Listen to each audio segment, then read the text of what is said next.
Anybody that doesn't know Child of Ragnarok, be sure to check out his channel. He's an amazing Banjo-Kazooie speedrunner, musician, and generally wholesome gentleman. So definitely worth stepping by his channel, checking him out.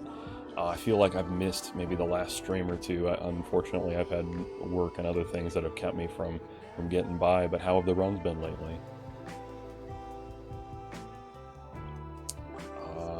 Oh, and before we get into our next fight here, our next fight is the rival fight on the SS Anne, and I need to have my team levels match what they need to match for that fight, which means I'm training Am Ryan, who is our Drowsy, to level 16.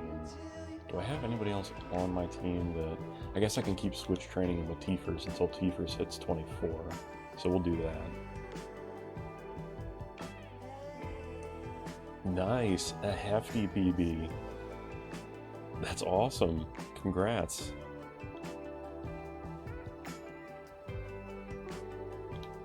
$228.14.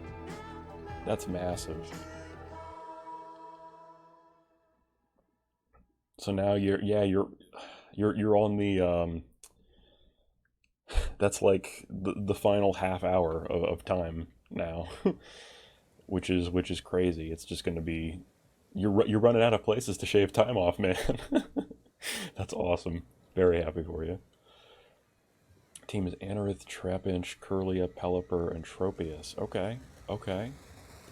So you got a decent amount of flying type on your team. That's a pretty cool team, actually. You got a lot of type diversity here. I know it's horrifying. Been grinding some FP strats. Okay, okay. Well, yeah, no, that's that's awesome.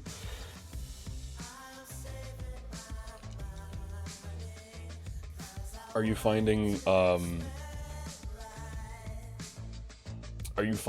massive improvements from being able to utilize the EverDrive now?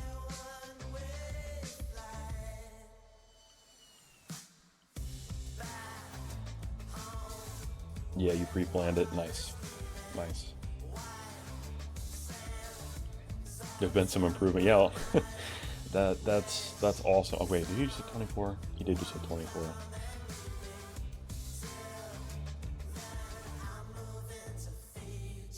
Easier to grind some of the more complicated tricks. Right, right. And when you're playing on N64, I mean, even if you were doing something basic like routing note collection, that's a real pain to do in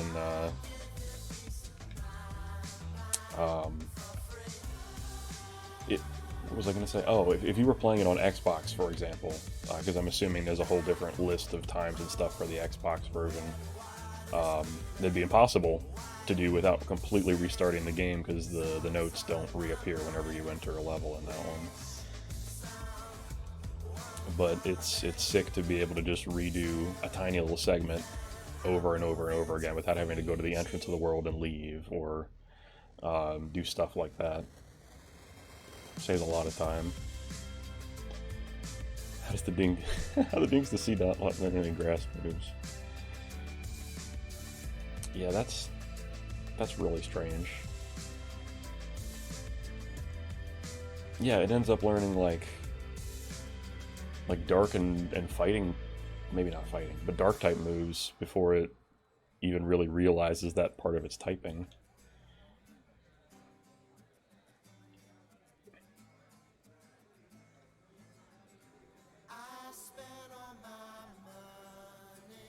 Alright, well now that I've got Raticate at level 24, I really can't use it to switch trains. So I think what I'm going to do is I'm going to go back over here. So I could be speeding this up. What am I thinking?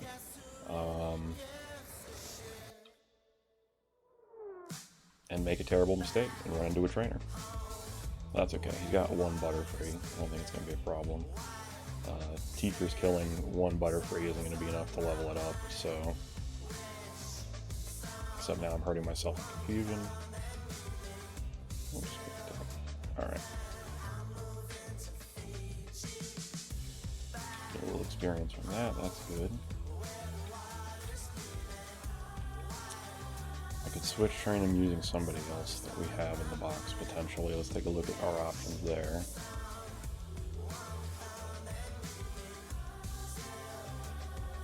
Oh yeah, you know, I didn't think about it that way, but getting a practice ROM for Xbox, you're right, that would probably be... that's a fair point, I didn't even consider that.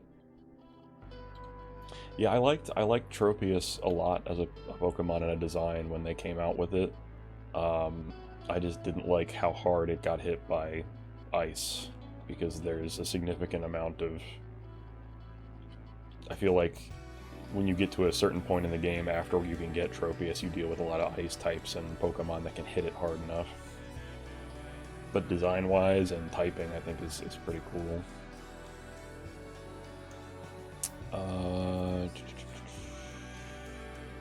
Yeah, I think I used a Rosa Raid on my first playthrough, but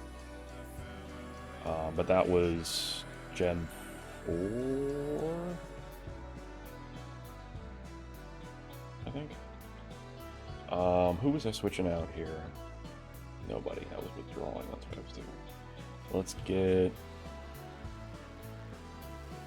Yeah, we can take Rage out.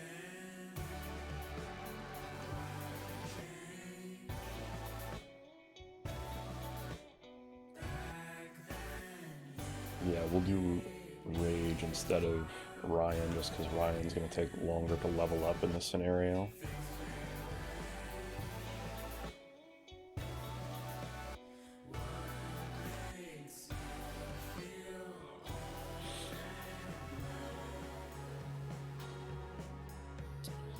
Yeah, we'll deposit Ryan.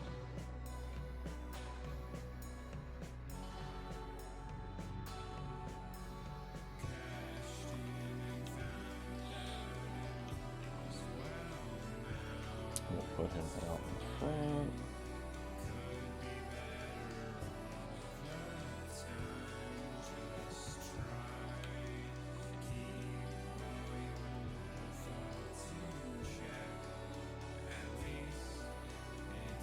Ouch. Why does it keep critting me?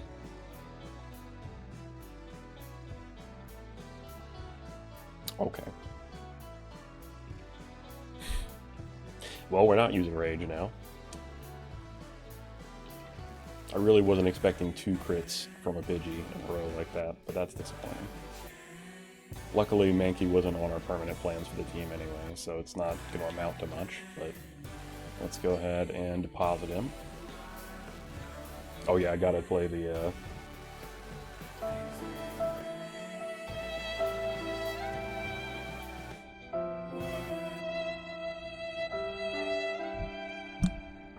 Goodbye, Rage.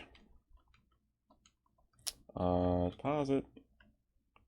Actually, I need to change the box first. Let me move over to this one. And then...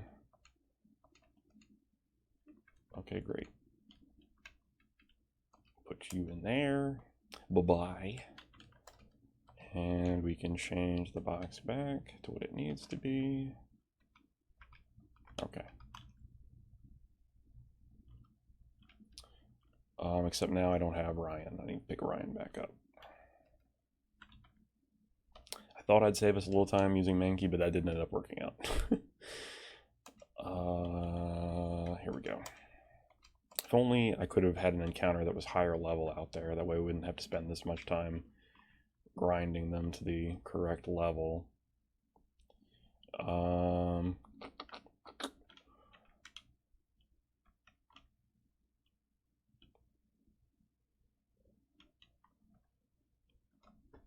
Oh, I have to put the... There we go. Get the music back going.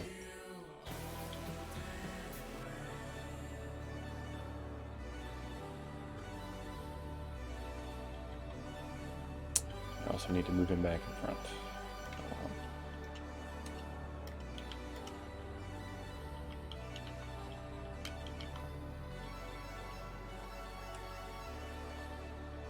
Oh, some housekeeping stuff I wanted to keep track of.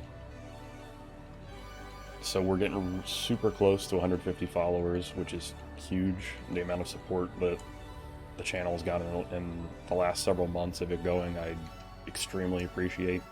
There's going to be a big announcement at once we get to 150, or a big not announcement, but a big event that will occur at 150. Other recent stuff, I recently got a hold of an Oculus, so I'll be playing VR stuff in the near future once I can set up a lot of room around my desk in order to actually play it and not break things and hurt myself in the process. Pound that drowsy. Oh no. Oh no.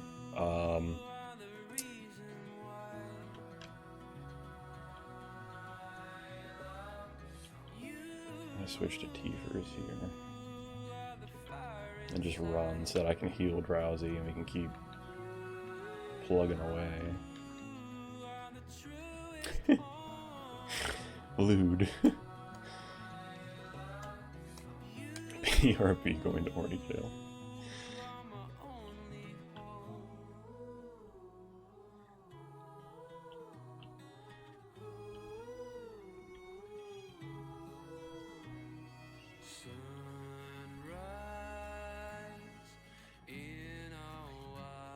Okay, put it to sleep.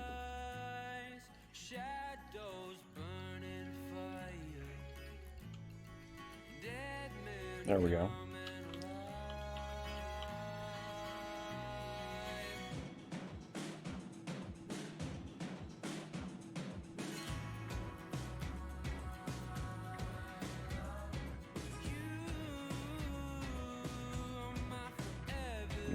This isn't going very well.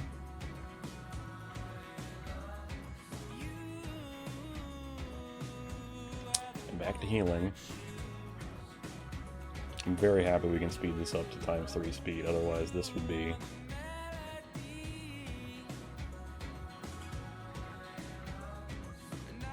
quite unfortunate.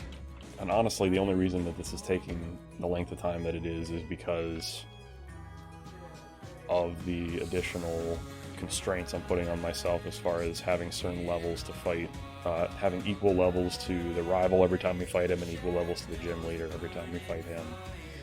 Alright, I should be able to... Never mind.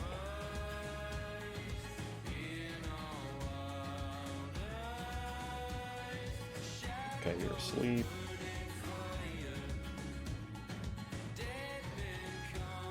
Still asleep. You woke up, that took up your turn, okay. Now, back to healing time.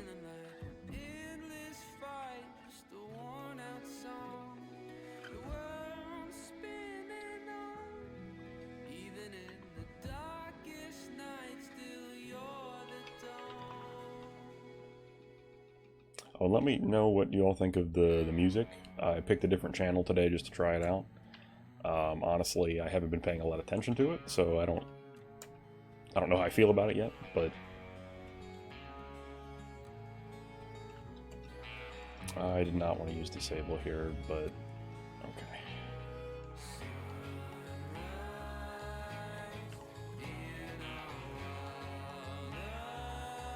I got poisoned. That's not great.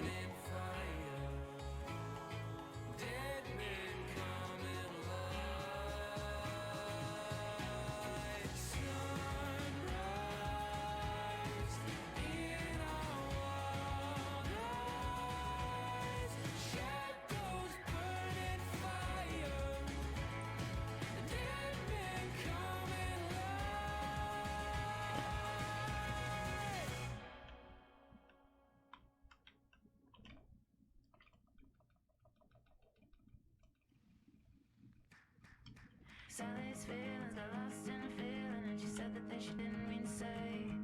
Johnny said what he wanted to say, but he looked away with every single word. It's fine, you think? Okay, cool, cool. I think I picked the indie channel, if I remember correctly. Level 15, you know what? I'll do this. Goody. Okay, that leveled them up to 13. What, 16? How many of these did I pick up? Okay, 2 of them. Alright, that's what I'll do. I'll get them at 14, and then I will just use the rare candies we have and get them to 16. Save us a little time.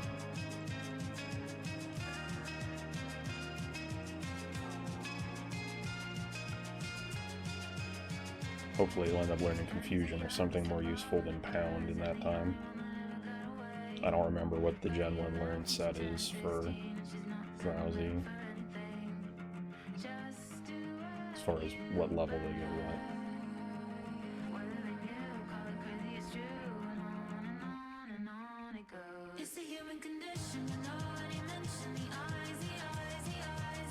See, that went ideally. Put them to sleep, they stay asleep the whole time, and we win. Now we're stuck in rat. There we go.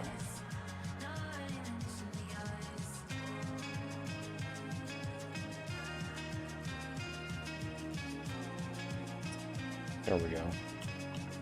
Just need to do that a small handful more times. Oh, it's Spearow. Can we get away? Okay, good. I don't want to fight a Spearow. Spearow's got 2 good attack stat. Honestly, I don't even want to fight another Drowsy of the same level. There we go. Okay, we can do this, though. Alright. There. Drowsy's asleep, and now we resort to using Pound over and over again. There it is.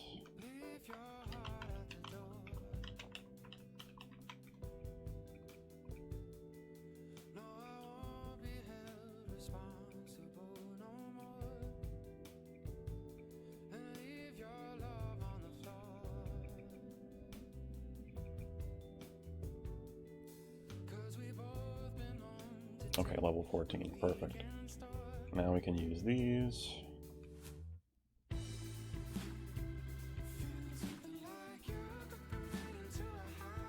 Okay. Alright, now we have to drop Raticate off because we can't use him for this next battle. And we'll take on our rival at the SSN, hoping our team can do this without Raticate.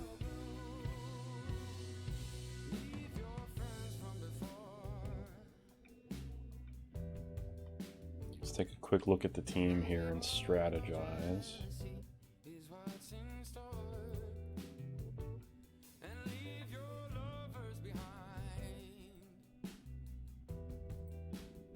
Quickly look at... So he should have the Kadabra, the Raticate, his starter, which will be the Charmeleon, and the Pidgeotto, I believe. So as far as actual strats here for the team comp and what order they should be in,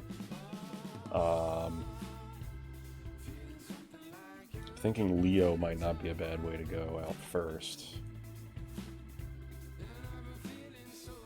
Actually no, because if Pidgeotto's out, Leo's not going to be able to do anything. So no, I should lead with...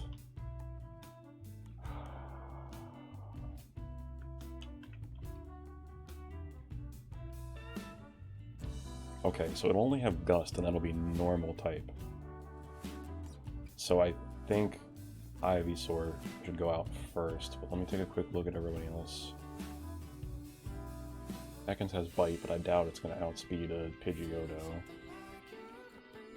Diglett's fast, but Pidgeotto's evolved, and it's not going to be able to hit it with Dig. And then, yeah, Ryan's not going to be helpful there either, so...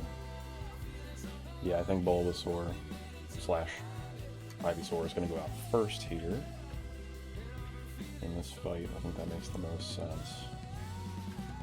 Alright. It's time, let's do this.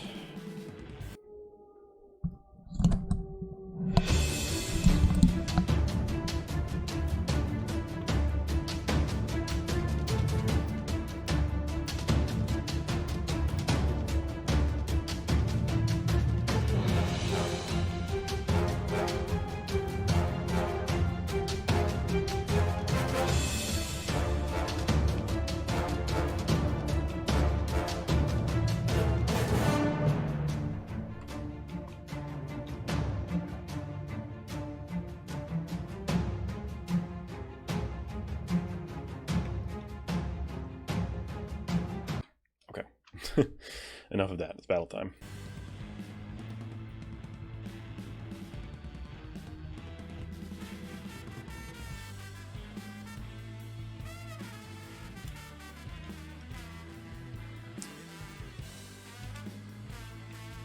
Here we go.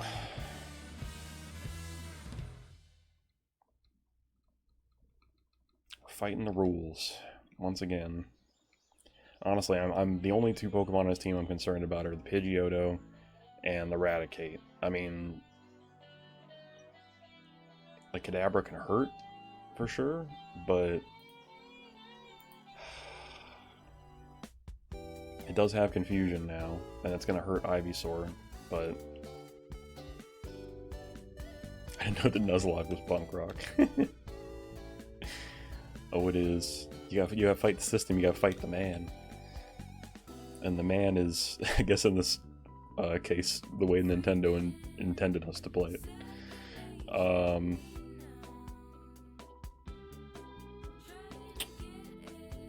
When you think about it, speedrunning is very much punk rock too, in that same sense. Rebelling against the way that the game was maybe intended to be played. I mean, obviously some games aren't like that. Like, I mean, any racing game, obviously the intent is to finish it as quickly as possible, but that's how racing works. It's probably gonna sand attack me, honestly. So if I can get Leech Seed off for guaranteed damage and healing. Okay, it went for Gust. It did 10 damage.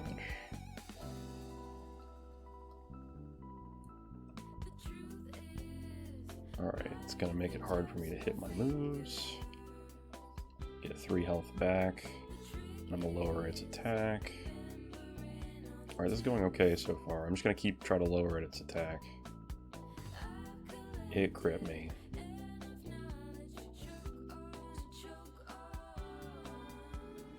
Alright. I'm gonna go for it one more time.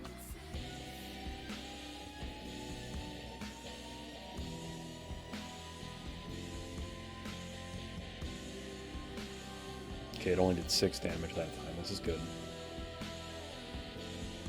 I just need to start landing moves. Here's the problem, because it crit me again. That's miserable. Okay. Not good. Not good at all.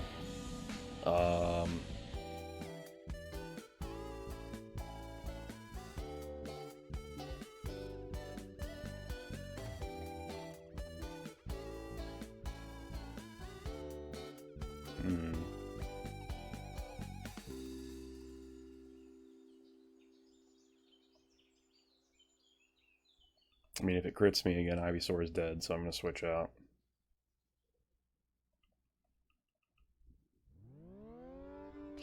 Yeah, I'm aware of that. It's just... and I know Pidgeotto is not slow, but... I'm never expecting Pidgeotto to be like, oh, crit, oh, crit, oh, crit again.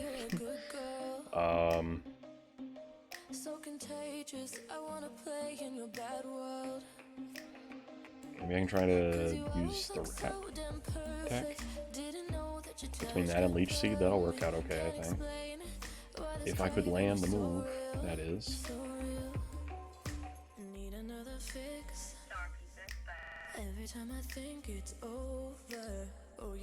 Well now I've already gotten hit by that too much that I'm not going to be able to land the move. And now I don't feel like it's switched to switch into Ivysaur. Or it's safe to switch in, but I'm going to do it anyway.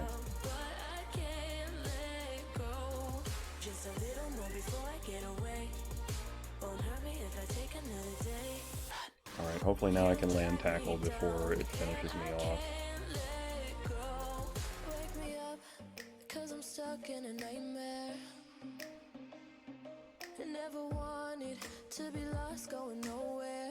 That did next to nothing. But it always felt so damn perfect. Didn't know that it wouldn't be worth it. One touch, start to rush and I go there, go there. Alright, let's try Ekans. Every time I think it's over, oh, you make it so toxic. I just wanna get in closer.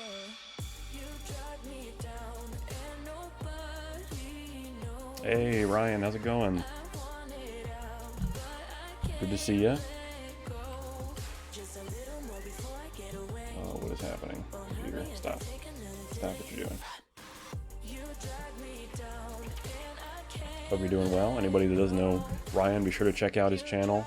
Oh, you were trying out some Pokemon Unite. How did that go? There we go. Pidgeotto's down. I don't feel like I'm in a good position to send. Okay, so the problem is he's just going to use Hyper Fang, probably. And Hyper Fang is going to hurt so much, even though I'm 2 levels higher.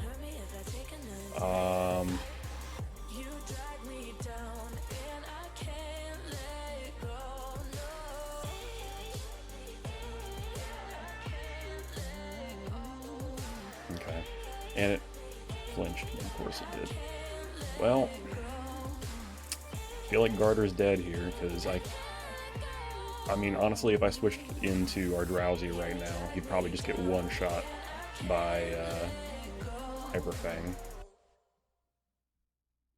Maybe Diglett could... No, Diglett couldn't take it.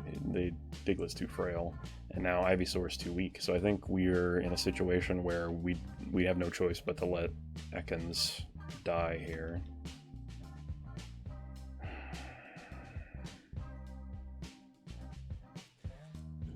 Yeah, it already proved it outspeeds me, so there's nothing I can do. Okay.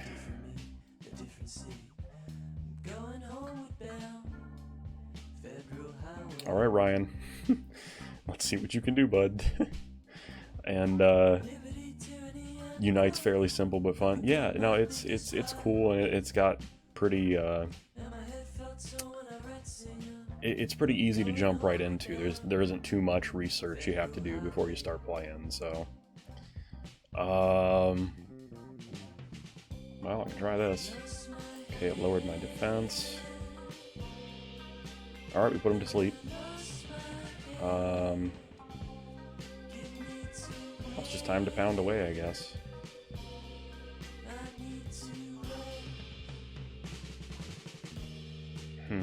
Or, hang on, I might have a good idea here.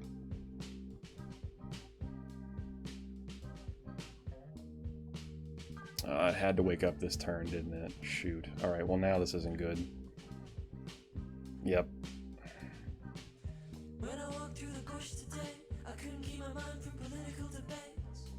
Alright, Ivysaur's still alive, but, I mean...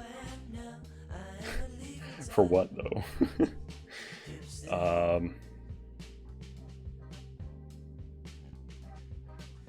Maybe we'll get lucky here.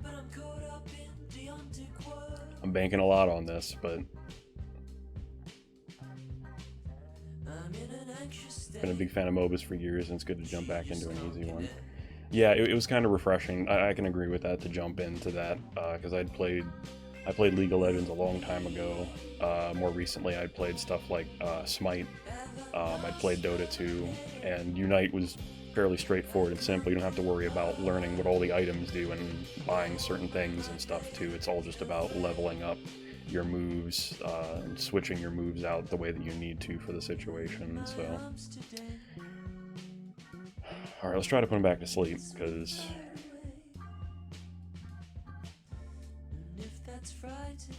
okay, good.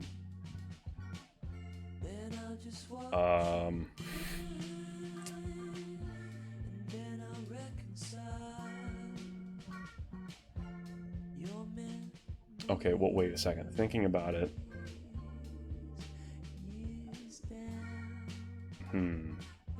So I still have an option here. I could probably... I could probably switch into our Diglett here. And perhaps we can pull ourselves out of this. I think that's what I'm going to do.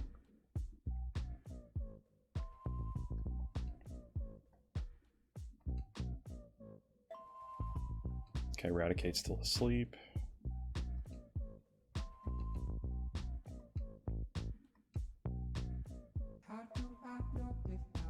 Alright, that's 100 base damage, so that'll finish him. Oh, well, we crit anyway. Cool. Because Diglett's so speedy. Alright, I think I can take Kadabra out with a dig, but I feel like it's going to be faster than me, is the problem. Okay, good. Good, good, good. We got out first. Teleport doesn't do anything. Yes. Okay, great. I really thought Kadabra was going to be faster than me because it's evolved, but Diglett's still speedier. And then Charmeleon. Charmeleon's going to get wrecked by a dig.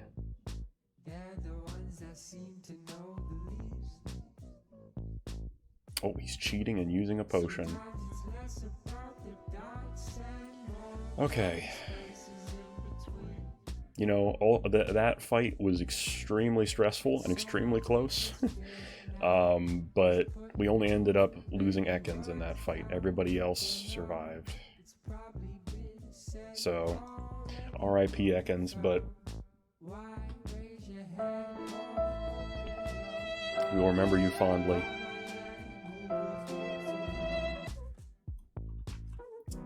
But we got through the rival battle. GG's.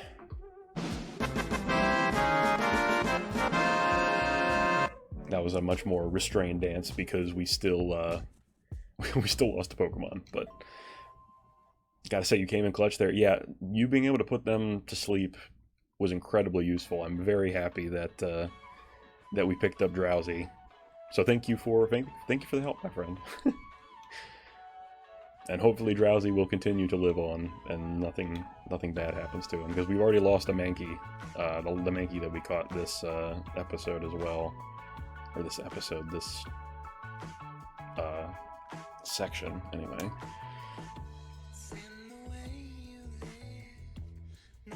You were surprised right when you joined and saw your name. Yeah, I think that was the last thing that we did the last time we were working on the Nuzlocke was we got that last encounter that was the Drowsy, and you had just subbed, so we named it after you. Or it was after you raided. I can't remember. One of those two things happened. Let me...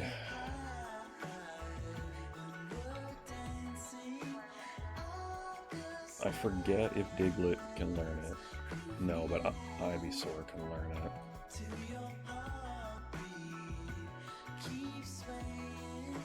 Does Cut have better base damage than Tackle? Because if it does, I'll just replace Tackle.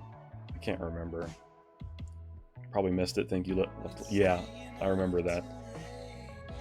I think you're exactly right.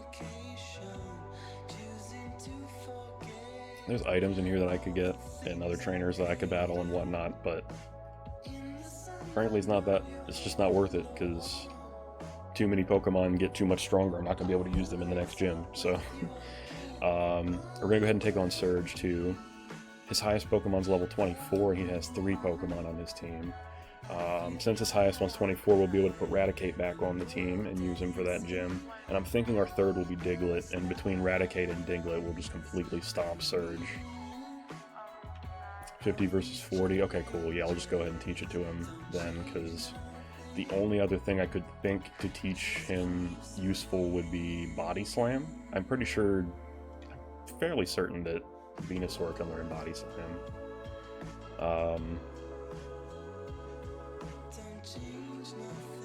So I don't think teaching him Cut right now would be a bad idea. And also I'm not sure that I have another Pokemon that can learn Cut at this point. Can't erase HM in Gen 1 though. Yeah, that's true. I guess let me see if there's another Pokemon. Hey, you're almost done with your Let's Go Dex? Congrats. Congrats, that's awesome. Yeah, and once you have that shiny charm, I mean, the odds will ever be in your favor. So, let me see what we got here. We gotta put Garter away. RIP Garter.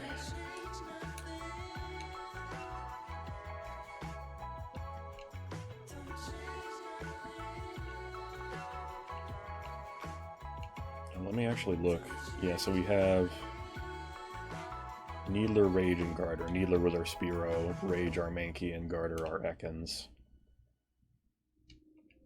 Oh, I also need to switch the box back and deposit, or get Raticate out and put some other Pokemon away. Hey, Boomer, what's up? How's it going? And Lord Tongo, hello. Thank you for stopping by the stream. How are you doing today?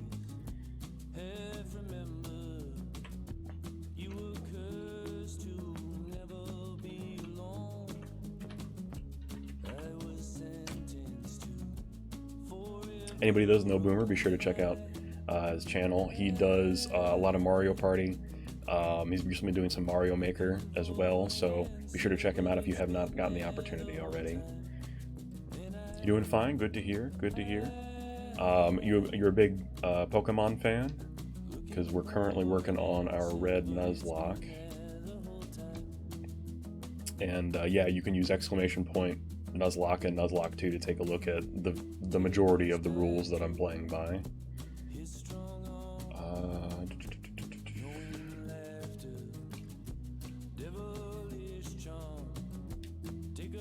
Let's get on out with... Oh wait, no, I just changed the box, right? So it's back on 1. Yeah, alright. Let's take Tiefers back out. And so the levels that we need for the gym, I just want to double check. I know the highest level is 24, but I've been playing with even levels to the gym leaders and the rival fights. Let's see here. Oops, that's not what I wanted. This is what I wanted. So Lieutenant Surge is level 24, level 18, and level 21. So our team has to reflect those levels as well. 18, 21, 24. So let's take a quick peek. 18, 21. Okay, so we can get Ryan up 2 more levels to get to 18. Leo can level up once, and then Tiefers can be level 24. Yeah, that works out great.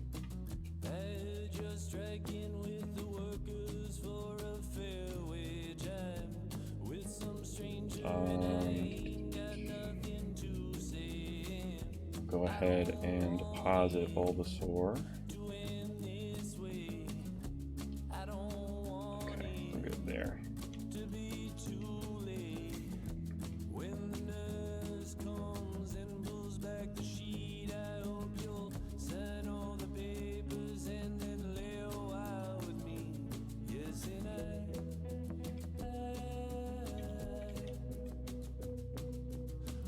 Pokemon is cool. Yeah, nice, nice. Do you have a favorite Pokemon or a favorite type? For example, mine is Haunter. Haunter's my favorite Pokemon, and my favorite types are Poison, Steel, and Flying. Oh, that's right. I was trying to figure out if I had a Pokemon I could teach Cut to other than Ivysaur. Let's see. I don't know if I have anybody else.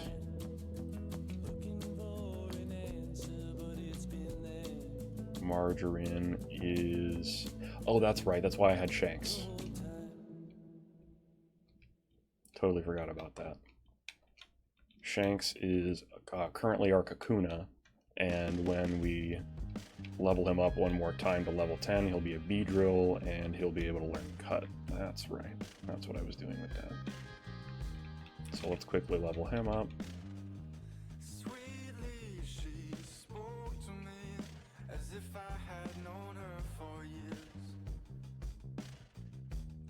We'll have Ryan step in. And Ryan's now asleep. Alright, Ryan, I need you to wake up, bud.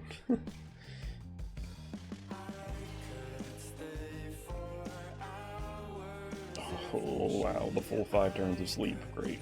Okay. This is not working out. Let's do Eradicate just to finish him.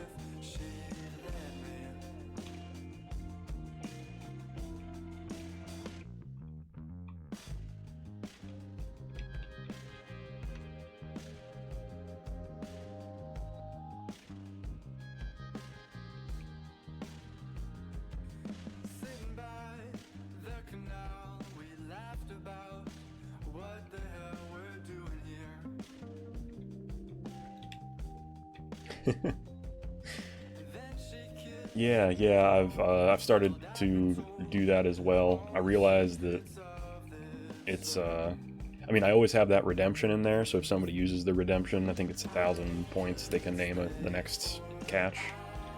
But I think from now on, I'm just going to name them after people that are in the stream, uh, the viewers, the followers, the subs, and whatnot. I feel like that's a good way to go. Fellow streamers and such. What was I doing? I think it was just healing, right? I'm starting to lose my mind, just a little bit, just a teensy little bit. So bear with me.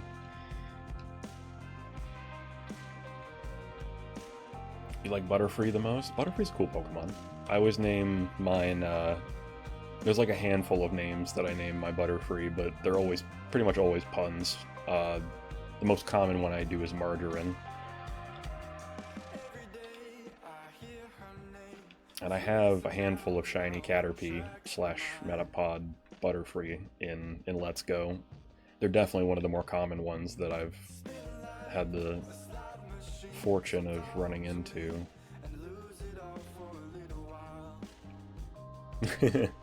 There it is, you got it.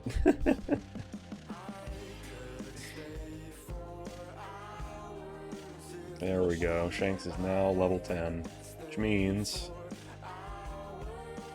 we can teach him Cut.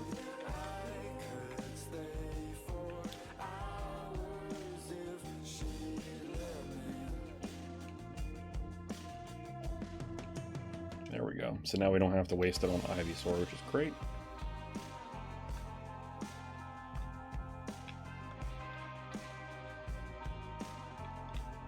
And, okay, so technically going into this fight, yes, I'm going to have 4 Pokemon, but if it comes down to Beedrill being my last Pokemon left in that fight, I'll have lost anyway, so it really doesn't matter. And I need to have Cut to open the tree to get into the gym, and I can't use Cut, go back to the Pokemon Center, put Beedrill away, and come back out because the tree will respawn. But how long are you planning to stream for? I'll probably... What time is it now? I've been going for almost an hour. I'm trying to go till at least 4 today. We'll see how it goes with the Nuzlocke and whatnot. Maybe I'll play the Nuzlocke for a bit and we'll get to a certain point and I'll switch over and do something else. But I'm trying to go till at least 4. So at least another 2 hours. I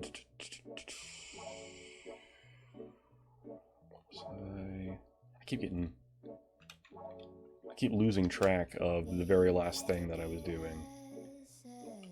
There we go. Switch you out. I don't need you down there anymore. We'll level up Ryan 2 more times.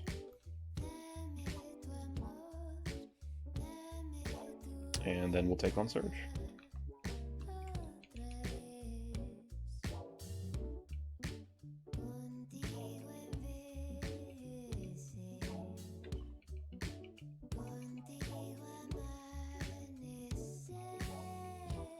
There we go. Goodbye, Ekans. I gotta be real, Spearow. I don't want to... Are you kidding?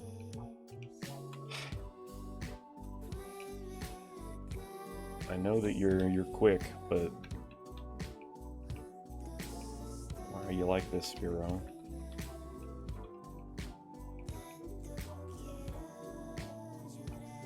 Little Hypnosis, please. There we go. And now, spam pound. Really? You went to sleep for just 1 turn, and now I'm getting wrapped forever. This is so fun, Ekans. And now I'm poisoned on top of everything else. Alright,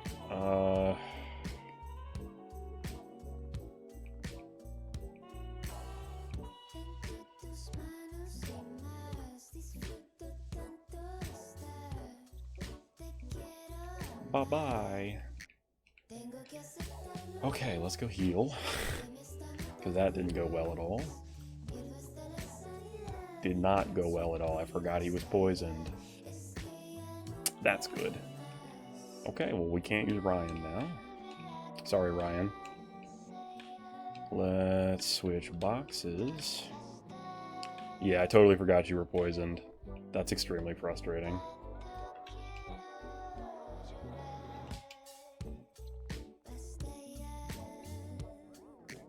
This is what happens when you don't play the Nuzlocke for over a week.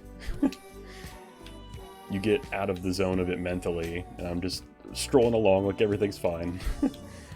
When one of my Pokemon is wasting away. Let's switch back to the right box. Yeah, it makes sure that you're on your toes, because if you're not, the toes, you start losing toes. Alright, so I can level up Leo to level 21, and then I'll just have Beedrill be my third Mon, because let's face it, I don't need to drag anybody else into that fight. Because if Raticate and Diglett can't handle an electric type gym, then...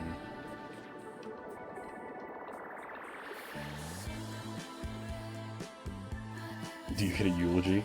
Ryan, you are the sole reason we were able to pull out that dub in the SSN, because you were able to put stuff asleep so I could switch to other Pokemon that were more suited for the situation without them getting instantly destroyed. So, if this run survives as a whole, that was going to be one of the pivotal moments there. That changed everything. I served a purpose. You did. You certainly did. You could have served more purposes, but that was just errors on my part. You can call that, you can blame management for mistakes there. Dig. Yeah, between Leo having Dig and Raticate having Hyper Fang and Quick Attack, I'm very unconcerned about this upcoming gym. Probably less concerned than I should be, but... Tricky part, I was hoping that we would be able to use Drowsy, get it to the point where it has Confusion to use him against Erica, but that didn't end up panning out. So our only other hope there to grab a Psychic type would be if we ran into an Abra coming up. Because then our option... Yeah, that's the only other Psychic type we have until all the way we got to the Seafoam Islands, and we'd have Slowpoke and Jinx, potentially. Although I think Jinx is blue version, so we can't even get Jinx in this one. And then the only other thing would be Mr. Mime, but we'd still have to do an in-game trade for that. So, yeah, Leo can't handle that.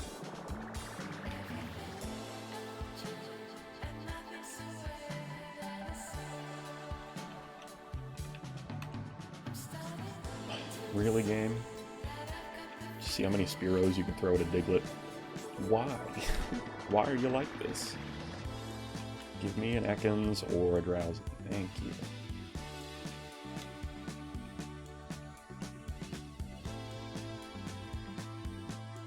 Jinx is Japanese Blue exclusive.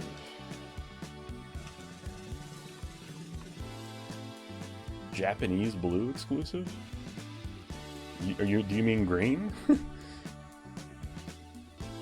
Because I thought they had red and green, not red and blue. We'll use Dig.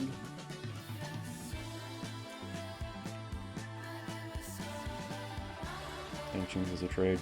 Yeah, I thought so too. I thought it was one you could trade for. I know Mr. Mime is, but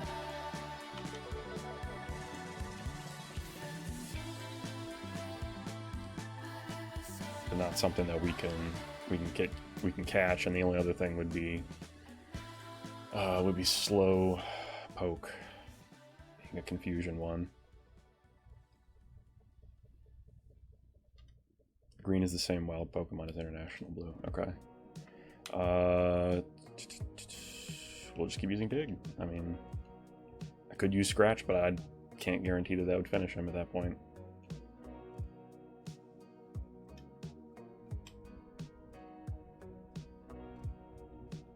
Lickitung and Safari Stone and Jinx and Seafoam, I see.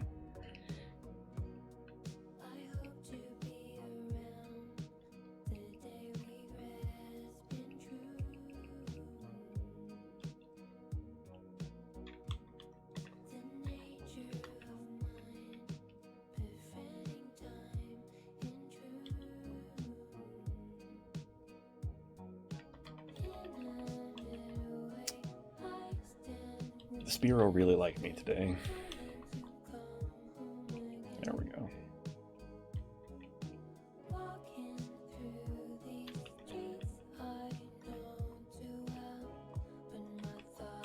Yeah, it was definitely a Pokemon that I expected would get another form, especially after it got a baby form, just like Magmar and Electabuzz and a handful of other Pokemon did.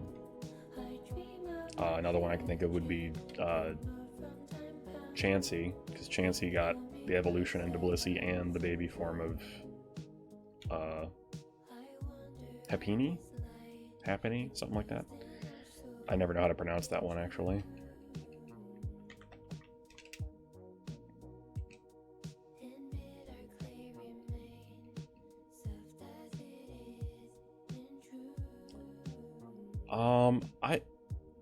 Okay, we got to level 21, so we can go back now and heal and then take on the gym, because it's okay if we have, as long as we have the same number of Pokemon, or less, and the Pokemon are at the same level or less, it's okay. I just always prefer to go in with a team that's as close to equal as it can be.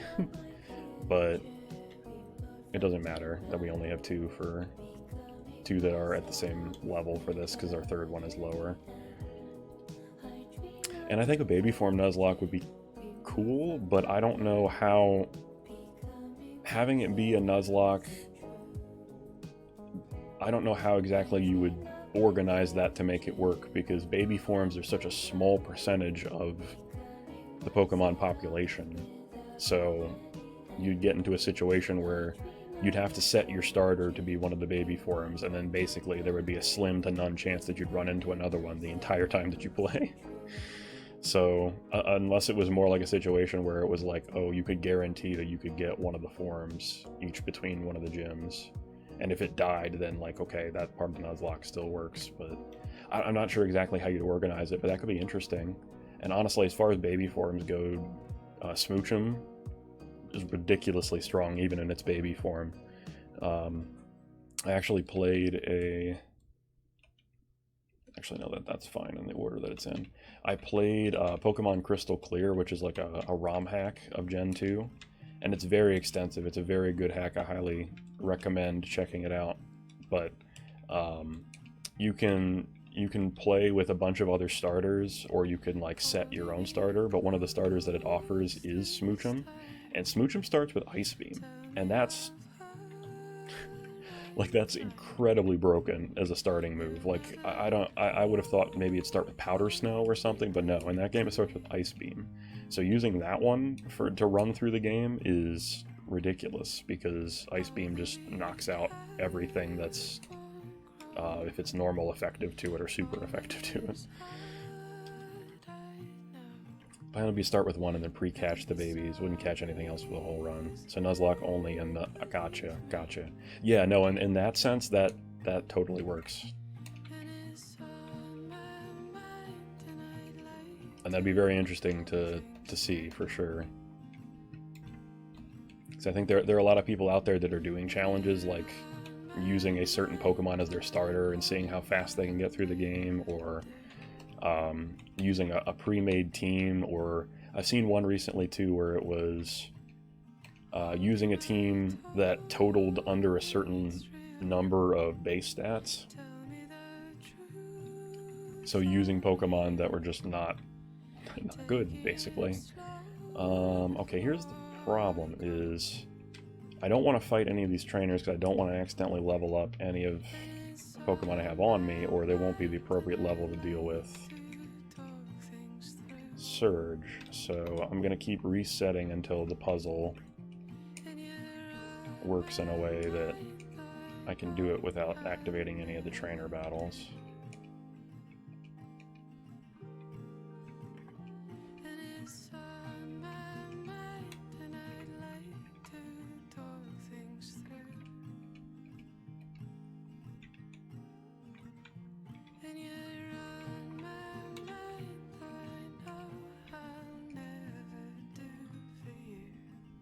Yeah, Gym 1 goes bye-bye. Honestly, and in that version of the game too, you can pick your starting location. So you can flat out pick a gym that's weak to ice, or you can save the gyms that are weak to ice till the end of the game, since you're going to be a high-leveled ice beam spamming Pokemon anyway.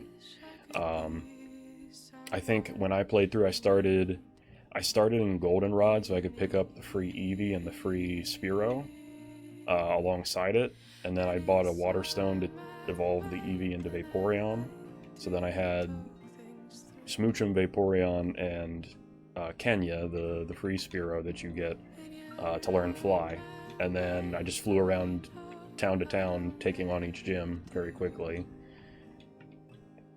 And it doesn't really matter what gym you pick first, because as long as you pick Smoochum, Ice Beam's going to take anything out. I think I ended up doing Morty, and then I think I did Morty, and then Faulkner, Bugsy, Whitney. Then I took on Claire, just because, I mean, Ice Beam's going to get through all that anyway.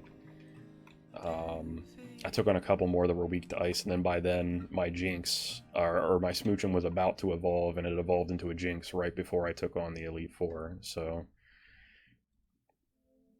it was definitely an interesting playthrough of Gen 2. And I wish that more games, more Pokemon games had like given you access to a Smoochum or a Jinx early on, so that you could actually use it in the game until you weren't more than halfway through. Okay, that's the first lock. I think the second one's here. No, I screwed it up. Okay. I know it's supposed to be like right next to, it's a can next to the first lock, but other than, I guess in Gen 2, that in Crystal, that one egg that you can get from the daycare center can have a Smoochum in it. But that's like the only example I can think of where it's easy to get one, unless you've got another game where you're transferring Jinx and or eggs and Smoochum over from something else. More of a baby Pokemon win it all kind of thing. Yeah, I got you. Yeah, the low stats and is kind of a nightmare looking at it. But at least you have options type-wise. I mean, you could get the Smoochum, you could have Tyrogue for a fighting type. You have at least a little bit of type diversity to work with in general. But yeah, it's gonna be tough. That's definitely gonna be a challenge for sure.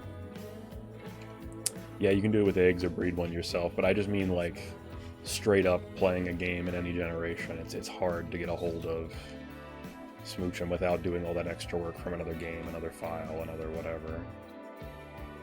And if you're just one person that doesn't have multiple systems in the old days to be able to do that before Pokemon Home and all those things existed, even if you had,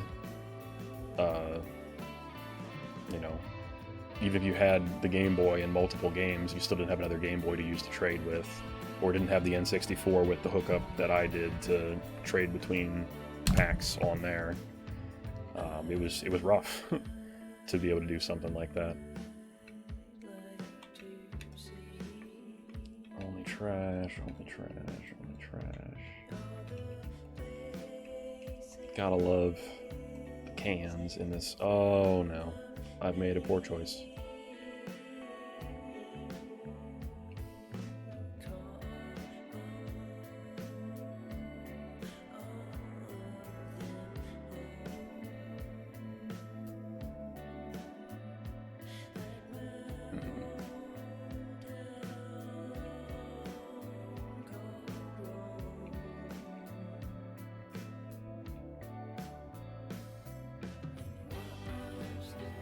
Okay, good. Nobody leveled up. Mistake didn't affect us. Ultimately, that's good.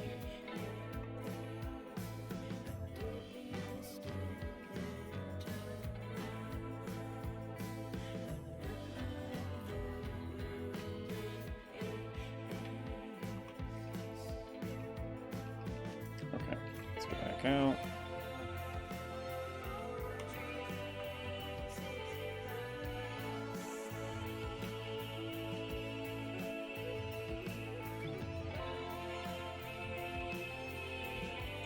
The last time we got to this gym, I found the lock like almost immediately, and then I got the second one, I think on the first try. But it's being awfully stubborn this time around. Turn it on. No, okay.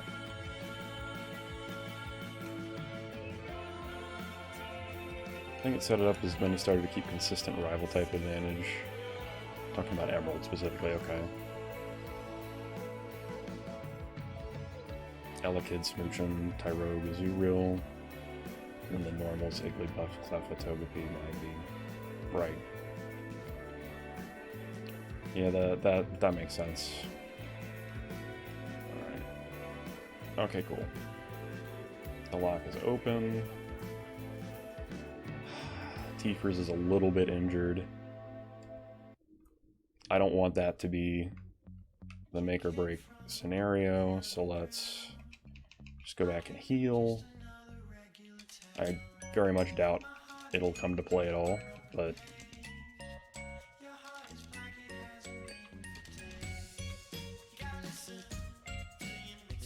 alright, let's cut through with Beedrill.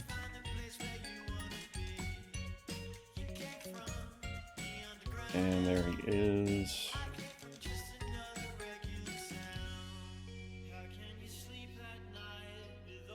He's gonna lead with Voltorb, probably. So honestly, I'm gonna have Teefers out front.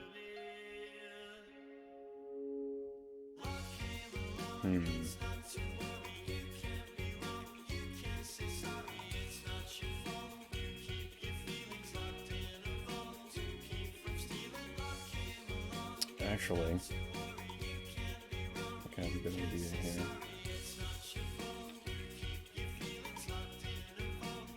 I'm gonna have Teefers learn Dig as well. Get rid of Tackle because we already have Quick Attack. Okay, now there's absolutely no way we can lose this. Calling that now.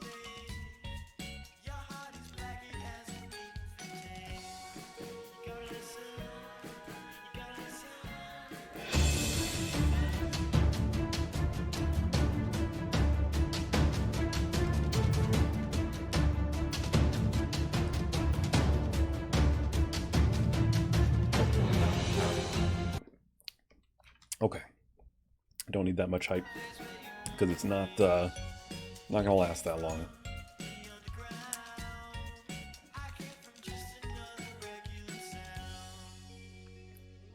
Dig. Pow. Dig is so strong in Gen 1. 100 base power. Its only true weakness is well, other than flying types, is getting hit with Earthquake when you use Dig. That's it. And, like, nothing in this game has Earthquake available to it. There's very few scenarios where, wow, it survived a Dig, but can it survive a Quick Attack? Spoiler alert, it can't. GG. Just like that. Gym 3 is done. Teefers levels up to 25. Okay, well, I wasn't worried about that gym, and it went swimmingly. And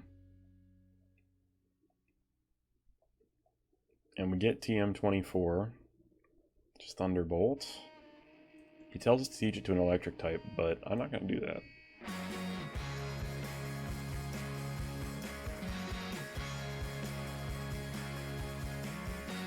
I'm gonna teach it to Teefers. So now Teefers has both Dig and Thunderbolt. Do I want Quick Attack? I definitely want to keep Hyper Fang. I'm gonna get rid of Quick Attack. Thunderbolt has to be the best electric type move in Gen 1. Yeah. Yeah, I love T-Bolt. I pretty much always pick T-Bolt unless I have a scenario where I have like a I guess the best way to put it is, unless I have a team built around Rain Dance, I'm very unlikely to put Thunder on any of my Pokemon, because I just don't trust the accuracy.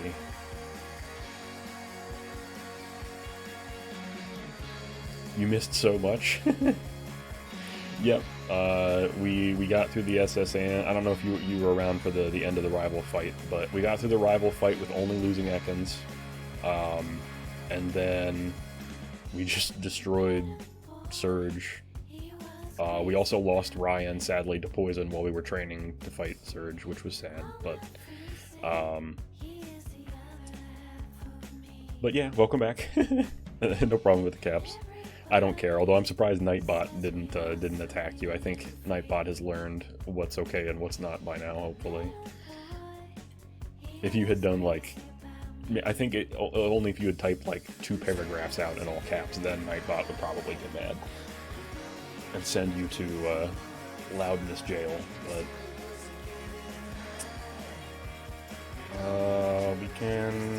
We'll have to keep Shanks on the team for now because we have other trees we're gonna have to cut down.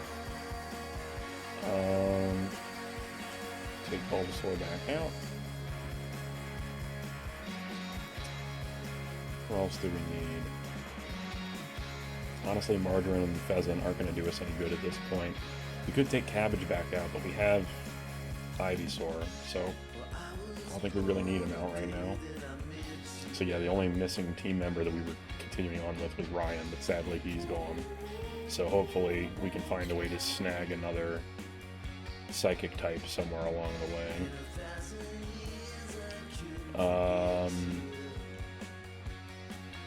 What level of strictness do you have? I used to have it very strict, but now it's relatively loose. Like I said, I think if you had done like a whole paragraph of nothing but caps, then it probably would have yelled at you, but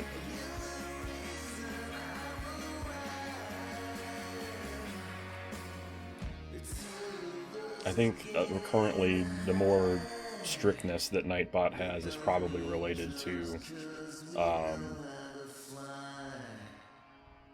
it's probably just related to blacklisted words is more what I have it focused on. I mean, it's fine to have.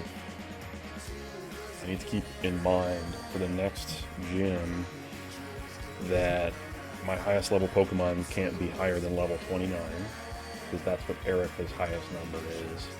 And I also have to keep track of what we're doing for the next rival battle. I need to check his levels. I forget exactly what his levels are like at Pokemon Tower. Okay, so his highest level at Pokemon Tower is 25. He has 2 level 25s. Let me write this down real quick just so I can have it in front of my face. 2, 5. A 23. And a level 22. Okay. So 2 of my Pokemon can hit 25. Raticate's already 25.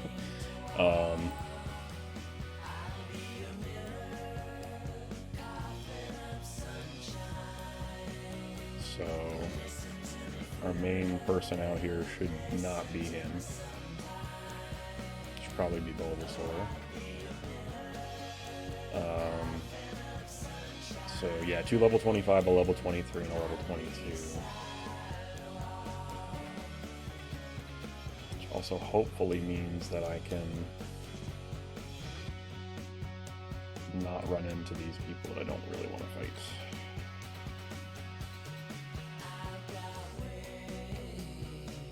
Go ahead and set up some healing. Just tackle this guy until he's done. I don't think he's got anything that he can actually hurt me significantly with. And we'll just do the same deal. Another Leech Seed to keep us healthy. And take care of any erroneous crits. Alright, that already gets us to level 21. Ooh, you got a Magneton though. That's a little more intimidating. That's right. Sonic Boom does a flat 20.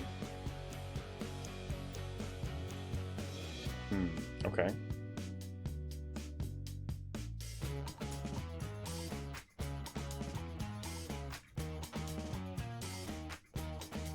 Okay, that was a little scary.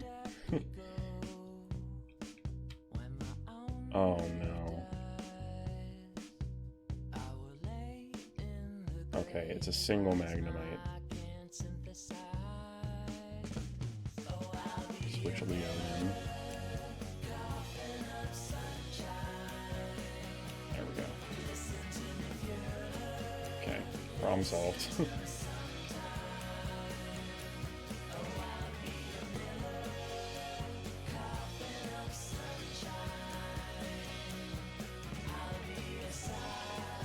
Just a test. Yeah, I think it understands the differences between the name of a country and something that is not allowed. And it doesn't seem to have attacked you, so...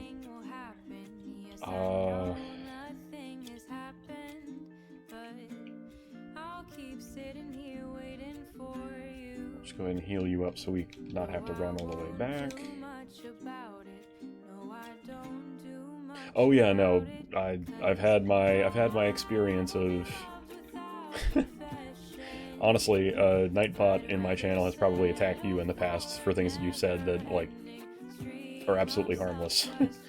I know it's attacked Bloodfire a ton of times, for sure. Nightbot hit somebody for saying pie? You'd think pie would be something that it could understand, but I think I'm gonna have to battle that guy. So escape rope here we can take. I think there's another item hidden up here in the field too, but can't ever be pressed to remember where it is up here. I think I'm gonna have to battle that guy to go in, but Ivysaur's at full health again, so that shouldn't be a problem.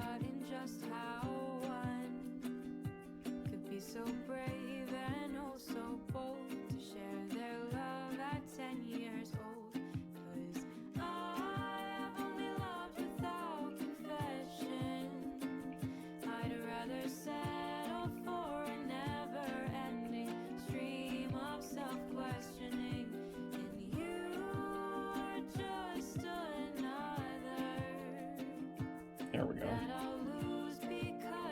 Level 22. Poison powder.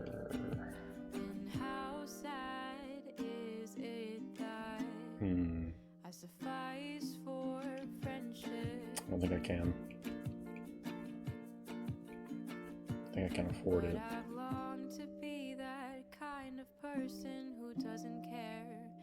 Oh, I didn't put Leech Seed up first. That's why. I haven't gotten there yet, but I hope one day I'll find myself. Okay, we got through this gambler. So much I'll share with the other what I feel. Hi, Professor Oaks. Hey. I caught 30 kinds? Yeah, no. No, I have not, because this is a Nuzlocke, and many of the Pokemon that would be getting other forms have already been lost.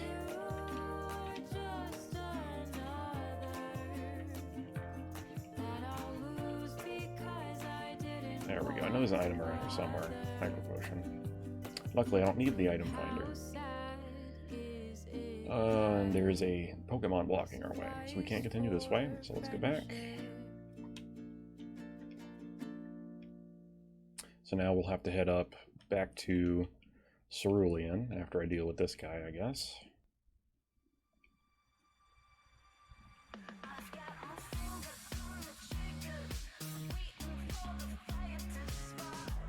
He was number one.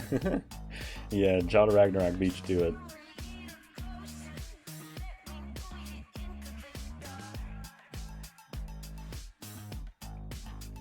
Oh, and I remember it got brought up during another stream, but would you guys prefer that redemption to actually be the sound alert, because I had that set up prior to getting the sound alert set up, but I could very easily just go on there and make that the actual sound clip. So, Roman the Russian, hey, good to see you, bud. Thanks for the lurk, I appreciate you. Hope you're doing well today. Anybody that doesn't know Roman, be sure to check out his channel. Had a lot of fun playing some Call of Duty with him and Bloodfire recently. And he plays a lot of different fun things over his channel. He's working on some Borderlands too. Borderlands is a great game series. A lot of humor and a lot of fun and exploration and crazy gunfights. So be sure to check him out and his channel. It'll be well worth your time. Let's go ahead and heal while we're here. And now we're gonna have to head north to Rock Tunnel. And we'll be getting a new encounter on that route, hopefully, and in Rock Tunnel as well.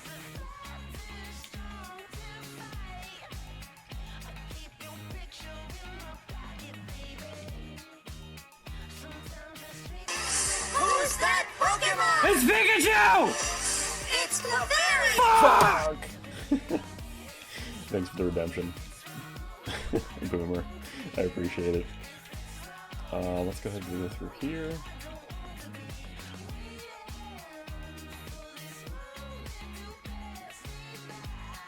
Okay, well this is confirmed a fight that we have to do. Let's see here. I guess leading with Ivysaur is probably our best bet. Okay.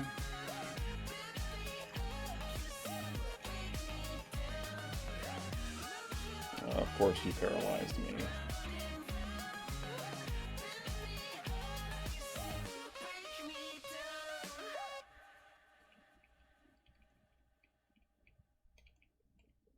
Alright, how many other Oddish do you have stacked there? Wow, Ivysaur is already level 23.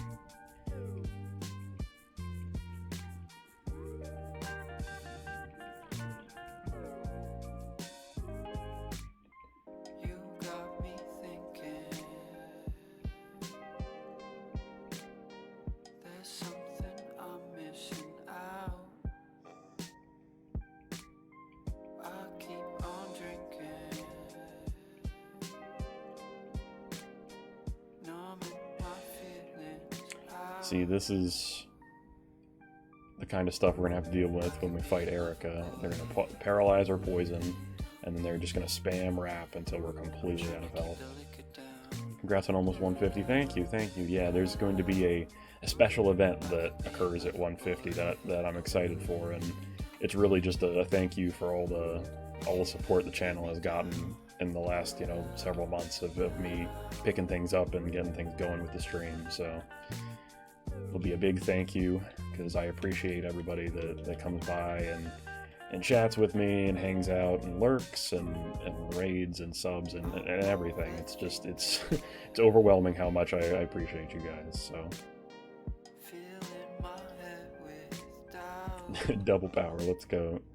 Yeah, it's unbelievable how quickly things have evolved. So, and it's really all thanks to I'll thank you guys the PBS way, to viewers like you. Thank you. No, Leo's gonna get hurt real bad.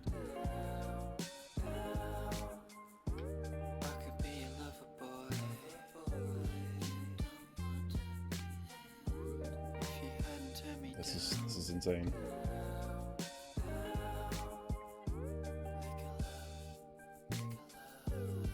Yeah, and it goes faster now because I'm paralyzed. This is insane.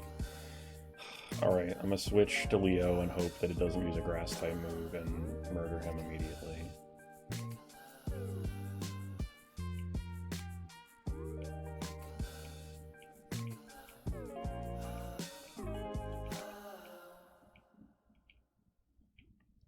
Okay, time to go back and heal again. Goodness. Thinking of copywriting the PBS thing. I mean, I don't know if they'd let you copyright it. I feel like they'd probably fight you on that maybe a little bit,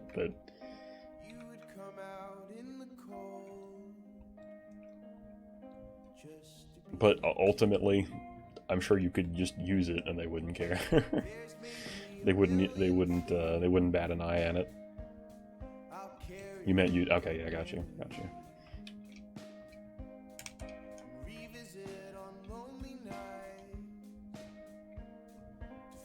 Okay, I didn't get seen by that guy, which is good. I think TM30 is teleport, which is a useful field move, but serves no purpose in battle, and I don't think I have anybody I could even teach it to. Since it's a psychic type move.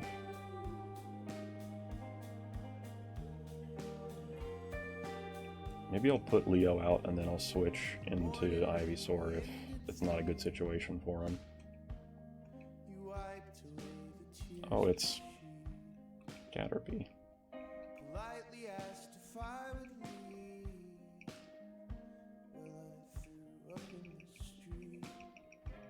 Stop lowering my speed.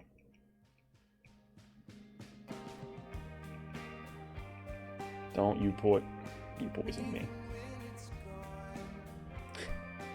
Magikarp is and will always be my favorite Pokemon. Thank you for the redemption, Boomer. Hey, Tay, good to see you. And thank you for the lurk, I appreciate it. And Jazz, too? Everybody's coming by to hang out. What's up? If you all aren't familiar with Tay, be sure to check out her channel.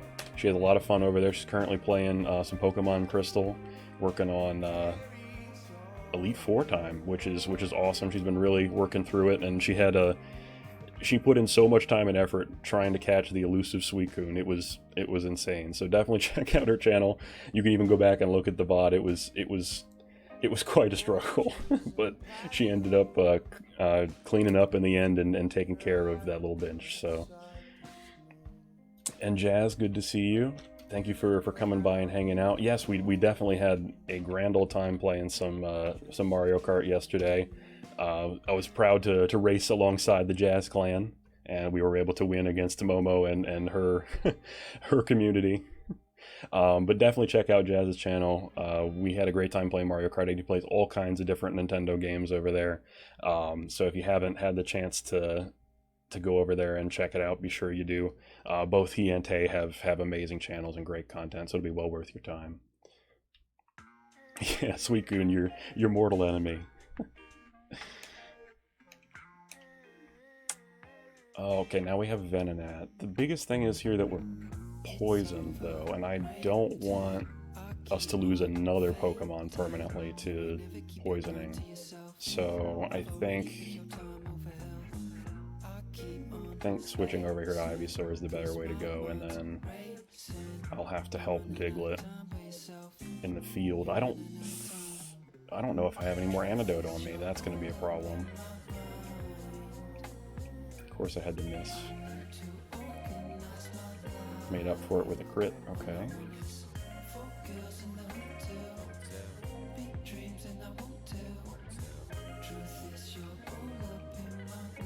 Disabled again.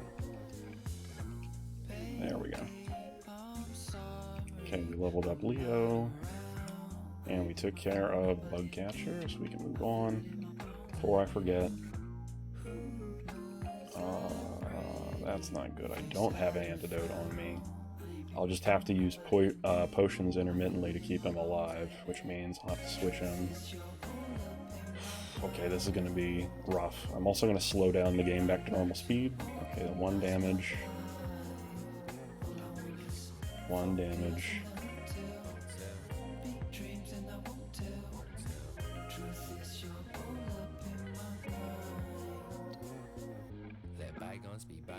I've been having a great day, Boomer, and thank you for asking. Yes, I agree, and I hope everyone's been having a good day as well. It's been solid so far. No complaints, other than me making some poor choices here and there that have lost some some Pokemon for our team. But other than that,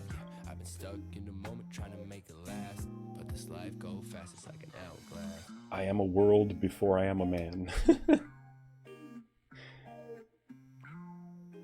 Thanks for the shout out, 100% appreciate it. Of course, of course.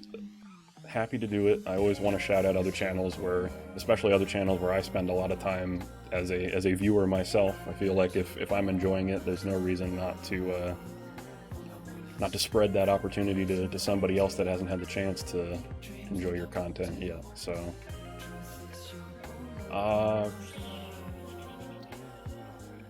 okay, we're at 20 health.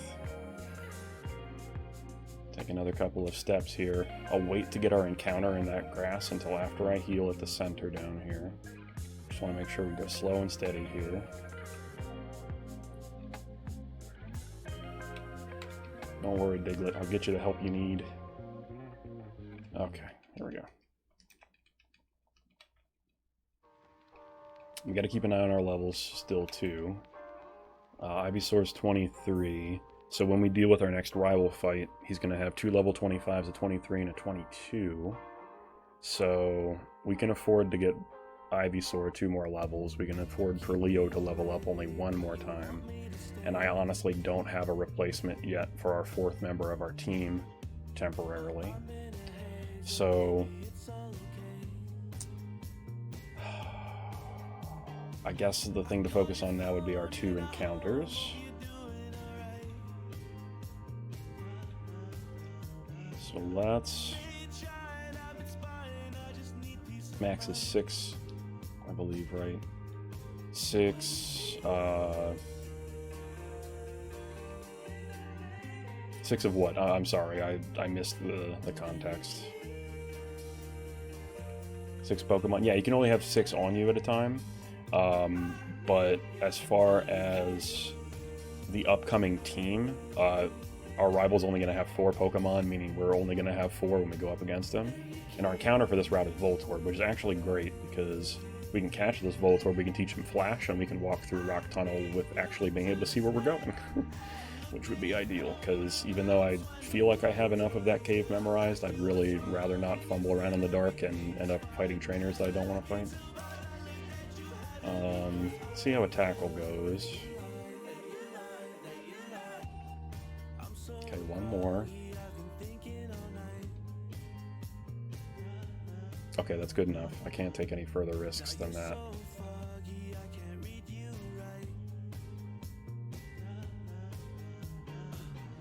Yes, and we got him. Oh, okay, that's going to be such a useful catch. You never understood how Voltorb's Flash isn't self-destruct. You raise a good point. I feel like charging up all that energy and exploding is kind of what they do. Okay, so we got a new catch, so if anybody would like to make a redemption to name it, they're certainly welcome to. If not, I'm just going to name it after a random community member. You'll be lurking while you're on mod duty. No problem, Jazz. I appreciate you for coming by and hanging out as always. Stay awesome, my friend, and good luck with the mod duties. Hopefully you're not having to swat down too many bots today.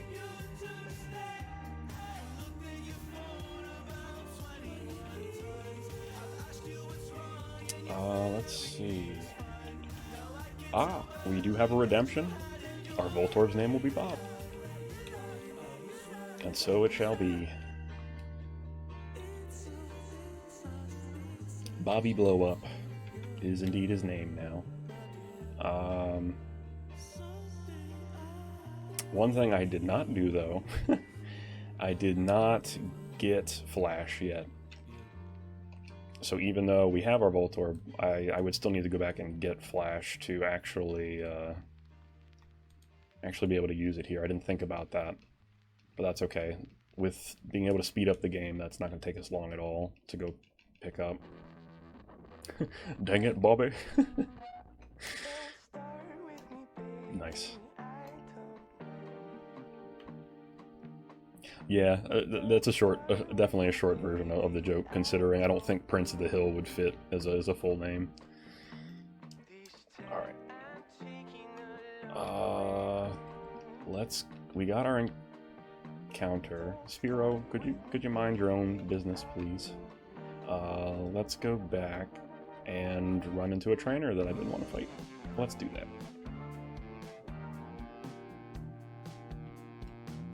Fortunate for us, Ivysaur can afford to level up, so there we go.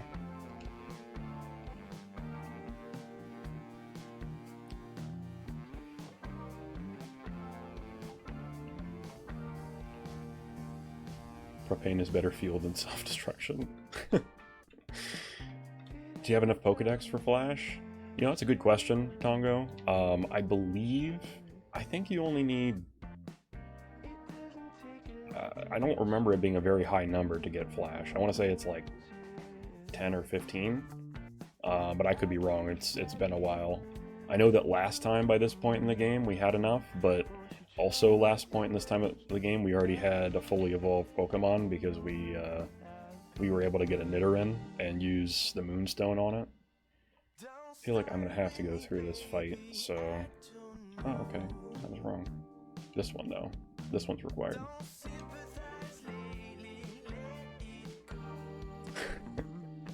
Now you listen here.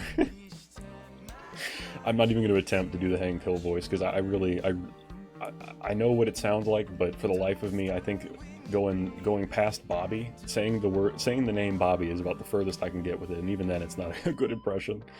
But I provide the community with meme and meme accessories. Oh man, Beedrill. I mean, we should be okay here, right? Focus energy doesn't work correctly in this gen, so I'm not super worried about that. Okay, goodbye Beedrill. And there's another Beedrill. Behind every good Beedrill is another Beedrill.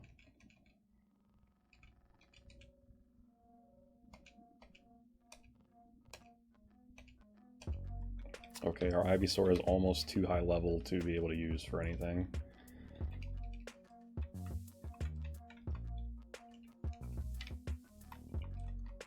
Let's go ahead and cut this. What am I doing? I need Pokemon for that. Go ahead, Shanks. Stab it up.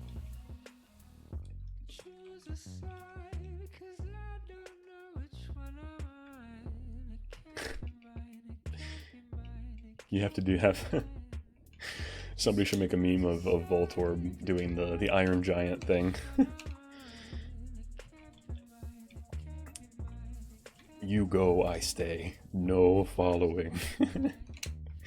That'd be great. And then it'll have like the Ash with his hat pulled down crying after the episode where Butterfree leaves or whatever. I think that'd be perfect. I don't really need to switch the mons that I have on me. Now we just need to run all the way down to Vermilion and then take Diglett Cave back up to where Flash is. Yeah, because that one's cut, and I want to double check just to make sure I didn't already go grab the other HM. Okay, we don't have it.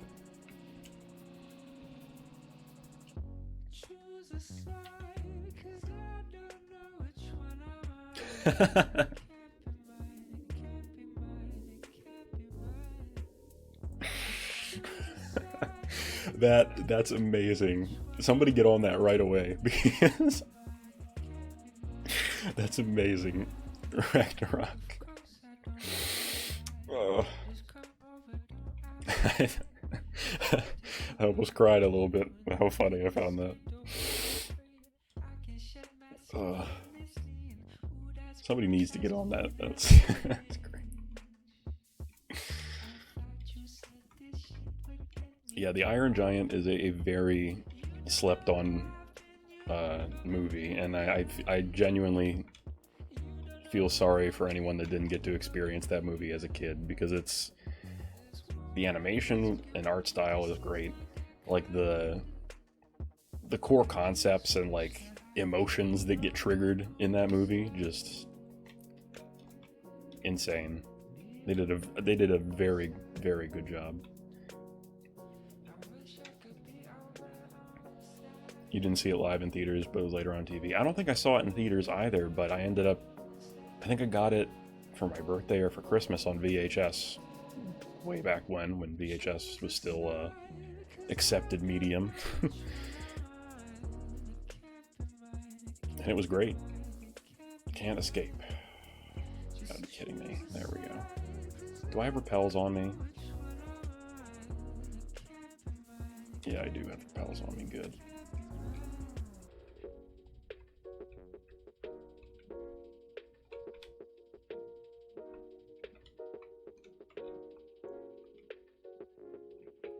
Voltorbs have skill.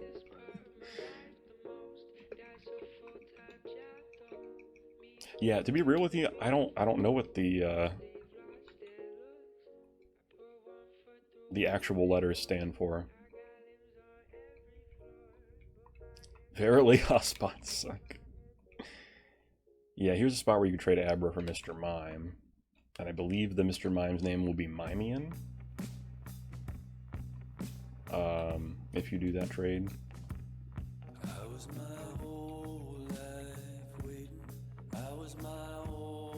Alright, are you gonna give me Flash? Yeah, okay, if you've got 10, he'll give you Flash. Okay. Good consideration there, Tongo, but it ended up working out. As long as you have at least 10, he'll give you Flash. Oh, are you kidding? Alright.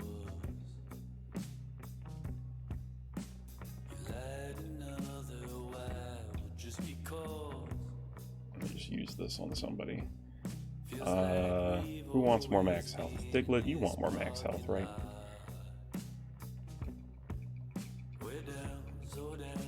Alright, we got Flash. I think there's another item down here. It's not even gonna let me look at it, what it is without.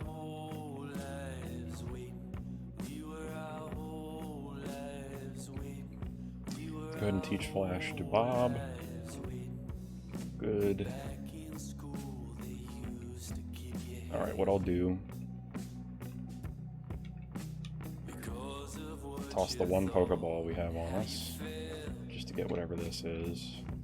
Another HP up. Go ahead and waste that on somebody. Bulbasaur, you want more max health, right? Good for you. Still find it hilarious. My parents told me as a real young kid I would appreciate keeping the VHS tapes as an adult. I mean, I still have all my VHS tapes. I still have a...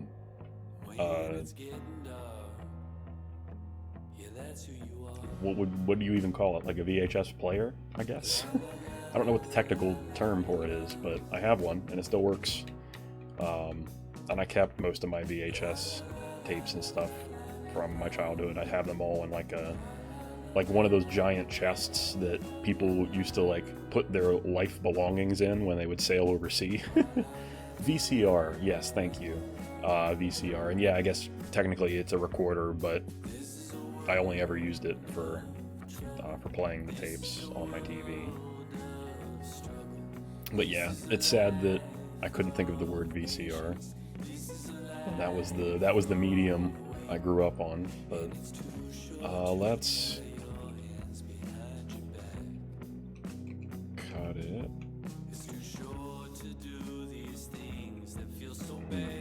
Yeah, I want to go back the way I came. I'll use another repel so I don't have to deal with all the Diglett.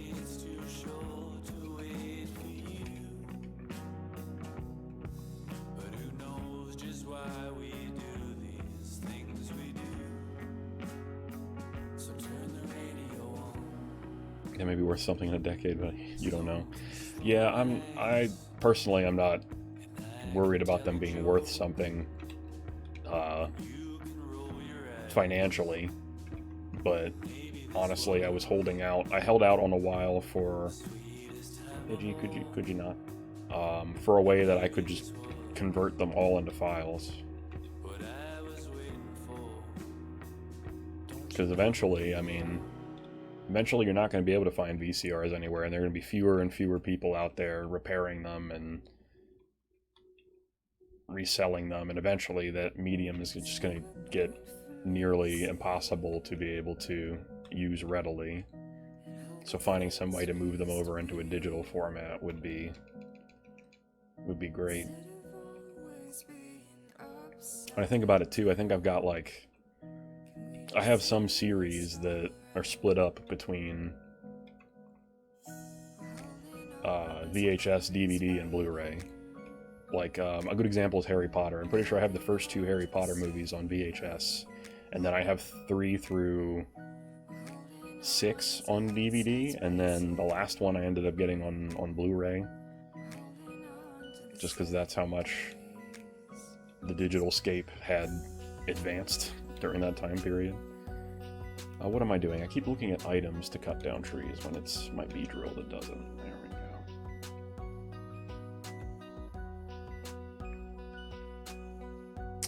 go. I didn't want to go back this way yet. I need to...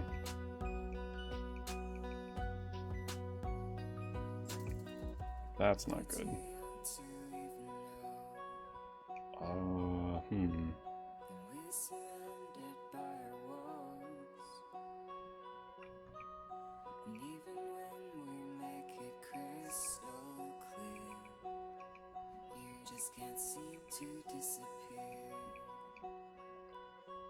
Okay, level 25.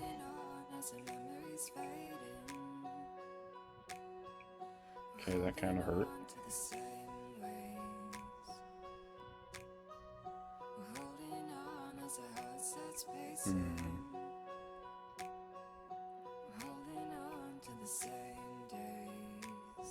Okay, that worked out.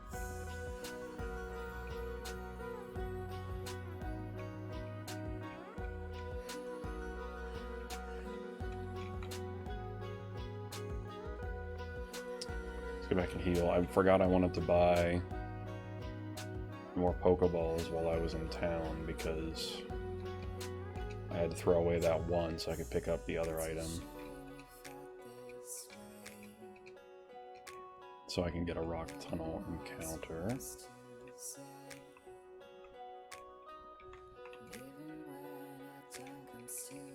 Yeah, I used to hear people talking about Betamax when I was a kid, and talking about how they're like, oh, you know, VCR videotapes are never gonna be a thing. Betamax is the way of the future. And then I want to say after like maybe 98, 99, I never ever heard about Betamax ever again. It just got completely wiped by VHS, and then the new emerging thing around, I want to say like it was about 2002, 2003 is where DVDs really started taking over. It's just people didn't have DVD players yet. In fact, I think that's the only reason I ended up getting a PlayStation 2, because I was able to kind of sell it to my folks to say, hey, you know, this thing plays DVDs, which is what's going to be the new thing coming on in the near future. VHSs are going to start getting phased out. So I feel like that was a good selling point that let them agree for me to get that. So, did I heal while I was here? I did, but I want to buy the Pokeballs before I leave.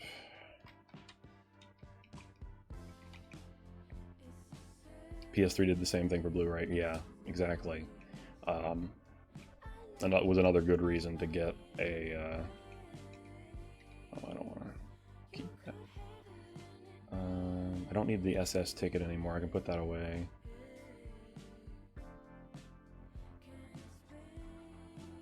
Honestly, I'm not going to get the bike either, so...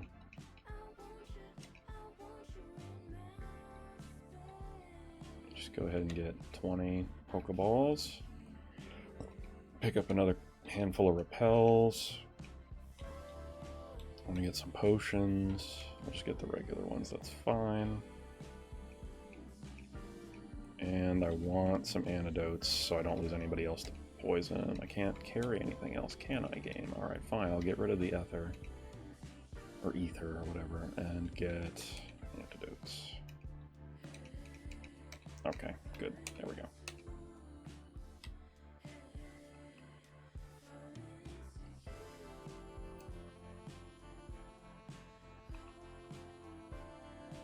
Oh, you gifted the whole series to a family member. Yeah, no, that does make a good gift. Honestly, I feel like the reason Nintendo never did is because they never got into making... They really didn't get into making discs. I mean, the only time that the discs would have been even remotely compatible would have been when they reached the Wii. But the Wii was in that awkward stage where Blu-ray was kind of coming out, and DVD was like uncertain if that was going to be continued, so I guess timing wouldn't have made sense at that point. But the GameCube used discs that were way too small, and then their other consoles all used cartridges, so I felt like it was hard for them to keep up in that space. Remember HD DVD? I do remember it being a thing, but I couldn't remember. I wouldn't be able to tell you what I watched on it, if at all, anything. But I do remember that being a thing at one point. The Wii U. Yeah, the Wii U could have potentially been a good spot for them to move over to Blu-ray, but I don't think the Wii U could handle Blu-ray, but the DVD side it probably could have easily handled. Yeah, yeah, the Wii U I'm sure had its own problems other than just not selling very well.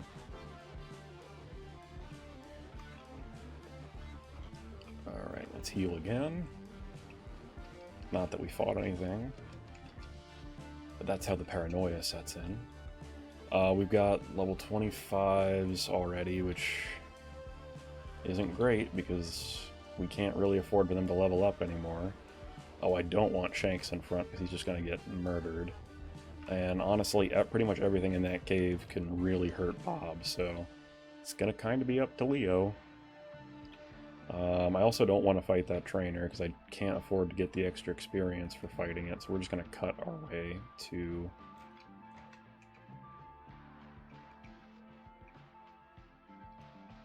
the cave.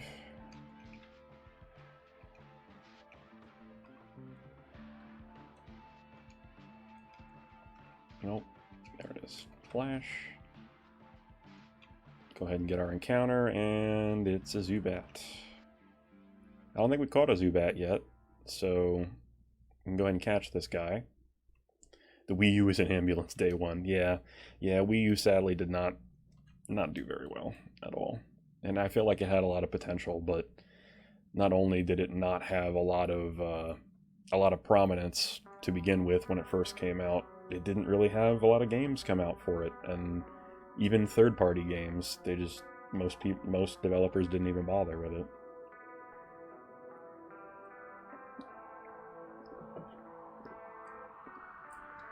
Nintendo's strength at that point was pretty much solely tied around the 3DS.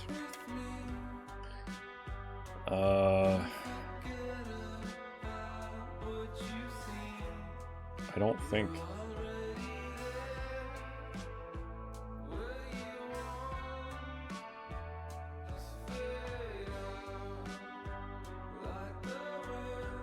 I don't know if this will do it, but... Okay, cool. We got our Zubat. Boomer, thank you for the lurk. I appreciate you.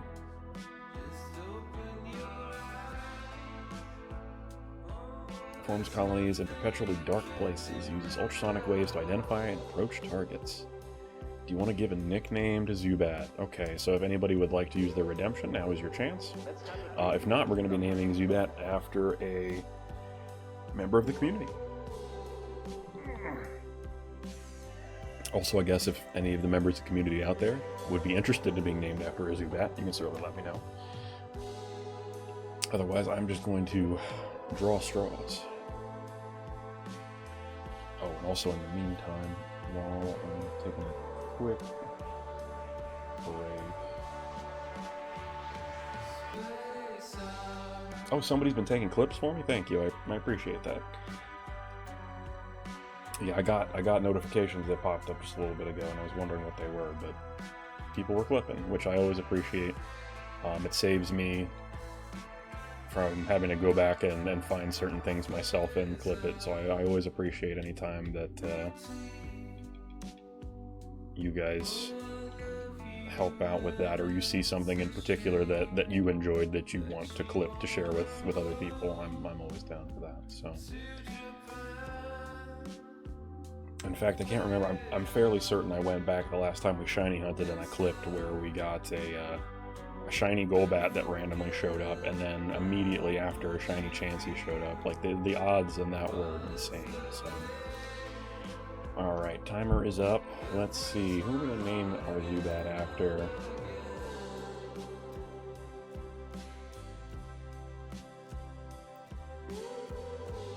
I think we'll name our Zubat after my boy Super Lanky, and his name fits perfectly for his continued... Oh, it doesn't fit perfectly. No. Alright. That's okay.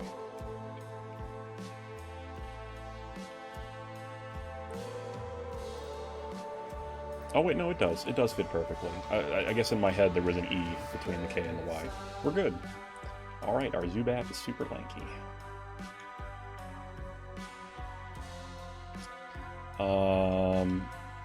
Before I even get any deeper in the cave, I'm going to go ahead and heal everybody up.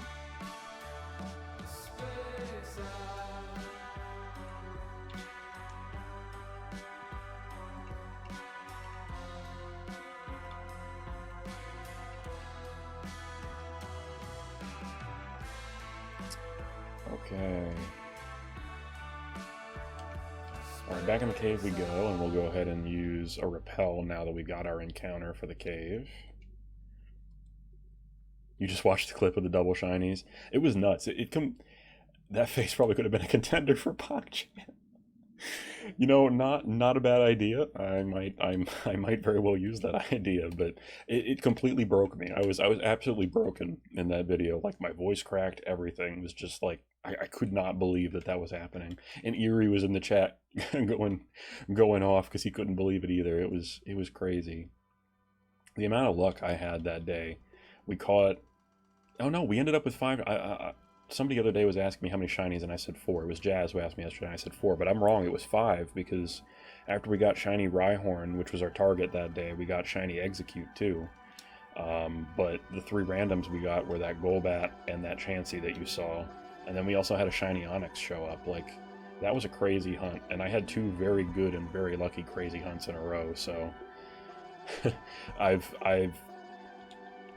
The piper has been paid as far as those long, grueling hunts that I had before that took forever to get anything to show up. Alright. We can see... I'm gonna have to fight that guy. There's just no way around it. And as far as people I can use, it's really just Super Lanky, Bob, and Leo. So... I feel like I have to lead with Leo and switch to one of them if things go south. A Cubone.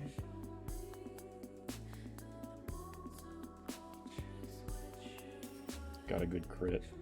Ow! Jeez. And now it's a Slowpoke. Okay, well...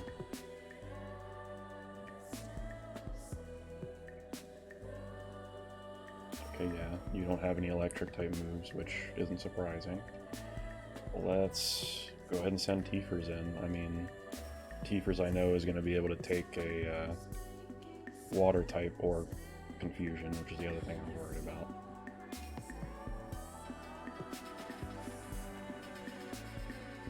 Hopefully you don't level up from killing that. Okay, good.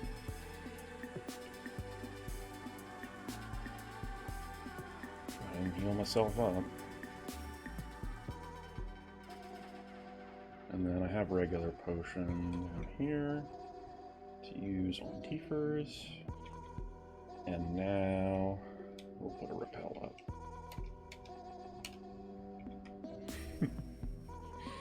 But that's not a bad idea at all, Ragnarok, and I might consider that with future emotes, because we're getting awfully close to unlocking another emote slot. I'm trying to move the emotes that I have in tier 2 and 3 down to tier 1 so that everybody can use them. I want everybody to have access to the emotes because I feel like they're a lot of fun. But definitely will consider that as a future emote. We're incorporating that in some way. Did the repel already expire? Because that was quick. Alright, we go down here, we go left, we have to fight this guy, there's no way around it. He's got another slowpoke.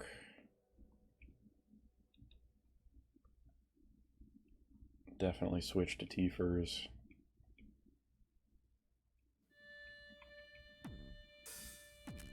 Solid crit there.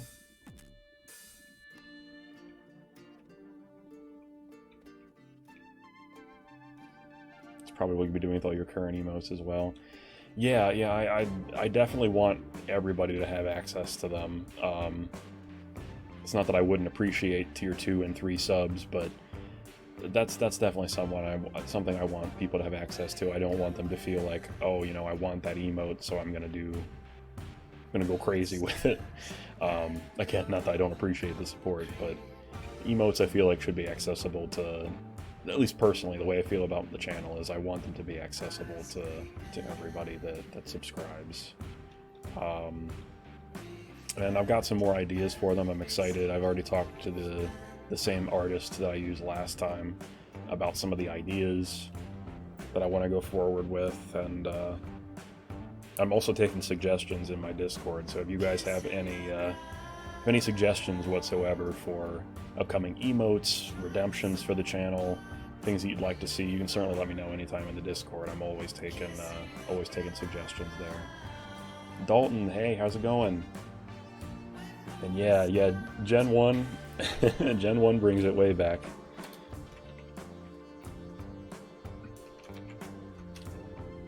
Anybody doesn't know Dalton, be sure to check out his channel. He's playing some Dirt Rally recently. Okay. I got to watch him play some Beat Saber the other day. Oh, and by the way, Dalton, I finally got the Oculus stuff. So I've been working on getting that stuff set up. Biggest problem I'm having right now is just making enough room to actually be able to play games without breaking my desk, my screens, punching my window, falling down and over stuff. I just need to clear out enough space to be able to do it. But once I have that space, I'm definitely going to be integrating some VR stuff into the stream. It's going to be a lot of fun. I got Beat Saber like you recommended naturally. I ended up picking up Super Hot VR and the Five Nights at Freddy's VR collection thing. So those are going to be a lot of fun, and I've tested them all out a little bit. You like VR driving? Yeah, I feel like playing that game in VR must be a ton of fun. What do I have out up front? I'm going to heal up Tiefers again, so that he doesn't die.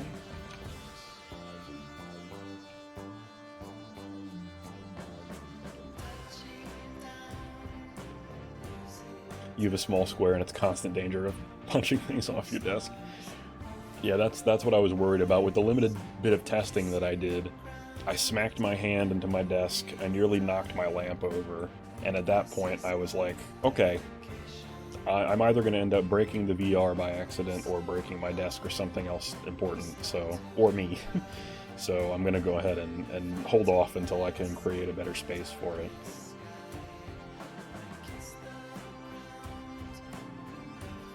Alright, Leo hit level 23, which means we can't afford for him to level up again. Or we won't be able to use him for the rival fight coming up.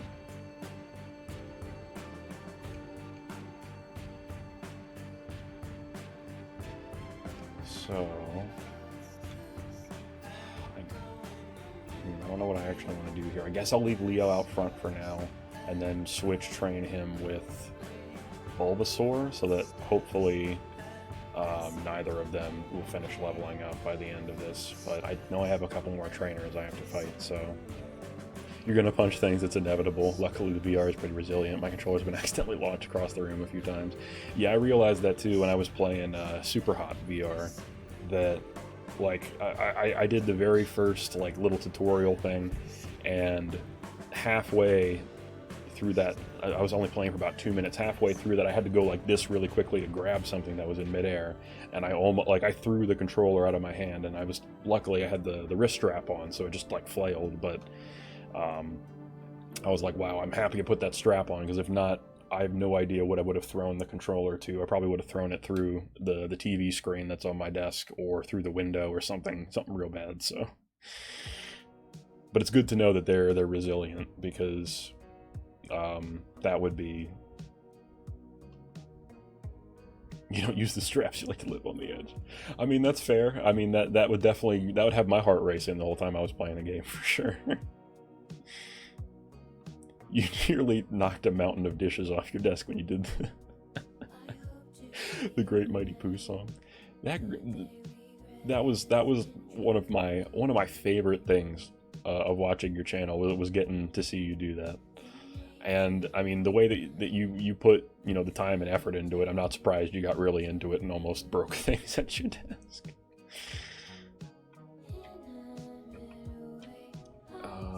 If I can't see you, you can't see me, so we'll go past you.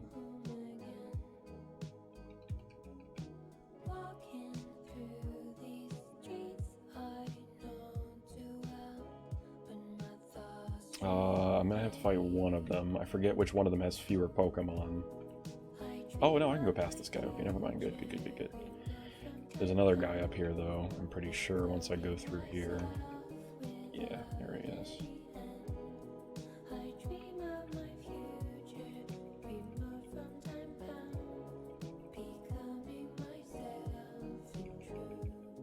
Machop would have been a decent grab, considering we lost our Mankey.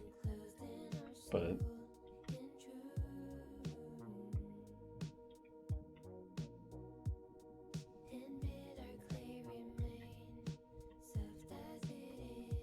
if I can make you go off screen. Zubat, please find somebody else, man. To annoy. There we go. All right, I got to put another repel up. This is obnoxious.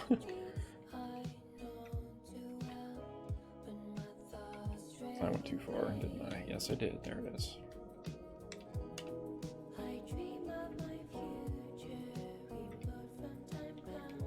I can't make you go off screen, can I? Yeah, no, I can't. I might have to deal with her.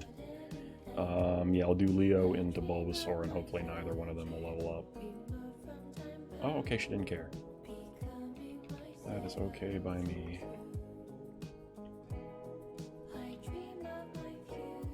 Yeah, this guy, there's no avoiding though.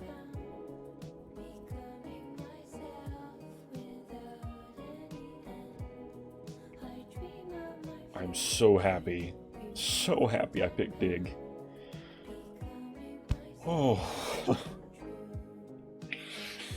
that was real stressful.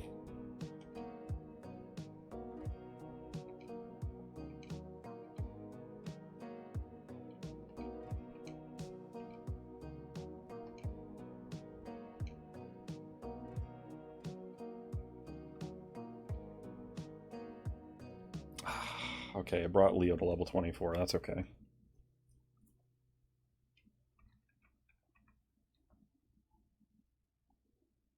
I'd rather not be able to use Leo than not be able to use Raticate or Ivysaur in the upcoming fight, so...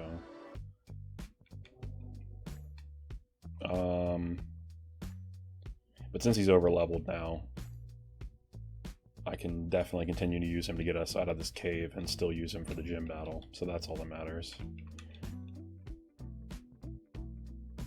You've been on Steam all day looking for any game that looks fun and it just isn't happening. Do you have a genre, like just in general, that you prefer to play over anything else, Dalton?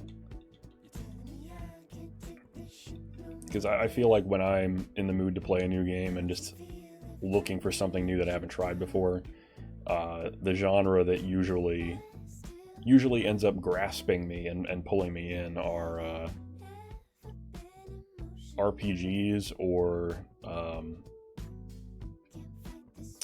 fighting games. I'm pretty much always willing to play something new that I haven't experienced when it comes to an RPG or it comes to a fighting game.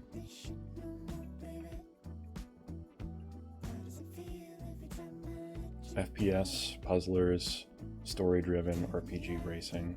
It's pretty good.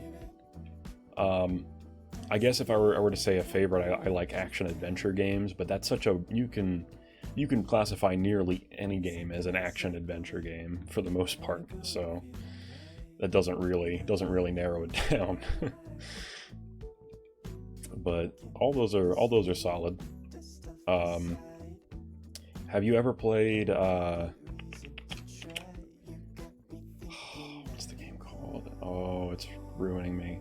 There was this game that came out on the Nintendo Wii, and this was a while back. So there was a game on the Nintendo Wii that was a racing game with just monster trucks, and it was called Excite Truck. And I thought that it was a very fun racing game, and it was very arcade style, but just because you said you like racers, I thought maybe you might be familiar with it. But it was a game I was really hoping would get made to make it more fully fledged, and I just never saw anything more of it. I don't even know if the developers that made it still exist. Probably not. They probably ended up getting bought out by somebody larger. But we need a new GTA, Witcher, Fallout type game. Yeah. I heard that the most recent update to Fallout 76 really improves things a lot. I was hoping Fallout 76 would be that kind of game that you were looking for there, but not until some of the more recent updates has it really felt like a fully fledged game. He didn't play much Wii besides Wii Sports. That's fair. Wii Sports was one of the greatest games on there. Wii Sports was really good. I played a lot of Wii Play. Then, of course, I played games like Smash Brothers and Mario Kart and other stuff that was on there. But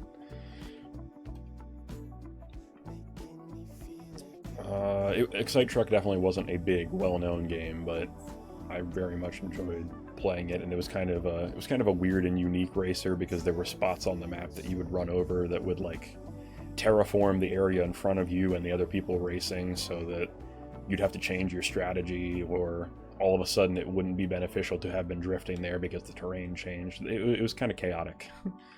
But we'll dig, because dig just clears out everything. Oh, I'm poisoned again. That's no good.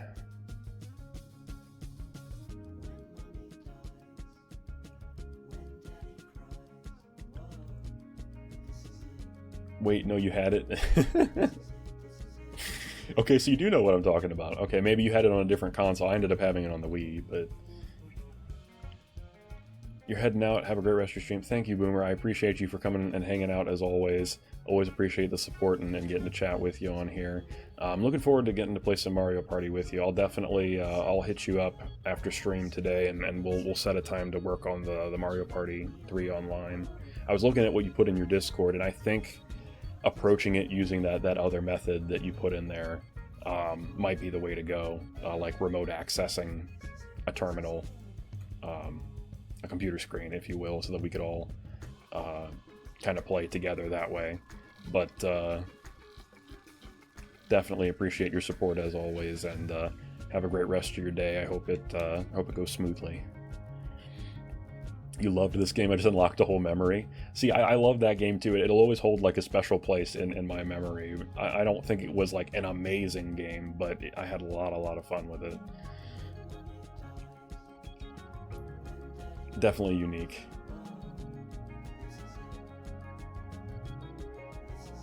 I don't think I can fight this Pidgey. Bulbasaur probably could though.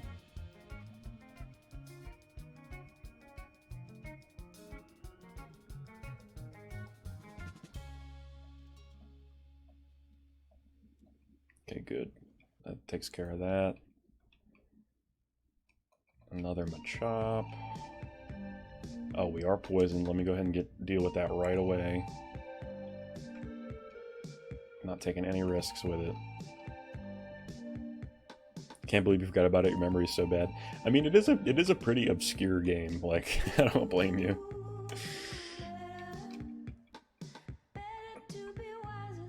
I'm gonna have to go this way. I can't go that way. And there's no avoiding this one, so...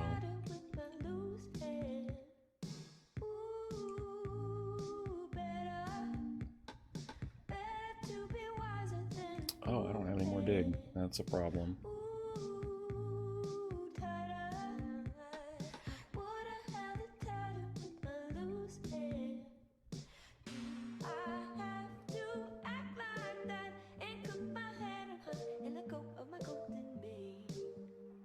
Confusion hurts.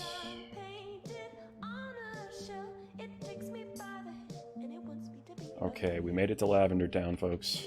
Let's go ahead and heal up.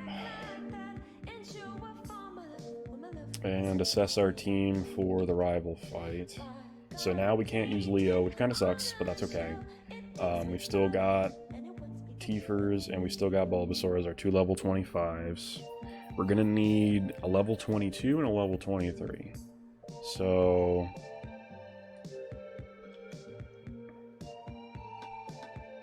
well, I guess we don't need them.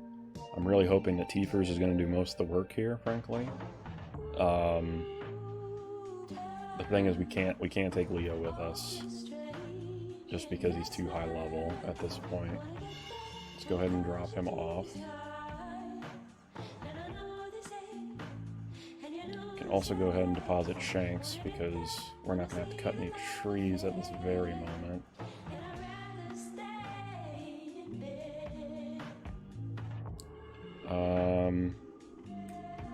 Alright, so let's take a look at the team. Alright, we've got a level 16. 2 level 16s, technically. That really aren't going to be able to do too much in this fight. But honestly, if we were to lose both Tiefers and Bulbasaur, I think it would be GG anyway. So let me heal again. Alright, if we get through this rival fight, this will be the furthest we've gotten with the Nuzlocke as far as our runs so far. So let's go ahead and get the hype music going.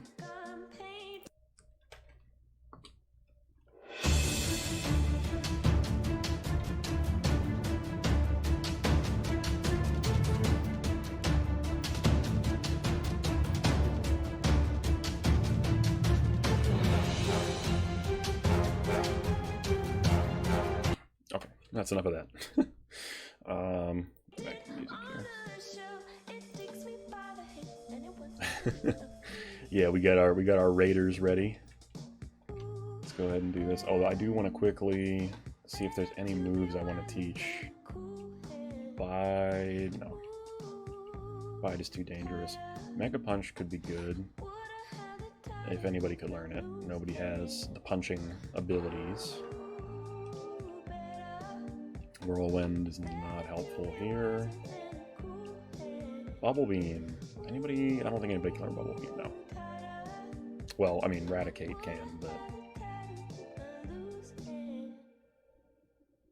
having Thunder Wave on our team could be super useful, but I don't feel that teaching it to Bob is our best way to go at this moment, because Bob could just get knocked out and then we'll have wasted our Thunder Wave TM. Teleport. That's not gonna work. Okay. So the only thing we could do would teach Eradicate Bubble Beam, but that doesn't seem worth it. Alright, and then as far as the team comp goes, he's got Pidgeotto, he's got Kadabra, he's got Charmeleon, and he's got Gyarados,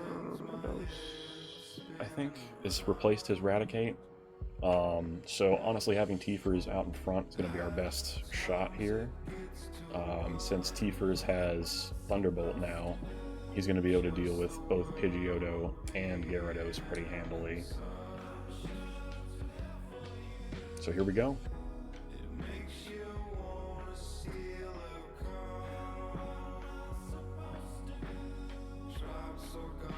Alright, Tiefers, this is up to you, bud. Give him that good old Thunderbolt. Ha, he missed with Quick Attack. That's going to set him back significantly. And a crit. Beautiful. And that brings us to level 26. It's perfectly okay to level up in battle. Wait, he's got 5 Mons. Huh. Okay. Oh, that's right. He's got 2 level 23s. That's okay. We're still coming in with fewer Pokemon and at lower levels than he had, so still following the rules. Grass and Psychic, Hyper Fang is probably our best choice here. Ooh, a good crit, but Barrage did only 4 damage off a crit, so I feel like we're still safe here. Fantastic. I don't have Quick Attack anymore, but it doesn't matter. Hyper Fang to finish.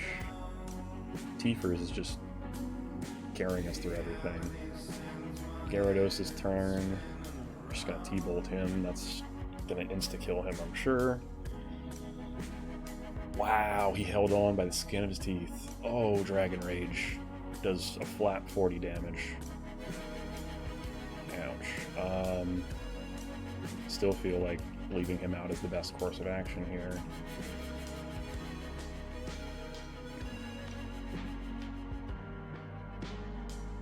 Alright, now it's Kadabra. We should be able to easily take down Kadabra. Hyper Fang. Kadabra was lower level than I anticipated. Tiefers is trying to learn Focus Energy. We're not going to learn Focus Energy because I'm fairly certain Focus Energy doesn't even work correctly in Gen 1 the way it was intended. I'm pretty sure it's glitched out, so it actually lowers the crit ratio instead of increasing it. And last up we got Charmeleon. I'm going to use Dig just so I can avoid... Oh, you're going to miss with Rage. That's actually very advantageous. And we one-shot him. And Tiefers sweeps his entire team by himself.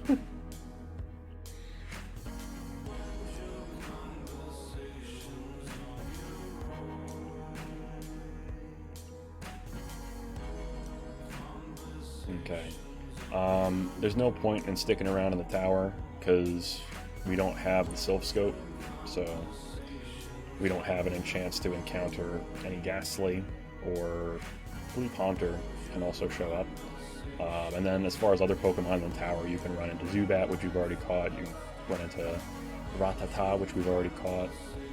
Actually, I'm not 100% sure if you can run into Rattata in there, but you can run into Cubone. That would be a new encounter that we haven't run into yet that we could catch.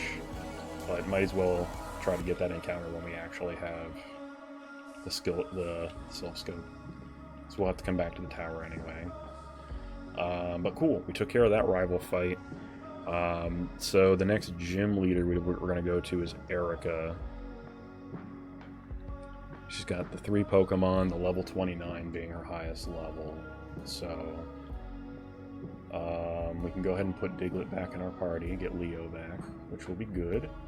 And we'll go ahead and put, what's his name? Shanks back in our party as well, so that we can use Cut on some of the trees. And there's a specific trainer in this next section that was the reason that we lost the Nuzlocke last attempt. And honestly, it's not even really that trainer's fault. It's my fault for not having some of the stronger Pokemon that I had on my team in my party while I was training up other ones. But I ended up in a terrible situation where his Poliwags and Poliwhirl just completely swept my team. Because my strongest Pokemon I had on my team was a Graveler, and it just got wrecked by a single Water-type move, so... But this time around, I'm not leaving my strong Pokemon behind. I'm keeping everybody that I can with me to make sure that if Pokemon faint, that I'll be able to at least scrape through and continue on.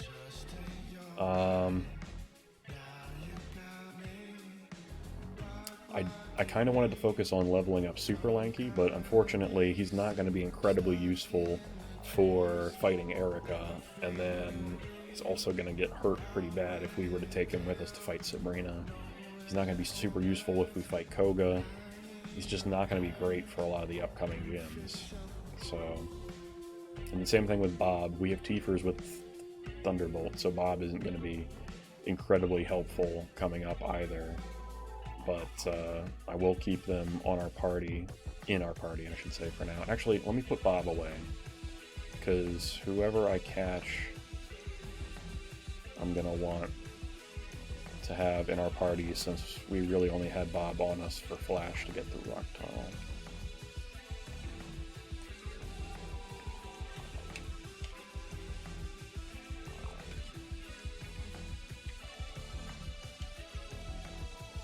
Tiefers should be out in front here, so I'm not worried.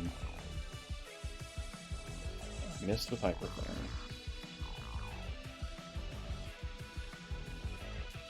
Oh, I got burned.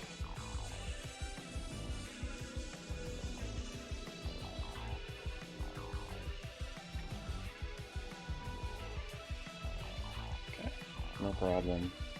Go back and heal. Real quick.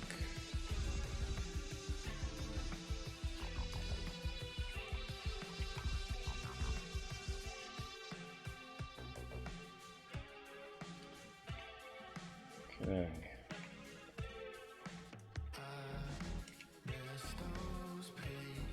Let's go and see what our encounter is going to be. Hopefully we can get a Growlithe that doesn't run away by using Roar. Fortunately, we've already caught Ekans, so we can't catch you. Same problem applies. Can't have two catches of the same species.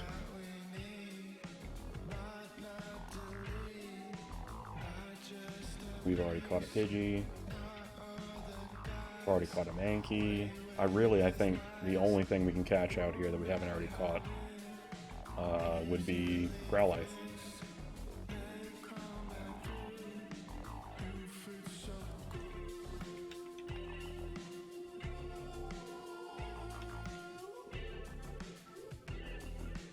Still no. Come on, game. I'm gonna go ahead and assume that Growlithe isn't one of the more common catches here, or encounters here, I should say. I'm just gonna go ahead and try to catch it, because it's gonna use Roar as much as it pleases. Nice. Alright. There is Growlithe.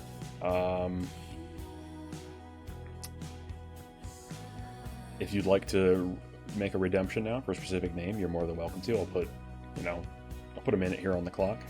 If not, we'll be naming Growlithe after one of our community members. And in that time frame, I'm going to step away for just 1 second. So bear with me.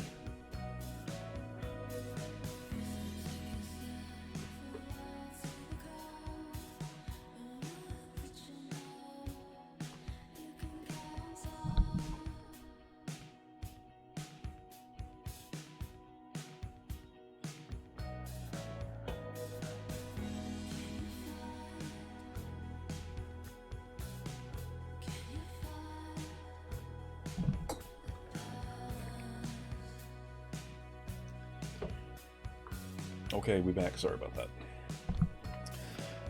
Oh, sometimes I sit at the desk for so long my legs start to fall asleep. I really have to get up and get the blood flowing. So, we'll go ahead and name Growlithe after one of our lovely community members who's hanging out.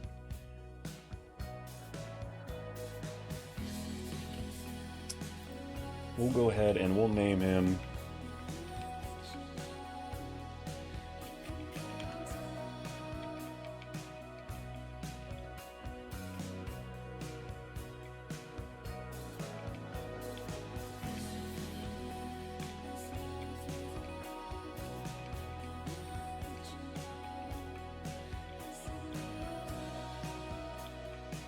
Roman the Russian.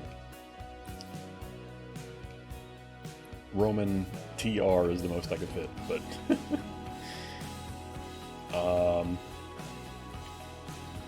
let's take a quick peek at him as far as stats and whatnot. Fire type, bite and roar. Okay, not a terrible starting set. We can use cut on the other side here to get out.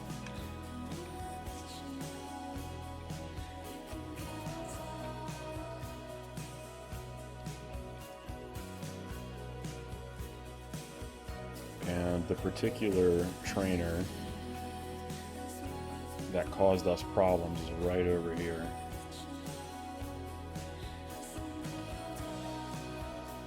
This guy. This gambler should be the one with 2 Poliwags and a Poliwhirl. And I vowed when I got back here that I would avenge the team that we had during the last run.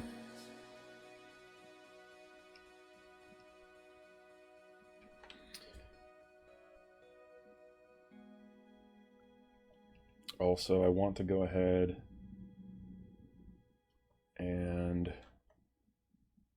What happened to our team members that we had? Hold up, there we go. I want to go ahead and add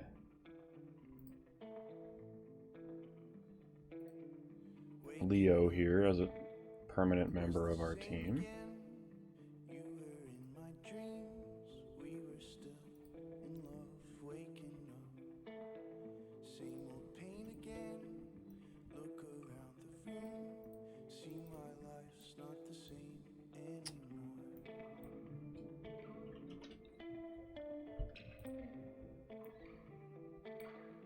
There we go.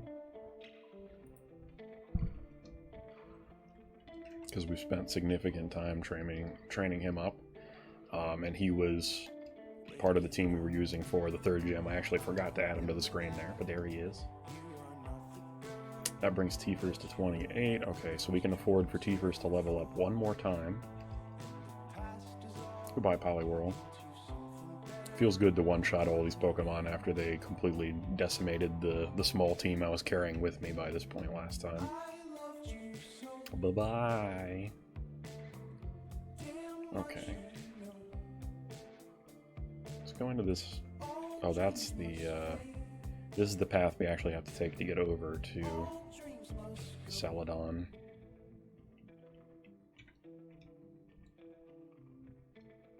Oops. Whoa.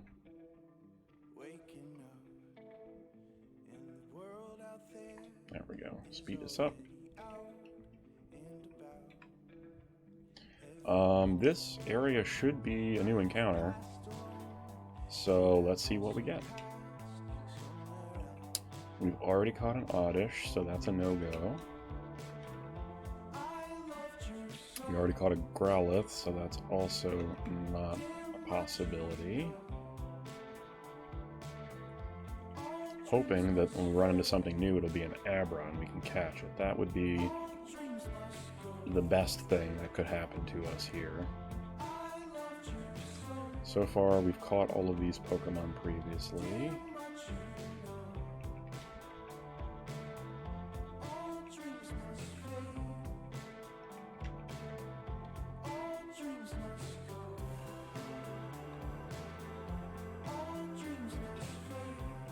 We also caught Mankey. Okay, I think Abra is literally the only thing that we can encounter here that we have not yet encountered.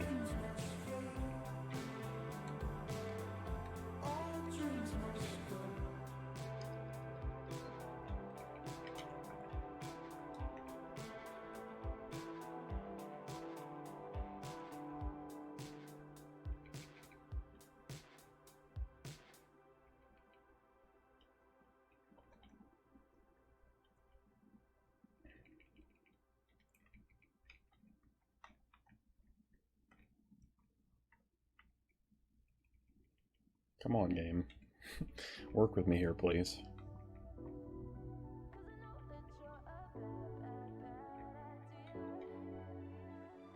Should I do this? Oh, it's getting late, I'll go. I don't want to, though. Alright, so far I've not run into an Abra, but I don't believe Abra is supposed to be a common encounter. In fact, I'm going to access some literature that I have real quick here to confirm that. Just 1 second.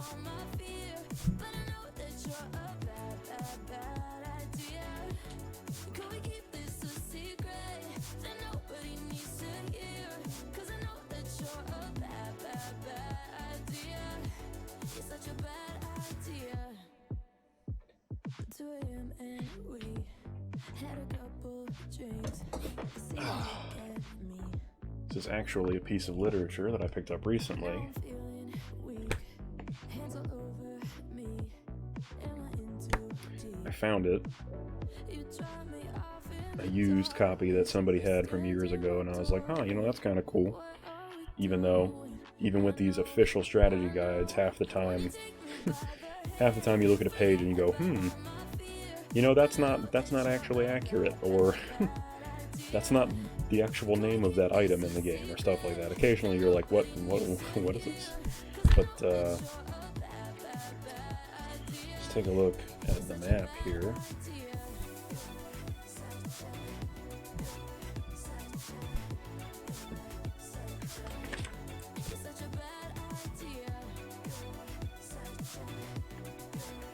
Yeah, Route 7.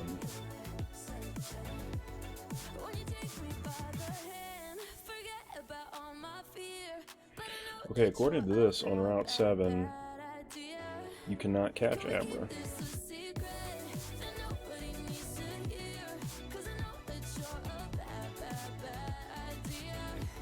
So, I wonder where Abra at, though. That's okay. Anyway, for Erica's gym, we got 2 level 29s. And 124.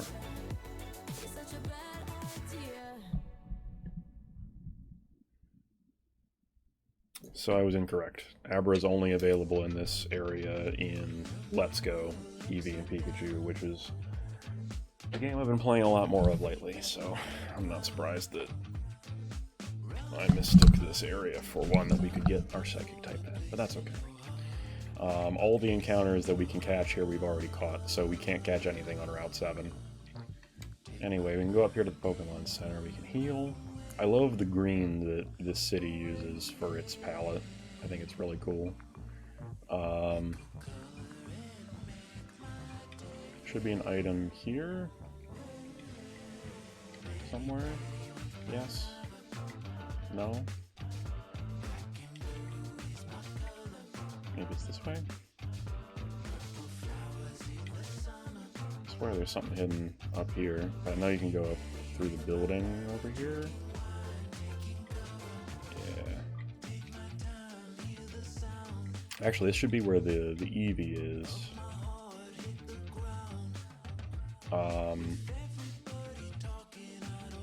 As part of the rules, I wasn't taking any gift Pokemon, so sadly Eevee's gonna have to stay here. Although it would be cool to have. Anyway. There are a couple things we can do in Celadon, though, before we would prep to take on the gym. I think I want to add Roman as a permanent part of the team. So I want to get some stuff from the department store here.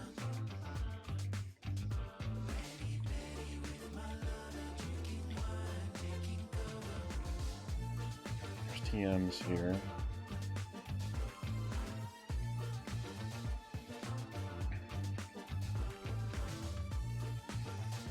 I have to sell some stuff first, though.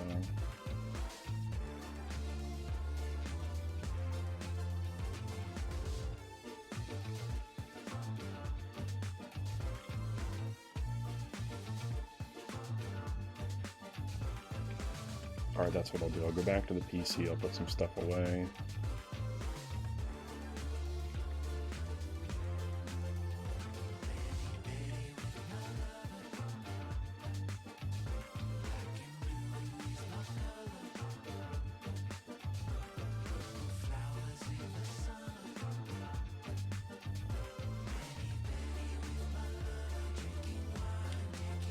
I'm not gonna use that ever. I'm not gonna use that either. We already taught Cut to Beedrill, and we taught Flash to Voltorb, so I don't need those. Alright, now I can go buy some stuff.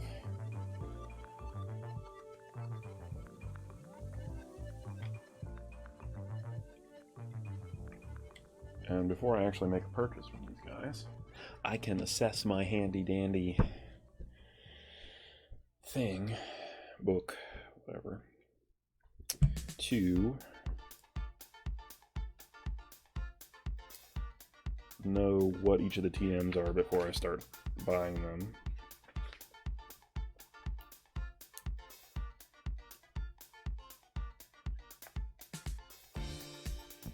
Okay, 13 is Ice Beam, 18 is Counter, 21 is Mega Drain, 41 is Soft Boiled, 48 is Rock Slide, and 49 is Tri Attack. You can also fish in the town for Poliwhirl and Slowpoke. Oh, you can get Slowpoke here. Okay, good. So we can maybe fish once we get a good enough rod and come back. Because I only have the old rod right now.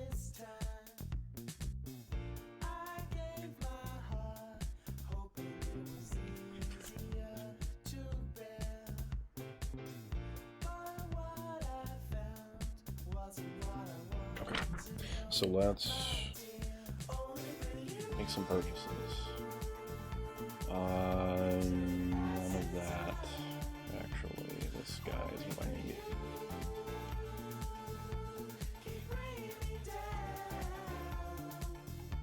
Okay, none of these are the ones that are listed in the book.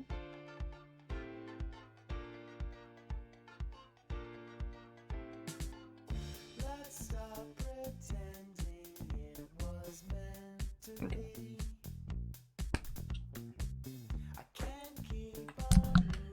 So we'll have to use this way, because that method did not help.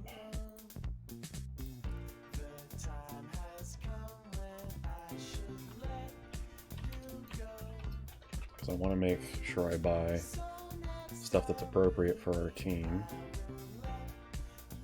So TM1 is Mega Punch, which I already have a TM1 and I can't teach it to anybody because nobody has hands for some reason. TM05 is Mega Kick though, and that could be useful. Actually, can I buy more than one of that? Can. Alright, I'm gonna buy 2 of these. I feel like those will be useful in the future, potentially. TM09 is Takedown, no thanks, because that move hurts me as well. TM32, okay, here we go. TM32, Double Team. Honestly, that could be pretty useful. I'm gonna pick that up. TM33 is Reflect. That can also be useful.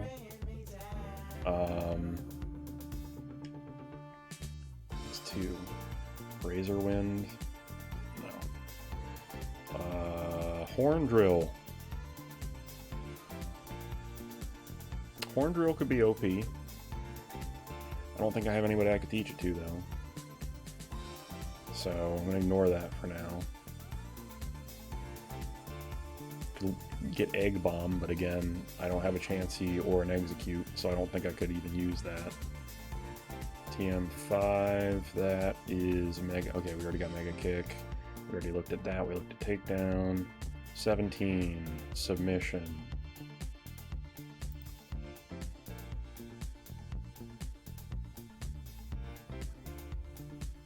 Submission does damage and the user receives recoil equal to 25%. No, I don't want recoil moves.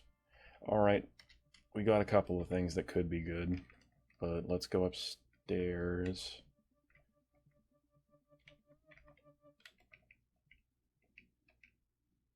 TM18.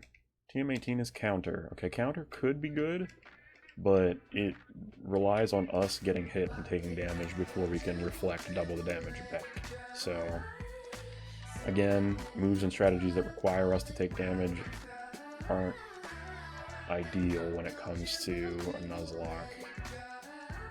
I'll go ahead and buy a Leaf Stone just in case for some reason we have to pivot to Oddish later instead of our Ivysaur.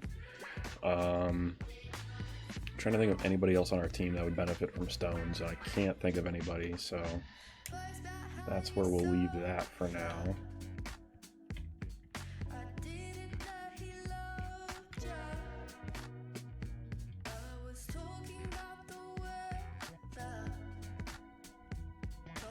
Nobody can learn Mega Kick.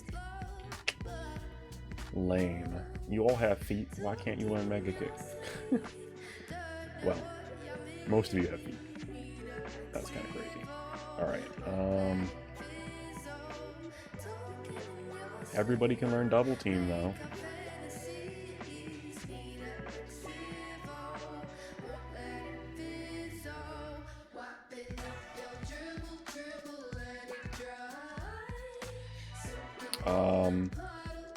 I would just go ahead and evolve Roman, but I'd rather wait for him to learn some moves. At least a fire-type move before I level him up. Or evolve him, I mean. Because when you evolve a Pokemon, it can very much limit and or delay your ability to learn certain things. I think as far as the game corner goes, I'm okay with exchanging the coins at the game corner for TMs, but I'm not okay with exchanging the coins flat out for Pokemon, because that's almost like a gift Pokemon. I want to keep all those other Pokemon from straight up encounters.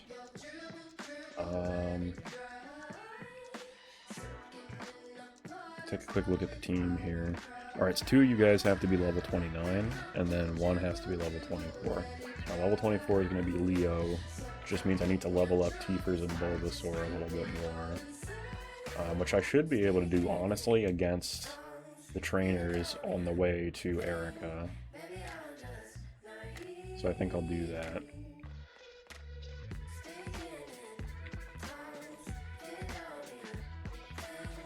So... yeah, let's just go ahead. Head that way. Found a PB up. I'm gonna go ahead and use that too.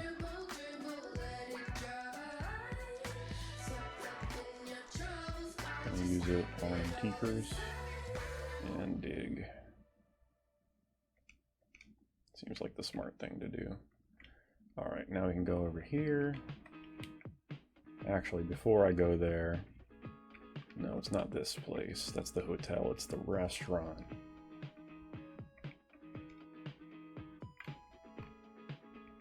I think it's this one?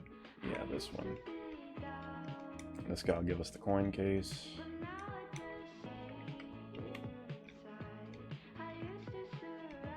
And that guy tells us about the basement out of the game corner that we'll have to go to do with Team Rocket.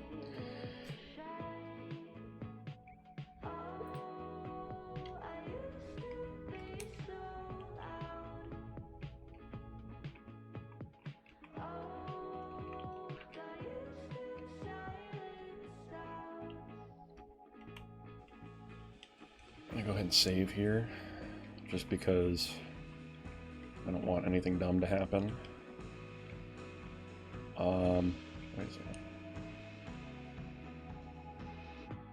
Okay, yeah, it's like that. So let's just do this trainer by trainer. And try to have Ivysaur out first, and then switch to Raticate if I need to.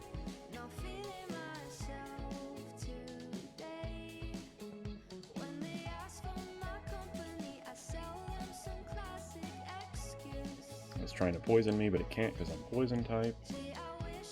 Another good reason to have Ivysaur deal with this fight. Please don't start using Wrap on me. Okay, good. Okay, we'll just tackle through everything. Sweet.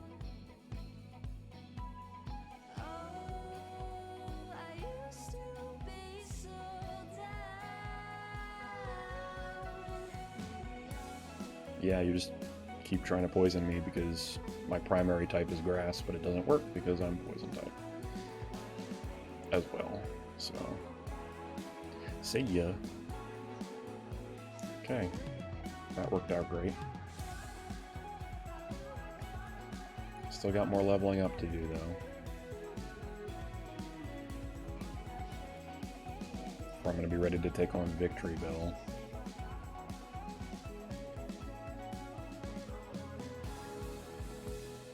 Weepinville's not taking much damage from these tackles. Oh, now I'm asleep. And here comes the Wrap.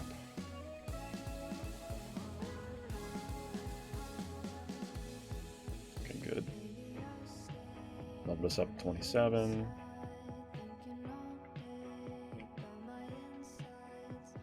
I'm gonna try putting Roman out in front and then switching. Get him some levels.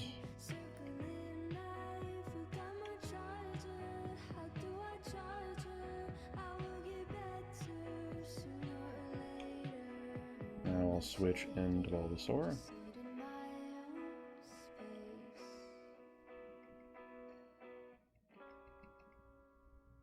Yeah, the game is like broken. It keeps trying to poison my poison type.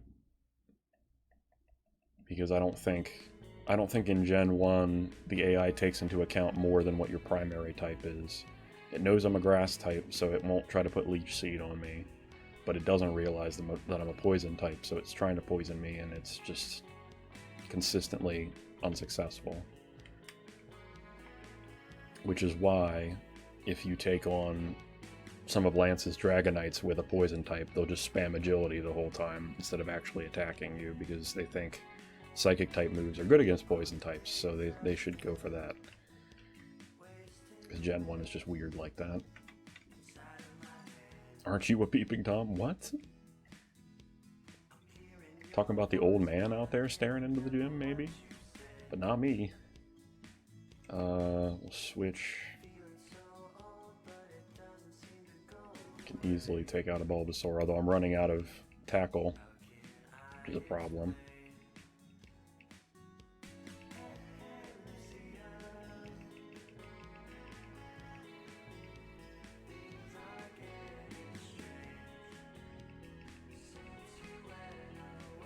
I might have to switch into somebody else actually to finish this. We're gonna get Tiefers in here. And I'm poisoned now.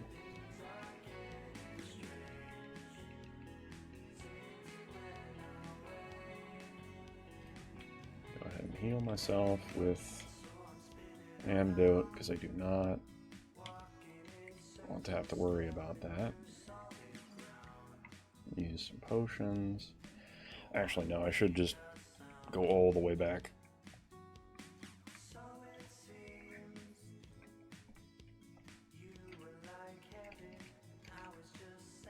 Cut through there. Cut through here.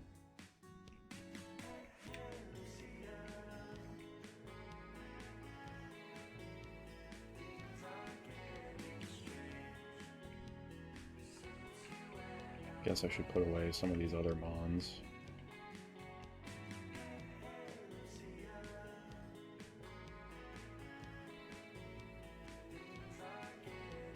Roman can hang out for now. Oop, not Tiefers. Super Lanky can hang out for the gym battle. Everybody else I need on me.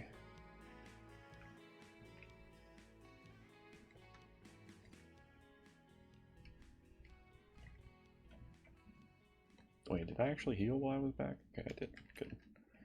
Alright. Almost forgot dual types were even a thing in Gen 1. Yeah, that's the reason that when people ask me what my favorite starter is, like, most of the time, like 95% of the time when somebody asks me what my favorite starter is, right away I'm just gonna say Bulbasaur. Just because it's the only Gen 1, or the only starter Pokemon in any of the gens that's Poison type. And Poison types are my favorite. But I also do genuinely like Bulbasaur outside of the fact that it's a Poison type. What am I doing? Every time I go to cut down a tree, I always fumble around in the item menu. Oh, I'm looking at the wrong tree. That explains a lot.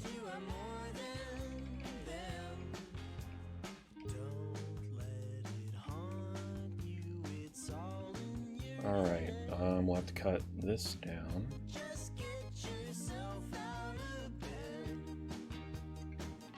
And get Bulbasaur back out front. Fight some of these trainers. Weeping Bell.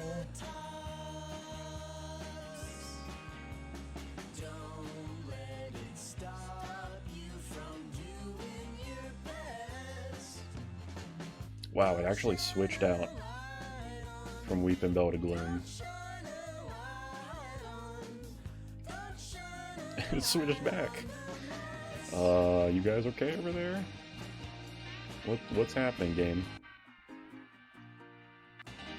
Oh, now it's Ivysaur versus Ivysaur, but it's just gonna keep trying to poison me. It has no idea what's going on. Oh, now you're gonna heal back to full health. This is kind of insane.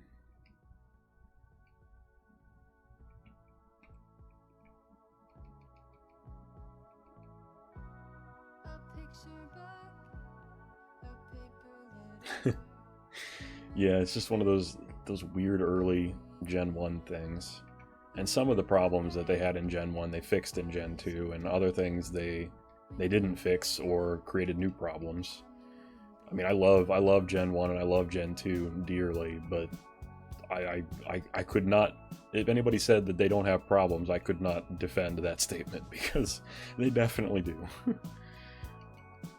And we encountered another one of those Gen 1 things earlier with those Beedrills that were using Focus Energy, and I'm fairly certain that Focus Energy is coded incorrectly in Gen 1, and instead of increasing the critical hit ratio, it actually eliminates it so that it's impossible to crit after you use Focus Energy. It's just weird stuff like that.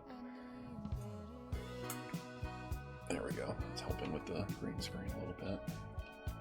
And now I'm paralyzed though, which is kind of annoying. Just gonna drag this fight out way longer than it needs to be.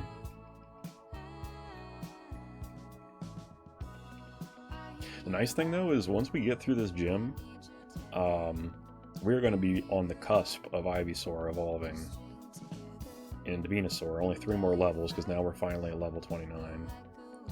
Which also means we should have Tiefers out in front, so I can get him also to level 29.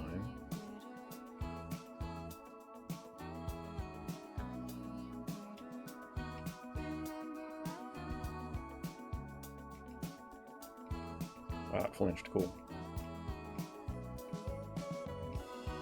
Okay, it did not reach level 29, but that's okay. Alright, one more time. Actually, we can probably handle this here. If I have...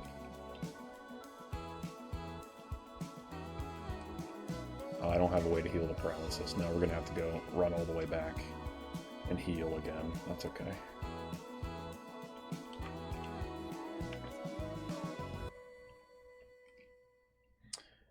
I also agree with you in the sense, like, I understand people not wanting to go back to the older gens. Like, I love them so much I can overlook the flaws and overlook the quality of life necessities. But when you have remakes like Pokemon Let's Go or the Gen 3 remakes of Red and Blue, Red and Green, you could easily go back and play one of those and still heavily enjoy the experience that way without having to deal with a lot of the quality of life and coding errors and the updated graphics. Like, there's no reason not to experience those other ones if you can. Also, and you have other stuff like Pokemon abilities is another great example that don't exist in Gen 1 or 2 at all. But in Gen 3, all that stuff is implemented. And I get it. I can totally understand that. Let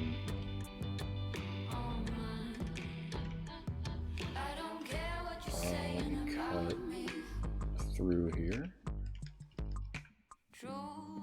And I think when I finally get all the way through this Nuzlocke and I start working on Gen 2, I might revisit the Kanto region in the Gen 3 remakes and maybe do like a randomized Nuzlocke instead of just a straight up Nuzlocke like I'm doing now.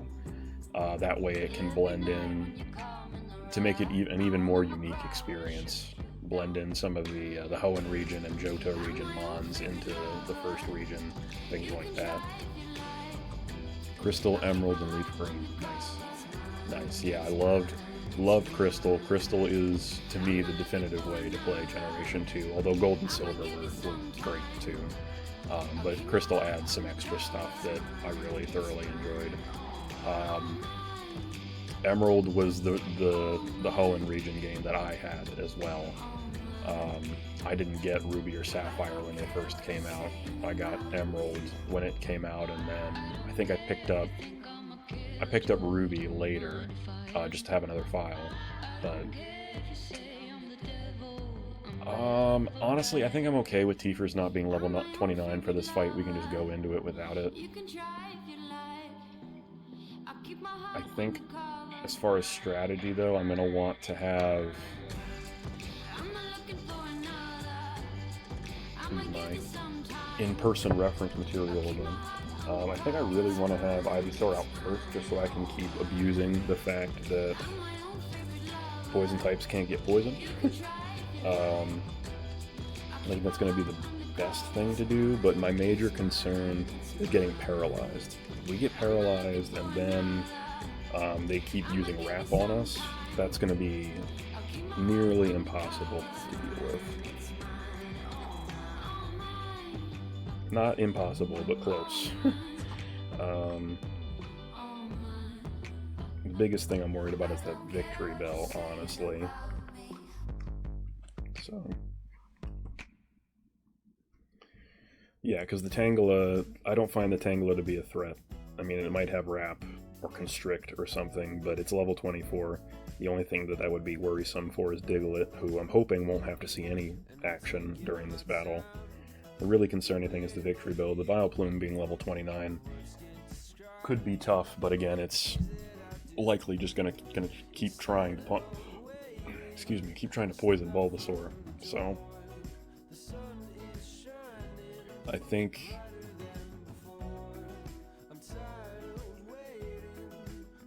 I'll start with Tifers and then switch into Bulbasaur if I need to. So here it is.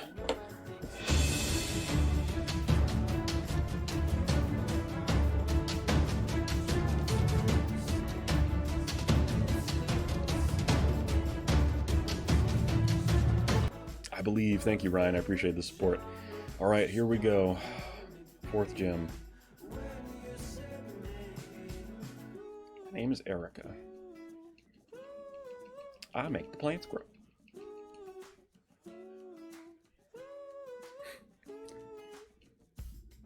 Someone should go in and just change all the text in the game. My name's Erica. I make the plants grow, and just have the battle start. Okay, so I'm scared. I'm gonna go for Dig. Okay, tried to put me to sleep. I'm happy that I avoided that.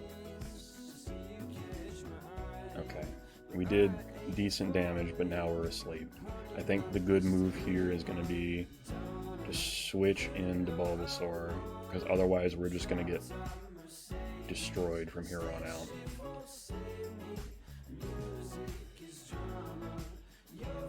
Okay, good. Good. Our inability to be poisoned is working out. Unfortunately, Tackle does next to nothing, but it's a good thing we got 35 of them. Oh god, she's coming this way. Oh god, say something smart. I like shorts! They're comfy and easy to wear!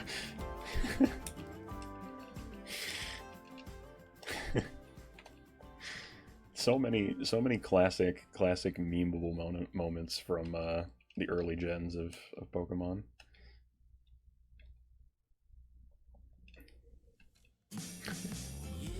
Oh my god, this cool kid from the other town is coming. Oh, he's got a Pokemon, we're gonna battle.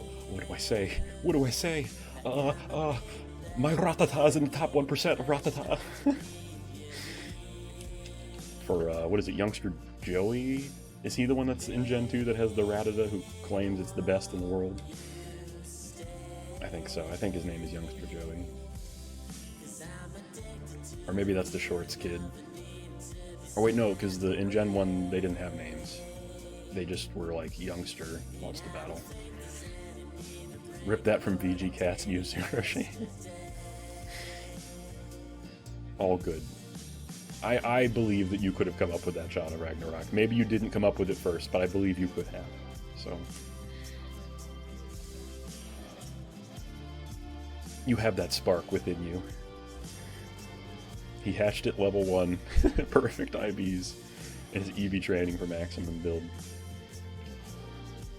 That man is he's littering that route with the with the remains of the Ratata who could not stand up to his standards. Okay, so we got Tangela now. Pure grass type. I don't know what it's going to try to do. I missed with... Okay, yeah, here comes Constrict. It did only 2 damage, though. And it doesn't stop us from attacking, so... I'm okay with this exchange back and forth. I can't Leech Seed it because it's a grass type, so it won't work. But... You know, I'm kind of curious, though, if I Growl... Alright, you lowered my speed. Congrats. If I Growl, does it lower it to only do 1 damage per time? Yes, okay. Alright, Tangle is no problem now. But now it's using Bind. You have to come along and dash his hopes. True, yeah, you kind of just show up and...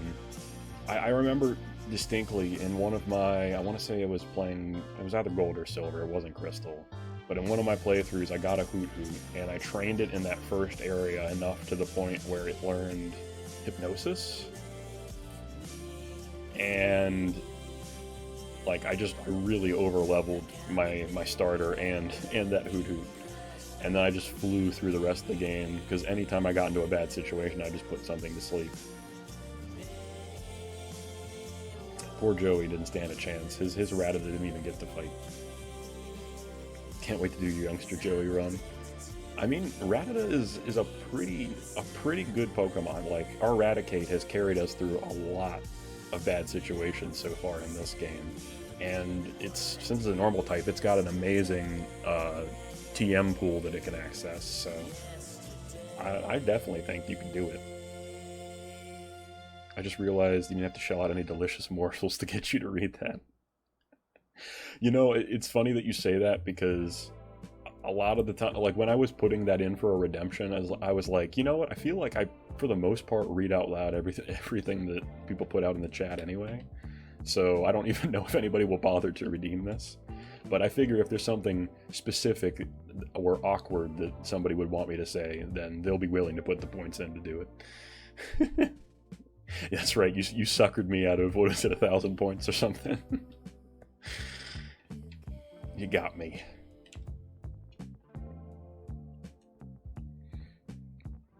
No.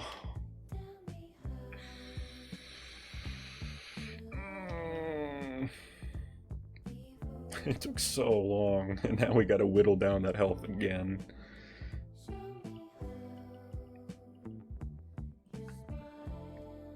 You clipped it and dropped it in the Discord. Awesome, thank you, Ragnarok, I appreciate that.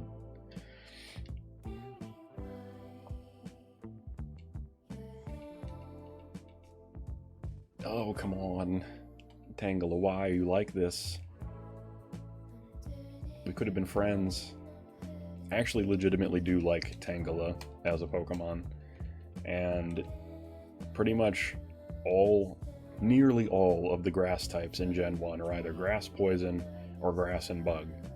And Tangela's pure grass. It's kind of unique, and it gets a decent evolution in Tangrowth eventually.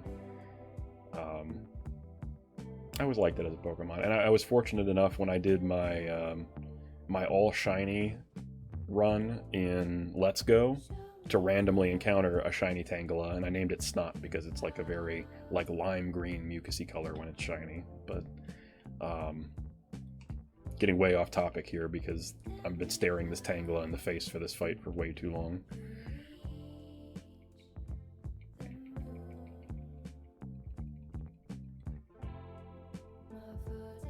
That's fine. You can use Constrict. Constrict means I get to keep attacking you. And you do what, 1 damage? Yeah.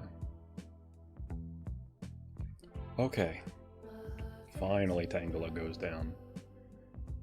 And now we have Vileplume, who I'm not super worried about. I feel like it's just going to try to poison me. Yeah. Alright, now we just gotta have enough tackle to get through Vile Plume, and we should be good. We only have 11 left, though. And if we have to switch over to Vine Whip, that's gonna probably do even less damage. Because I feel like grass... I don't know if grass resists grass, but poison should, so... I'd imagine grass resists grass. I don't remember specifically.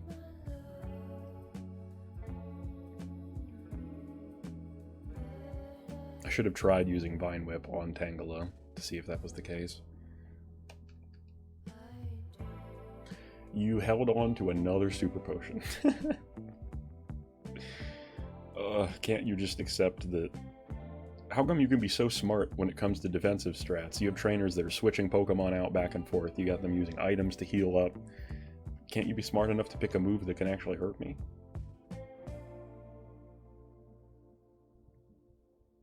I'm really, really cheesing out these gym battles for the most part, but I don't care. I'm not breaking my Nuzlocke rules to do it, so... Yes, we get Razor Leaf. Now, if I remember correctly, Vine Whip is more accurate than Razor Leaf.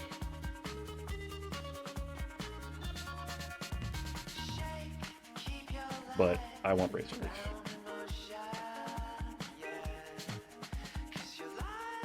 And we defeated Erica, just like that.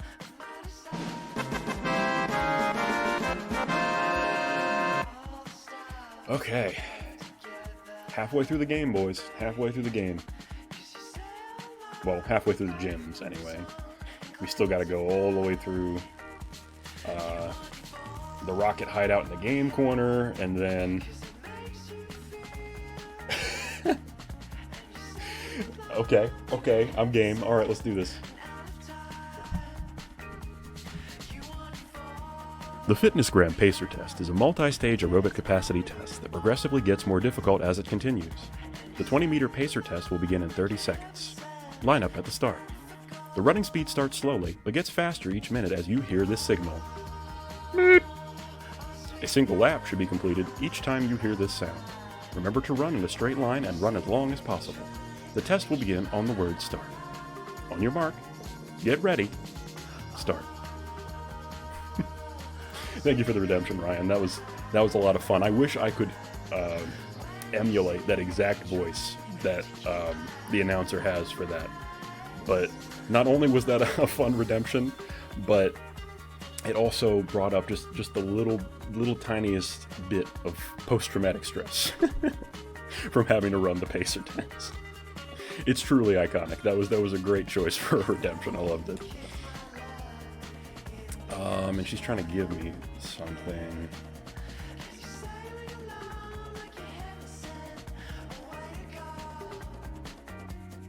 I forget what TM she gives us. If it's something dumb, I'll just completely just leave it and not come back for it because I don't care if it's something useless. But should have just left the page open. I don't know why I keep closing the book every time I set it down. Oh, it gives Mega Drain? We'll get Mega Drain. That would be useful. Damn, you could totally do this for a living. Hey, I would love that, Ragnarok. I would love that. I think that'd be a lot of fun.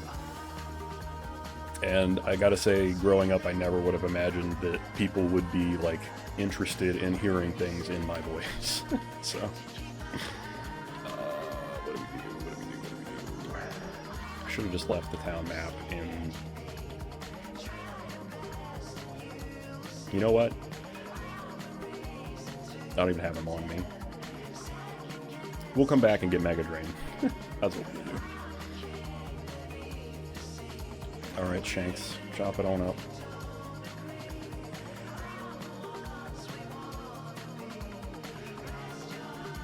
But I'm feeling good about this run. I mean, we've made some good progress. This is the furthest any of our Gen 1 attempts have gotten us.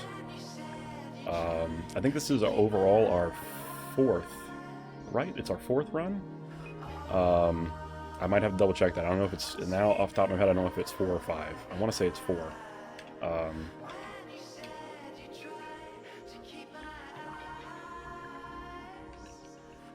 And we're halfway gym-wise. We still have all of the rocket hideout to deal with. We'll have to deal with Silphco, which is just a lot of trainers to get through. And then we've got 4 more gym battles, some rival battles here and there. And then, of course, the Elite Four. So we've got a lot to work on, but let's go ahead and drop off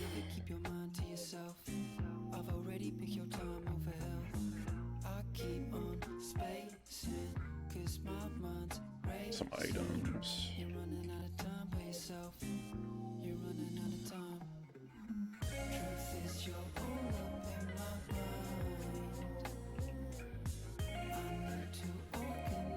Okay, that's probably good enough.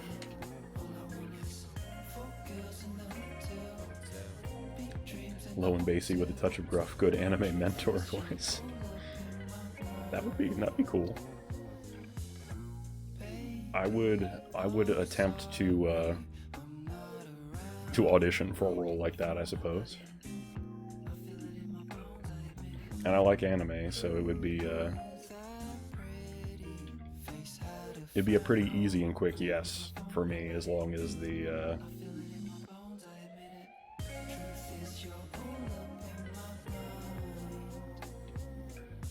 as long as it's something that I'd have interest in, which frankly there isn't too much out right now that wouldn't pique my interest. I'll go and heal up, even though I think I already did that. We'll go back and get Mega Drain, because honestly I'll forget about it if we leave this town without getting it. So, and then honestly, this is as far as I had planned for today. I think we'll go ahead and grab some of the other encounters potentially that we can get in this area out to. Ooh, actually no, I guess I can't go left out of town because there's going to be a Snorlax there blocking the way. I might be able to get an encounter in the grass right next to it, but you've tried some amateur stuff in the past, probably stick with that more. I've done. There was a point in time where I auditioned for and did some lines for. I think I was playing Toad, because some people were trying to do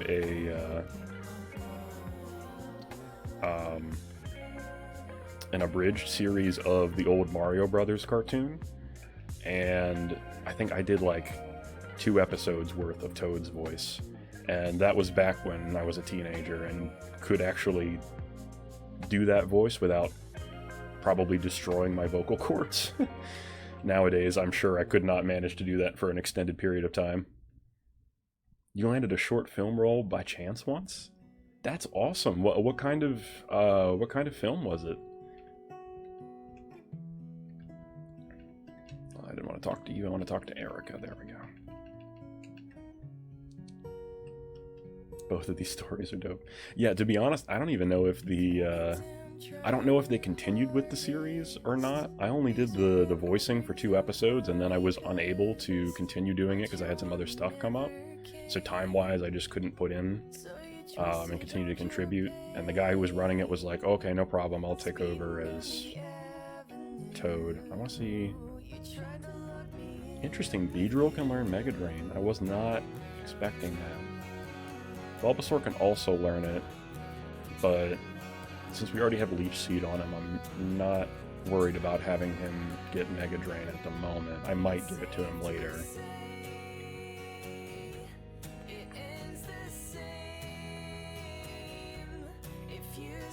And, oops, let's go back up here and get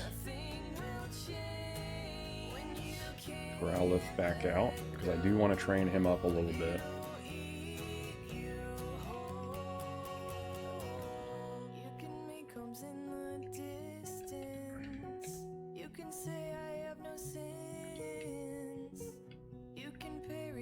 But I think that's really cool that you got a short film role. Did somebody just see you and was like, wait, this is the person that we've been looking for, or did they like happen to hear you talk to somebody and they're like, wait, you have the exact, qualities that I'm looking for? Because that's pretty cool to just be like, you basically got scouted without even realizing it, kind of thing.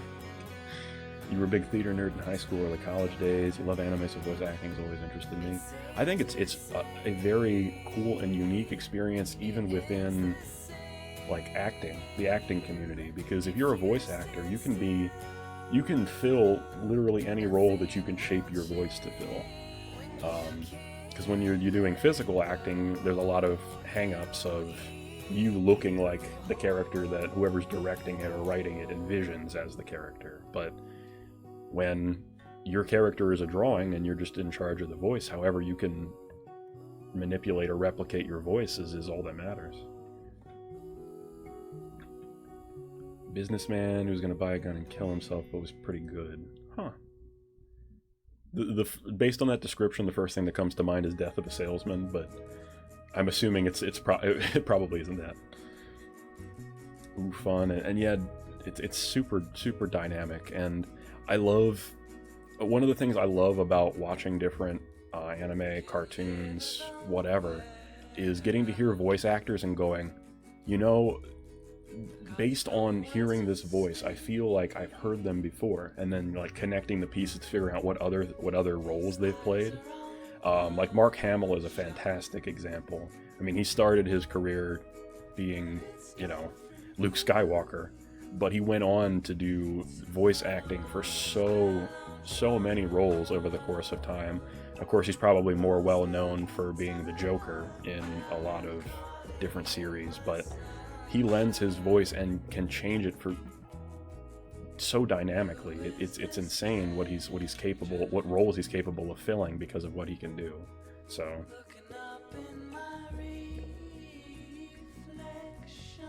your classmate was handling the boom, and I lived closest for them to recharge their camera battery. That is a very interesting way to land a role for sure. But you hate your reading voice, but you're technically doing an audiobook for the Log Horizon short novels. Okay, well that's pretty cool.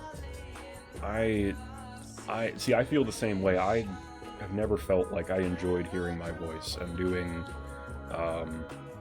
and I think it comes from back when I had a YouTube channel where I'd make videos and have to sit there and edit them. I'd get tired of hearing my own voice over and over and over again, and I feel like nobody's voice ever sounds the same to them when they hear it recorded and played back, as opposed to them hearing it from the inside coming out.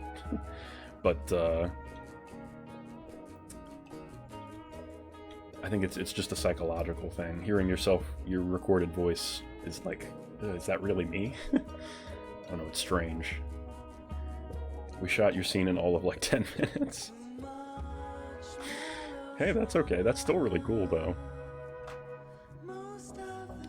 Oh, I gotta pay attention to levels for the next gym. So technically the next gym we're gonna be taking on, I guess, is gonna be Koga, but that's not gonna be for a while because we've got a lot of extra stuff we gotta do to even get there.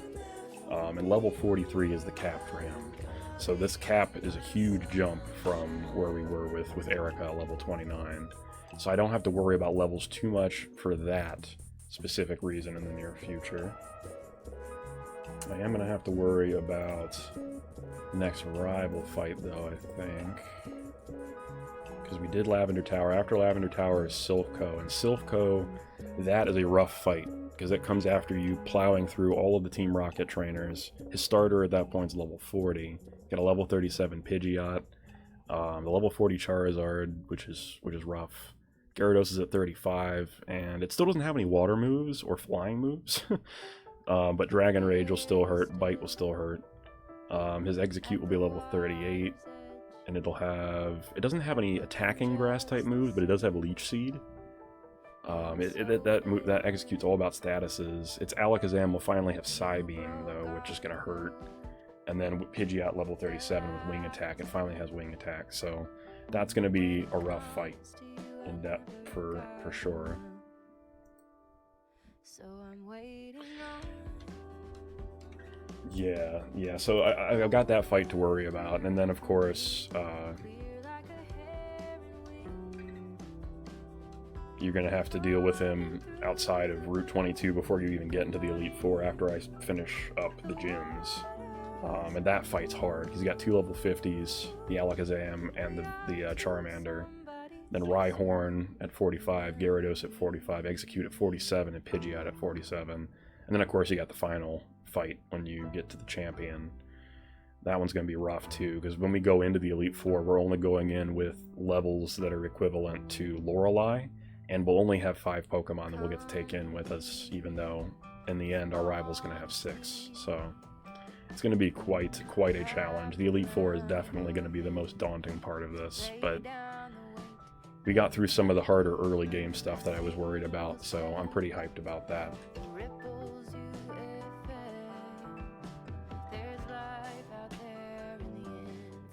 And we have a Doduo for our encounter here. Let's see if we can catch this fella.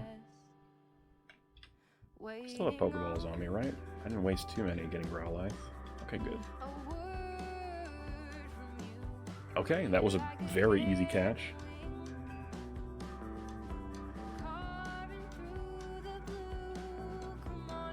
And I'm putting 30 seconds on the clock here if anybody would like to nickname our friend. If not, we will be naming him after somebody in the community, and I'll just be picking randomly.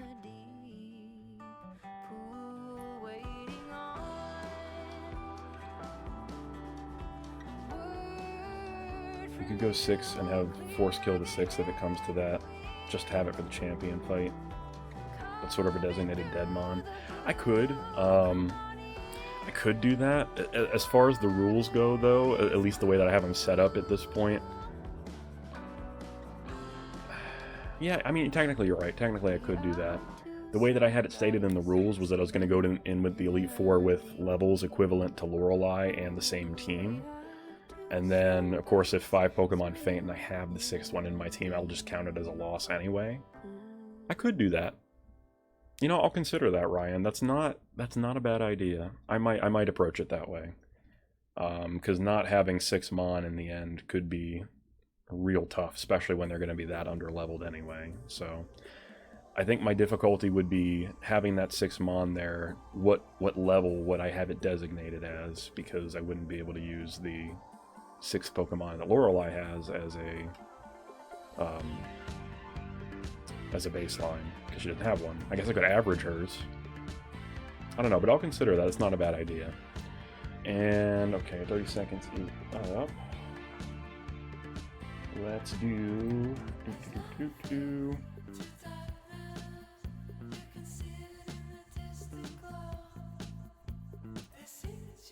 Lowest champion Mon.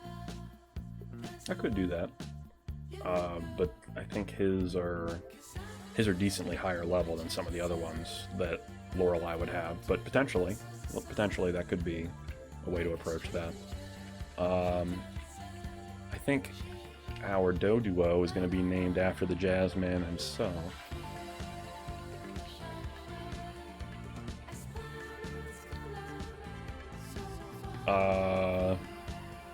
I forgot. Yeah, I can't put numbers. I'll put Jazz Bond because his Twitch name ends in 007, so I'll do that. Jazz C Bond. Space here. Will be the name of our Doduo. And that's our encounter for the route.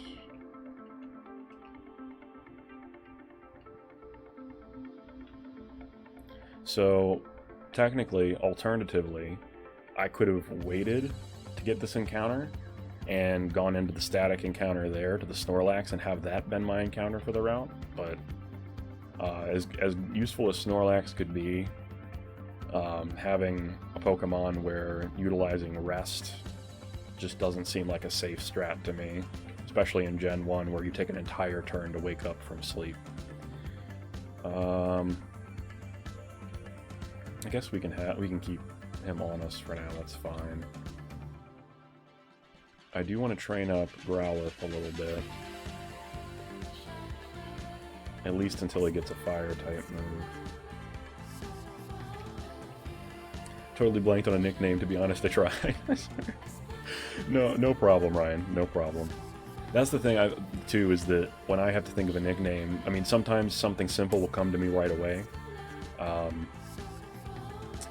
Like Shanks. Shanks came to me right away. I was like, Beedrill's got, little stabby hands. When that Weedle will become a Beedrill eventually, so we'll name him Shanks. Tiefers was pretty easy with Rattata because I was like, oh, you know, if he evolves into Eradicate, he'll have, you know, top chompers and bottom chompers. Okay, I didn't think I was going to say bottom followed by the word chompers today, but that happened. But other times I just sit there and I'm like, ugh, like this Diglett. It took me forever to come up with a name, and I ended up naming it Leo, and I don't even know why. I think my thought process was I'm going to name it Leo because the Alolan Doug trio have like the luscious hair, which makes me think of Leo from that 70s show because he has long hair. But that was you know, really grasping for some type of connection there.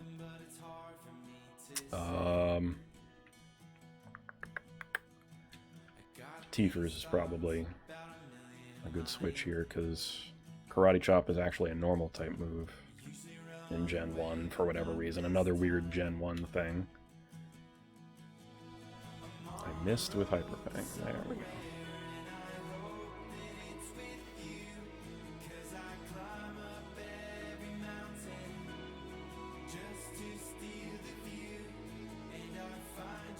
And yeah, if you're trying to use the redemption next time, you can certainly just let me know in chat, hey, I want to redeem, but I'm thinking of a name, and I'll give you a little extra time.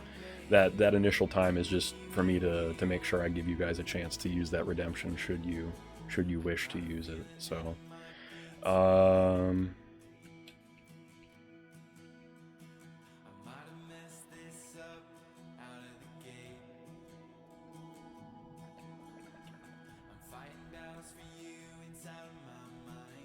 yeah, but all good. All good.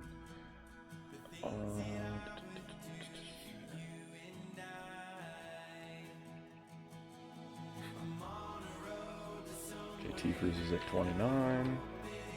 Tiefers finally reached the level that he was supposed to be for the last gym.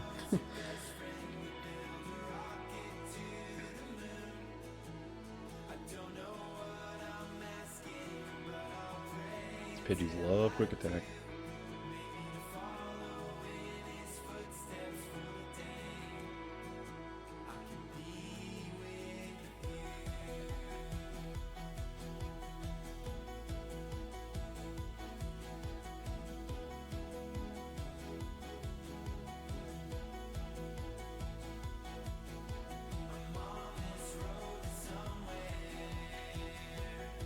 And I just wanted to take the moment to thank everybody who's come by and hung out today. Whether you've been chatting with me, you've just been lurking, whatever the case may be, I really appreciate all of you for the hosts. I know Bloodfire, you did a host earlier, and I appreciate you for it. Roman is hanging out and lurking, and Jazz and Boomer, and of course you, Ryan, and Ragnarok. You guys have been hanging out and chilling with me. I appreciate you.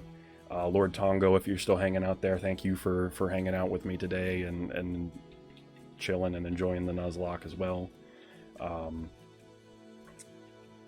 Really, each and every one of you, I appreciate all the support, especially with with how grueling a Nuzlocke can be sometimes. Oh, you're paralyzed.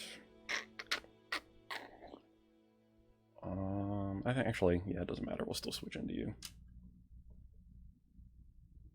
And of course, you guys have been doing redemptions and whatnot, all those other things. I love it. And of course, you guys have any suggestions for upcoming things you want to see, whether it's content, whether it's redemptions, things of that nature. More than happy to oblige.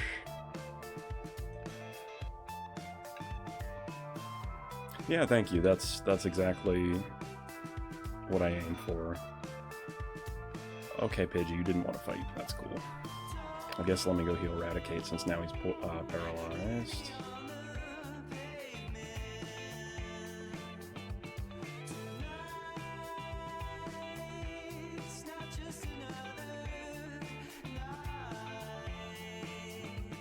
Well, actually, something that we can do while I'm thinking... Oh, I forgot to do that.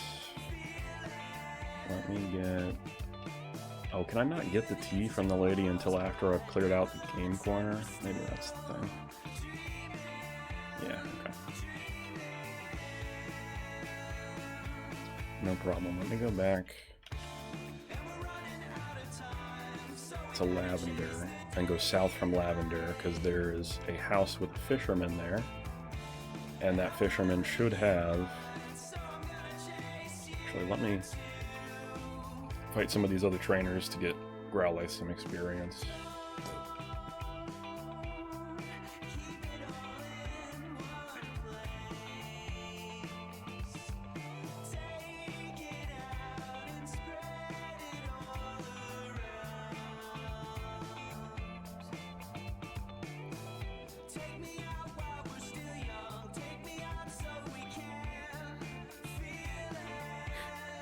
Nice and easy sweep.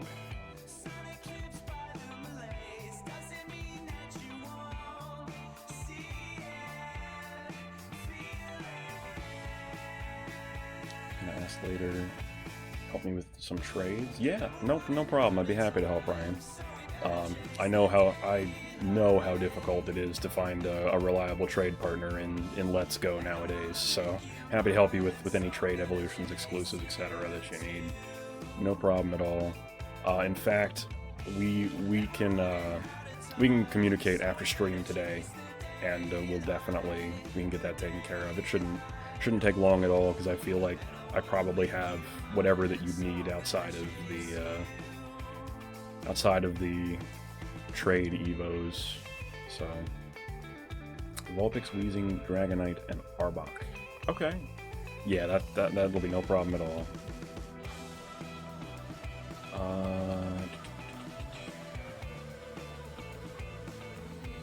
Probably skip Dragonite since you have Dragonair. Okay, yeah. I mean, either way, it's fine. I no problem, because I mean, once you get to the point where you're flying around, Dragonite will be flying above the routes. So grabbing a Dragonite for me is no problem at all. I can send to you if you want. Yeah, or you can keep leveling up your Dragonair. That's entirely up to you. What was I doing? I was switching to Teepers, right?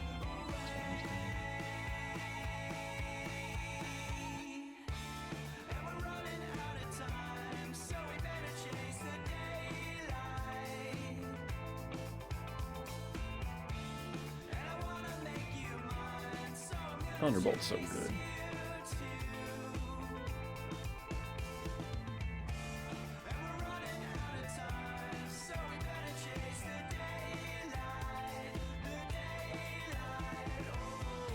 Let's go ahead and heal up Raticate again.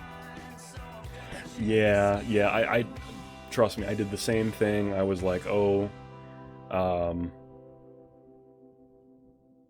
actually, no, I didn't do the same thing. I had the opposite problem. Was I didn't realize that you could find Dratini on its own.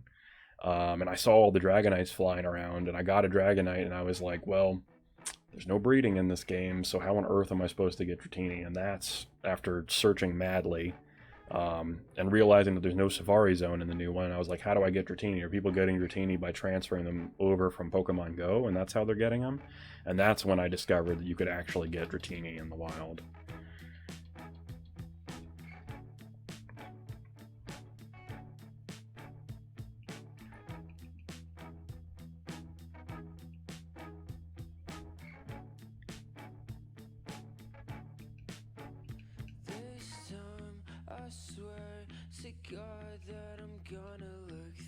Hit him with the Razor Leaf. Solid crit. Hit him with another Razor Leaf. Another solid crit. How about one more crit Razor Leaf? Nice. Sweet. Good work, Ivysaur. What cruel lives we live as Pokemon fans. We really do torture ourselves for the love of the world that they've created.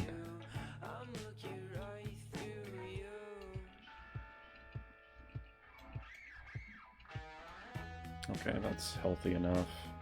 Take on the next trainer here.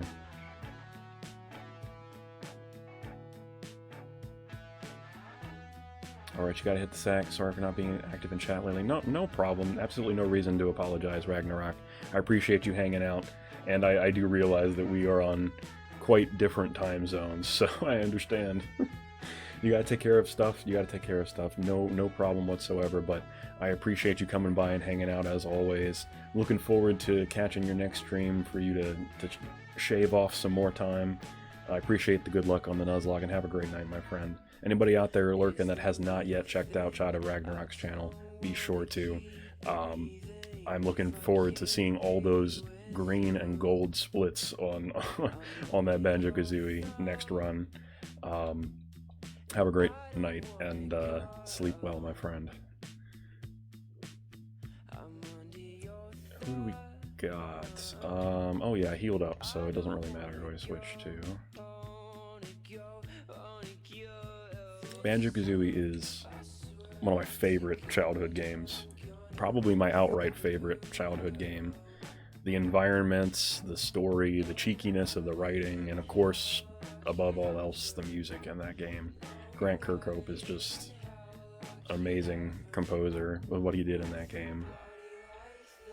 He and David Wise and Koji Kondo are my top 3 video game composers.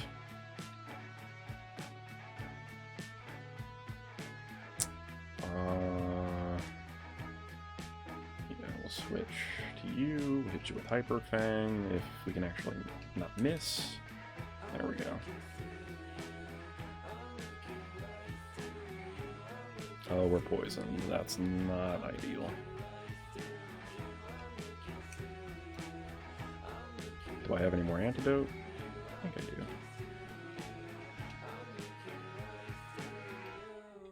I'll use some more of these potions to heal up. Actually, let me use a super potion. It's more fitting for the situation. Alright. Top tier Nintendo 64? Yeah. Very true. Very true. That's a must. If you have an N64, you should have a copy of Banjo-Kazooie, because it's well worth your time. And nowadays, if you have an Xbox, you can always get it off the Xbox Arcade.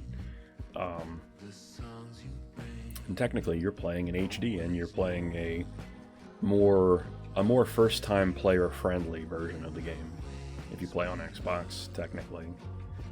Because it doesn't, like, I definitely prefer playing the N64 version, undoubtedly. But if you're playing for the first time, or if you're if you play video games as a very, very casual experience, you don't have a lot of experience with video games, the Xbox version is the better way to go, just because when you die, you don't lose all of your progress towards the musical notes. In the Xbox version, you pick up a music note, it's counted as collected forever, but in the original game, if you died while you were collecting notes, you had to start all the way over in the beginning to make sure you got that highest note score that you could grab, so...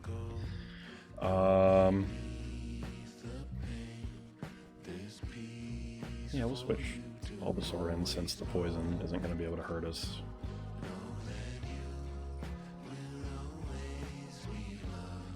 There we go.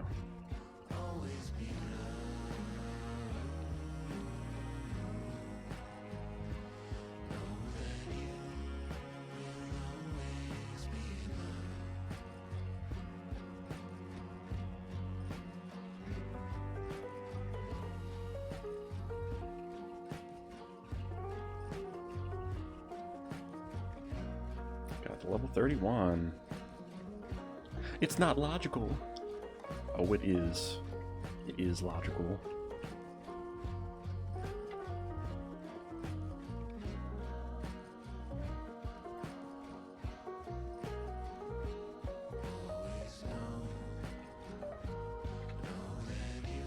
Alright, we'll fight this trainer too.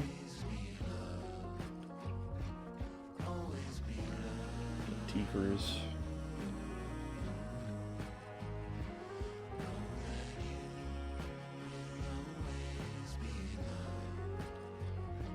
Got Roman to 18. Okay, Roman got Ember, which is perfect. We got put to sleep. I'm willing to sit this one out until Tiefers wakes up, because I don't think the Sclefairy is going to be able to end us.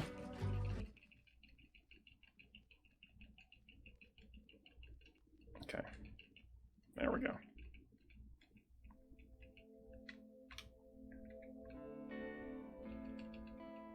It's good that we got a fire type move for our Growlithe.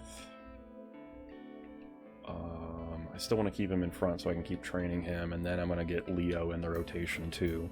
In fact, while I'm thinking about it, I'm going to go ahead and add our boy Roman to the team list, since I'm going to keep him as a team member moving forward.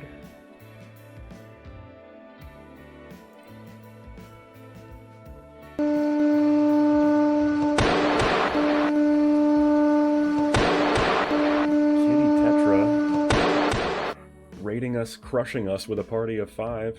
Welcome, welcome to all the raiders. And get a shout out here for Kitty Tetra. Thank you so much for the raid. I hope you had a great stream. What are you all up to?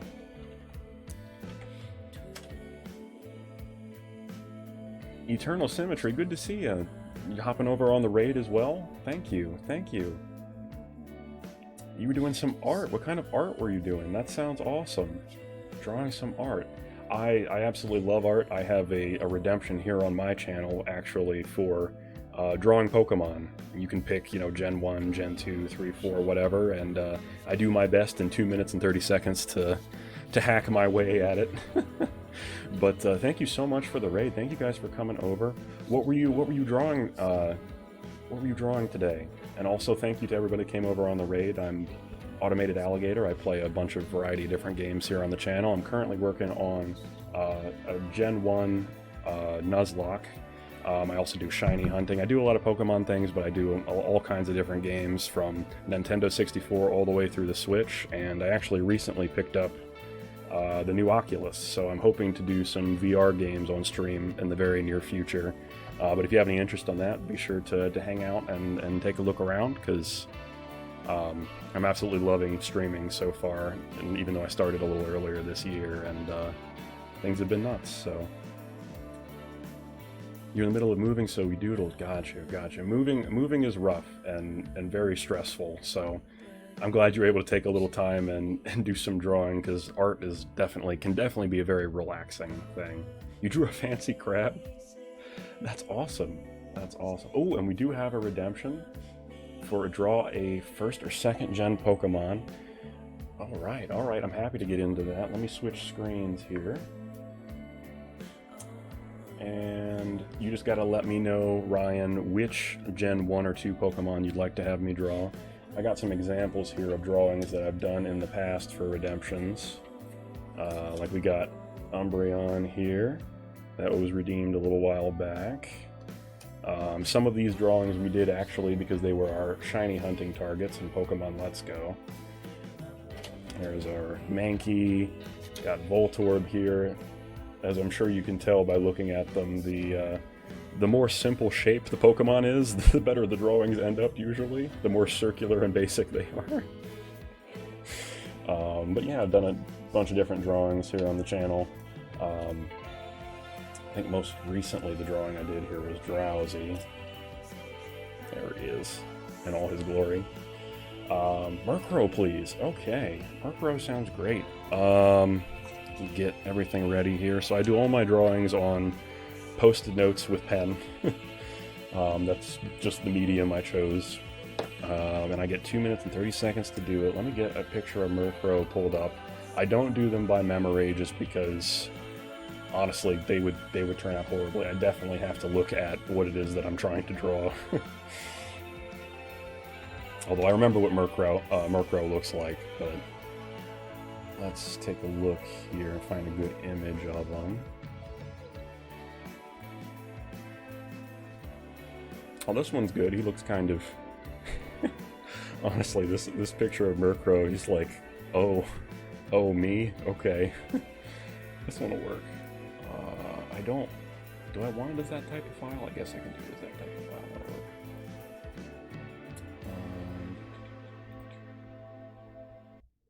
We'll do this picture. This picture works.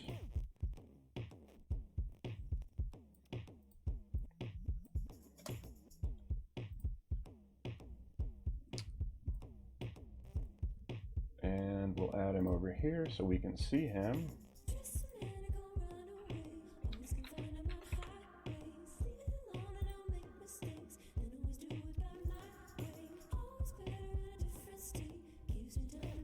takes me just a second here because I have to actually download the picture and put it in the right place. I'm doing my best to keep things organized because the second I get lazy about the organization of stuff, now I've got Pokemon pictures in one place and my videos downloading to another place, and it just becomes chaotic out of nowhere. But I do, here we go. And I do want to thank everybody once again for coming over on the raid. I'm currently have a couple different big goals going on. I'm doing a goal for a Shippuden cosplay stream in the future if we reach the sub goal by the time frame ends. And I've also got a follower goal coming up. I'm just 4 away from 150, and there's going to be a huge special event that happens at 150, so be on the lookout for that as well. I guess we can leave Murkrow right there. That works. I set my controller to the side here so I don't drop that. 2 minutes and 30 seconds on the clock.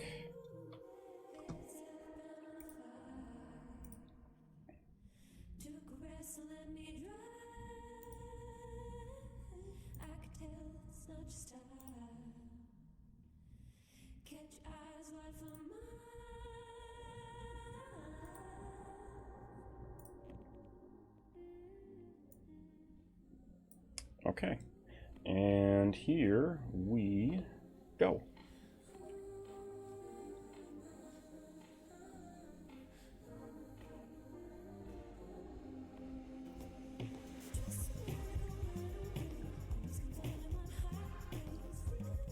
First thing I kind of want to do is, I don't know if this is the ideal way to do it, but I'm going to try to get his head and his like hat first.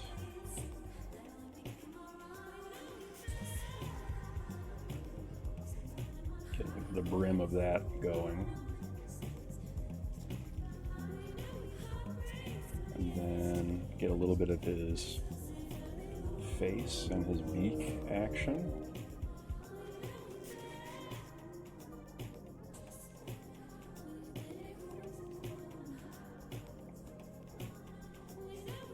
It's got a very like curved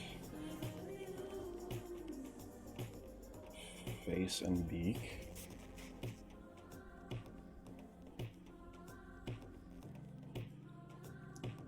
Get a little bit of this going in on the bottom. It's got a very, very thin little neck there. Get the other side of the brim.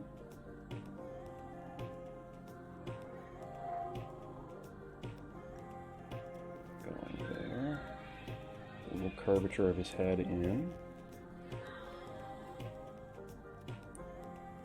Come down like that to like the pencil thin neck. And now I'll try to work in a little bit of his eyes and like the crest of his beak. Come in like this. And down. And out.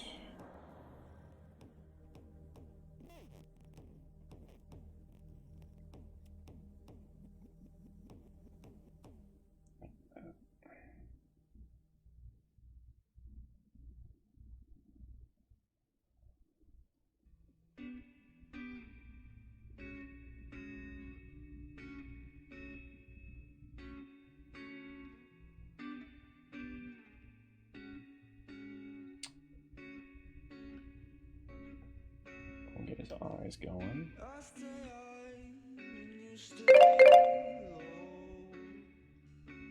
Okay, and that is already already the buzzer for the 2 minutes and 30 seconds. So let me show you where we're at so far.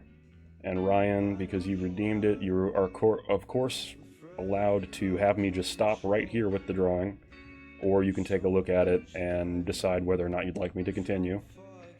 Not gonna lie, I didn't get as far as I was hoping to get in the 2 minutes and 30 seconds, but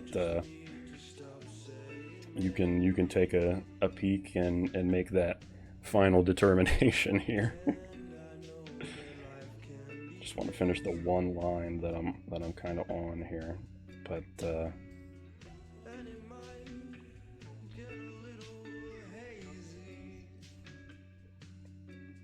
here's where we're at so far. Murkro's seen some better days. I felt like the top of the hat started out great, and then when I got to the beak, things started going downhill. So it's entirely up to you. I'm certainly happy to continue it if you'd like me to, or I can stop there. You are the one who redeemed it, so it's entirely up to you.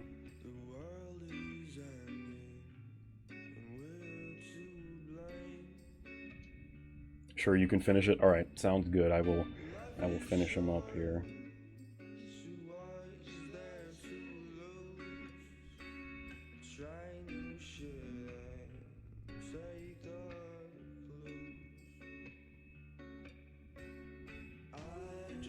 Get more of his, like, body and, like, cloak going, too, here. You only get another 2.5 minutes. Well, luckily, his lower body isn't very detailed for the most part. His feet are going to get cut off here, but that's okay. It's another problem I tend to have is sometimes I won't put enough space on the bottom to actually draw the Pokemon's body in its entirety. I've done that. I did that with who was it? I did that with Dunsparce, where I had to basically go and put another sticky note behind it to continue the drawing on the side.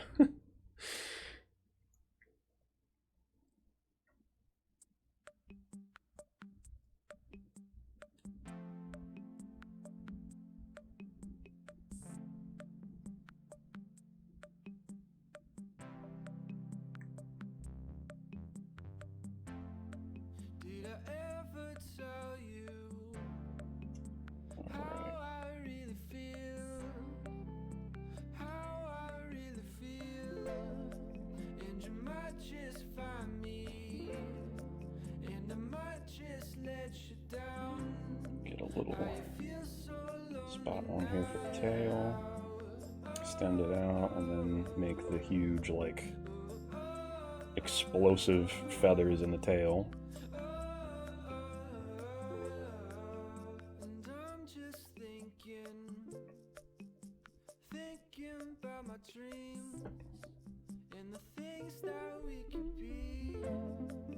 Sure, you already mentioned it, but Murkrow, Heracross, and Cyndaquil are your favorite Gen 2s. Those are some solid picks. I love Heracross, undoubtedly.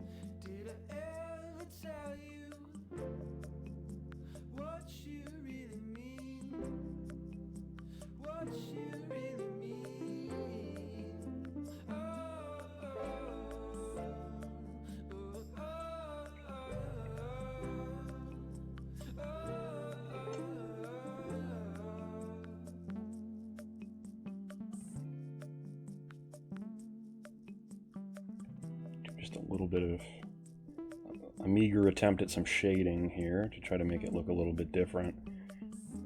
It's definitely one of the downsides of only working in pen is that I get one color to work with, and I guess, yeah, I get one color to work with and then various shades of gray, and that's about it.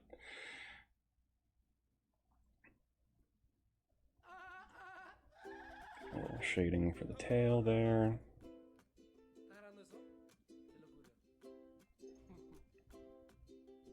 Get our furrow here for the beginning of the wing.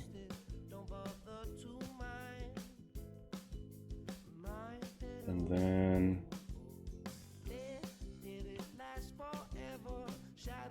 a little shading here in the top.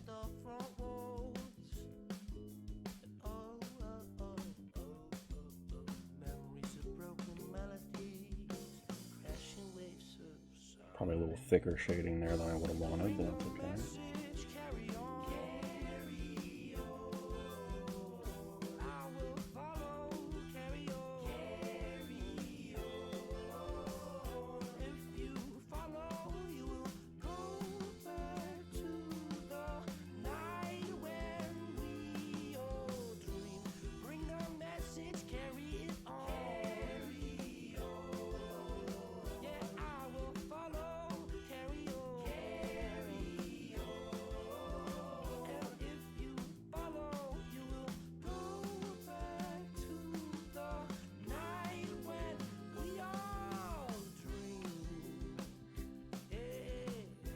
Alright.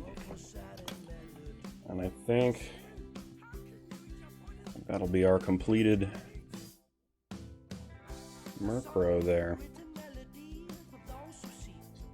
Oh, actually, I can put a little more leg on him. Let me do that.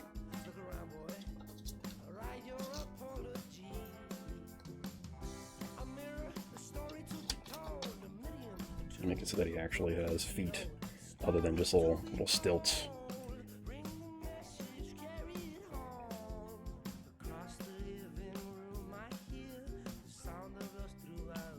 I will say this Murkrow has seen some shit, because I don't think Murkrows normally look quite like this, but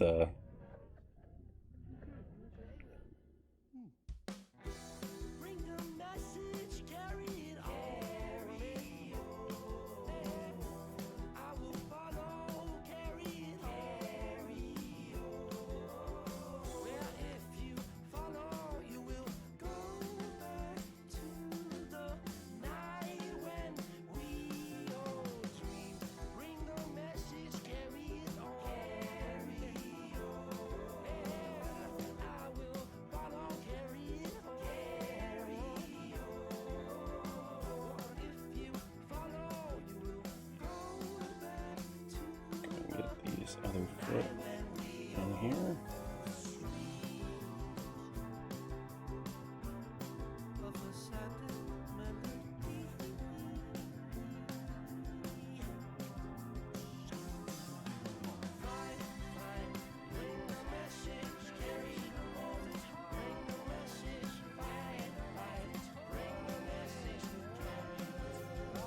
All right. There he is. This Murkrow's seen some shit. He's been through some stuff, but there he is. There's our finished product. Yeah, thank you. I enjoyed drawing Murkrow. I feel like Murkrow is one of the ones that people tend to forget about too, as far as Gen 2 Mons go. They didn't add a whole lot of. I feel like they didn't add a whole lot of dark types when they added dark types in, and that's one that typically gets forgotten about. People think of Umbreon, they think of Houndour, they think of Tyranitar, but people don't tend to pipe up about Murkrow. So yeah, thank you very much for the redemption. That was fun. And all of the drawings that I make will be in the Discord. I've already added pretty much everybody else that we've done drawings for. Here's another one with Metagross that was here on the top. But that new drawing with Murkrow will also be in the Discord, so if you want to peruse any of the collection of redemptions that I've done so far, or any of the ones that I've done for shiny hunt targets, be sure to hop into the Discord and check them out. And thank you again, Ryan, for the redemption. You still love the Lugia? Yeah, that's right, Boomer. You had me draw the Lugia, who is super detailed, and I feel like well, the drawing isn't super detailed, but Lugia as a Pokemon is more detailed than I thought going into that redemption. So, and there's the access to the Discord server if you have any interest in hopping on there. There's a bunch of different stuff on there. I post my TikToks that I make on there, which are mostly gaming related stuff.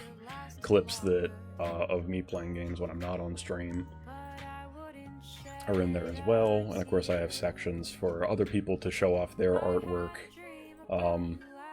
So if you have any interest in that, you are welcome to hop over there and post there as well. I always love seeing what people in the community are able to do.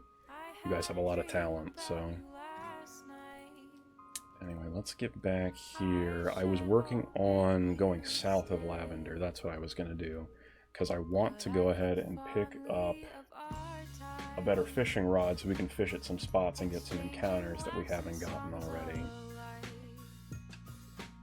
And I'm sorry, I feel like I missed out on some of the chat here.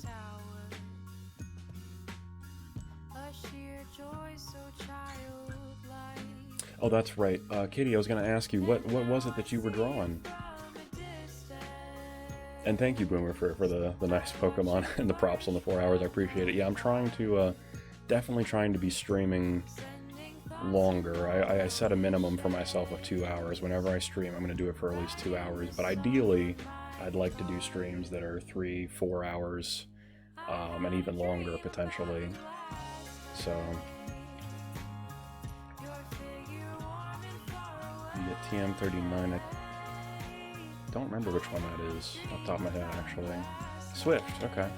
Swift can be useful. It never misses. The only thing it doesn't hit is ghost types. You're a fisherman. Are my Pokemon okay? Yeah, they are. They fight you. It's fine. What are you gonna have, like 5 Magikarp? Oh, it's a Goldeen. Okay, that could actually hurt me. Ooh, I could get a Goldeen or a Seaking and teach that Horn Drill. That'd be kind of cool. I'd have to make sure it's leveled up well enough, though, to make that strat even viable. We'll get Teefers in here. Plow through Goldeen. Poliwag. And the other Goldeen. Teefers is level 31.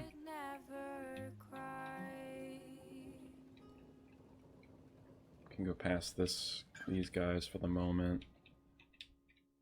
You can't see me, I can't see you, fisherman.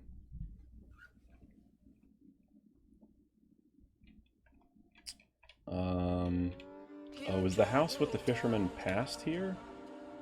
Shoot, I guess it's further down. Okay, well that strategy isn't going to work. We're going to have to wait to get those encounters later. Oh well.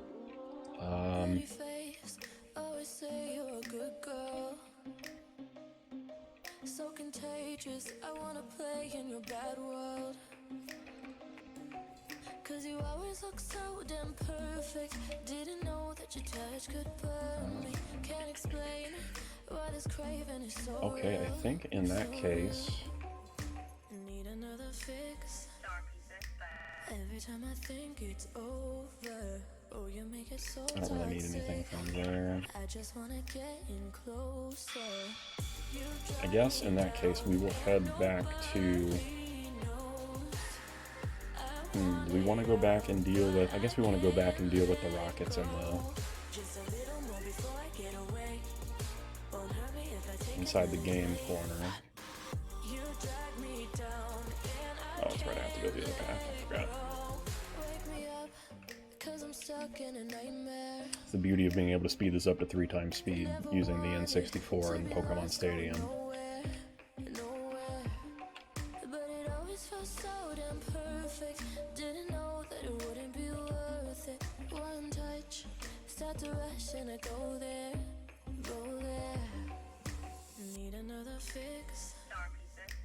Every time I think it's over, oh, you make it so toxic. Regarding this poster, well, you're not going to be doing a good job, because I guarantee my Teefers can take out your Eradicate.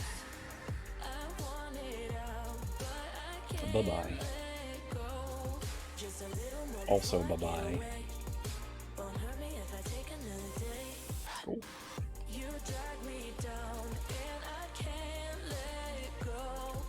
That opens up this. Oh, you're using hardware. Yeah, that's right. I'm actually on the N64 using the controller pack for me to actually put my Pokemon Red version in. And I'm playing off of Pokemon Stadium. And when you complete certain objectives within Pokemon Stadium, it allows you to speed up the game to 2 times or 3 times speed, depending on what you've unlocked. So this was the OG way of, like, speeding up and playing the game back before we had emulation capability and such. HDMI cord still working well? Yeah, it's been working great ever since I got it. It was a great idea, Boomer. Because my old N64 capture device, I started having issues with audio on it, not getting the audio to come in at all, despite me trying different things. And I still think that if I went and I uninstalled everything off my computer, started fresh and put it back on, hopefully that would fix it. But when I had this easy alternative using a different capture device, I went for this fix first, and it's been flawless since. So.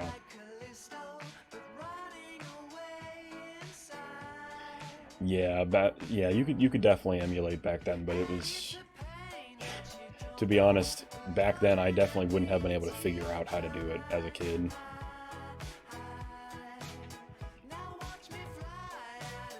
picked up an escape rope that I really don't actually need. I'll fight this guy and keep leveling up our Growlithe.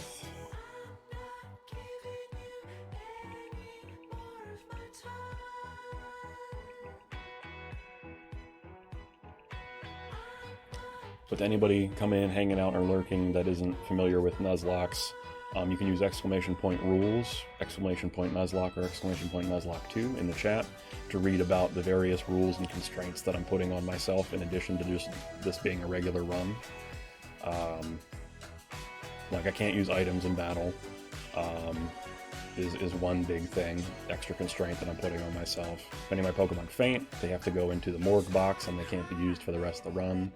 I'm only giving myself one attempt to catch Pokemon per route, as long as it's a new one that I haven't encountered yet. A bunch of things like that. I'm limiting myself when I do rival battles and gym battles to having the same number of Pokemon or fewer as each of those instances, and their levels being equivalent or lower. So I'm really trying to push myself to make a bunch of additional challenges on top of what already exists. If I could figure it out, I'm like level 9001 IQ, which I'm definitely. I think the earliest thing that I ever saw as far as emulation went, it wasn't true emulation, but it was true ROM usage, I guess. Where I saw an instance where somebody had their PS2 and they were injecting the ROM data directly into the PS2 without having to have the disc. But I have no idea how to do that, and don't have any interest in doing anything like that. But it was crazy. I was a kid, and I was like, "Wait, you're playing a game, but you don't have the disc?" And the person was explaining to me, and I was like, "Yeah, it's kind of like when you go to like a Target or a Walmart or some kind of store where they have the console set up and you're playing the demos. It's similar to that, where you're playing the data just straight on the console from a demo and not playing the game using a disc." And I was like, oh, that kind of makes sense. But they had something set up where they were playing a bunch of demos that didn't actually have a demo disc for, basically. And that was kind of interesting, but it blew my mind as a kid. I was like, wow, you're playing games and you don't even have a disc or a cartridge that you're putting in there to actually make the game come up.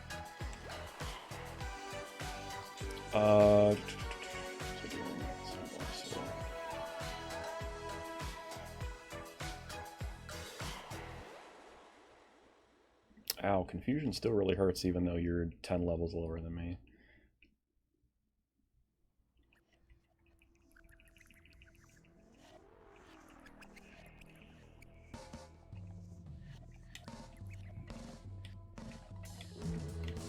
Oh, that's right, I don't have a key card to get through those sliding doors. Okay, there's nothing else on this floor, so let's go down.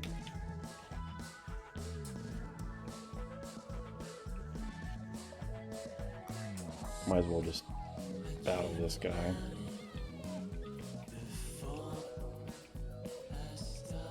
He has 5 mons. I might actually be able to fight. That was a good crit. I'm trying to heal off me off that, and that's not going to work very well, is it? Too bad. Level 19.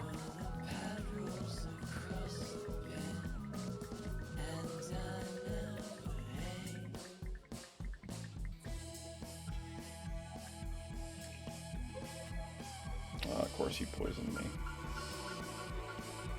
Alright, I'm gonna have to switch out here.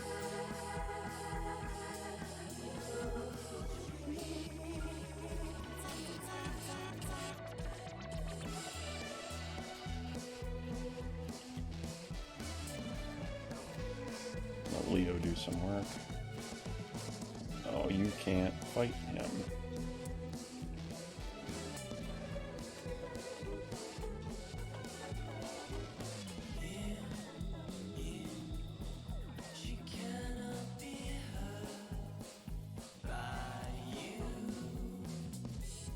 Okay, good.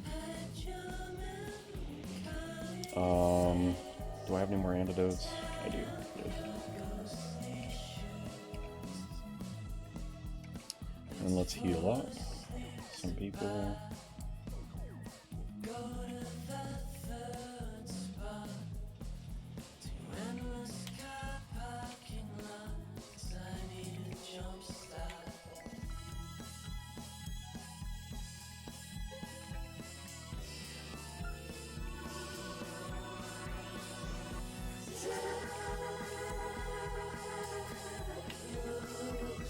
Okay, we got a nugget, we can sell that for some items.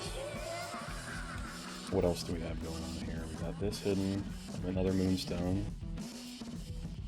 This panel is the one that we want, right? Yeah. Grab this. No more room for items. Of course not. Alright, I never need escape ropes because I have dig on 2 of my Pokemon, so we'll get rid of that. Alright, what do we got here? TMO7. Oh, okay. I don't want to go back up that way, but I have to loop back around, right? So, go this way now, stop here.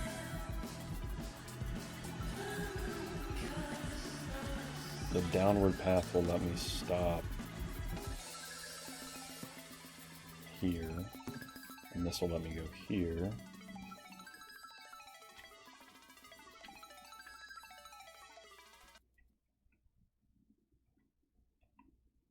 Okay.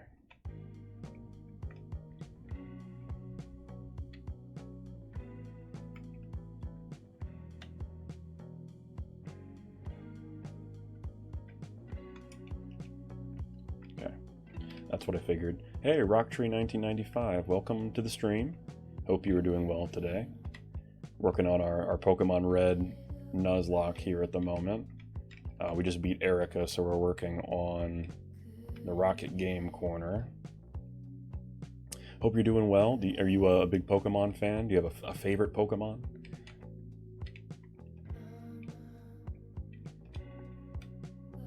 Let me go back and heal before anything bad happens. Also, I'm going to go and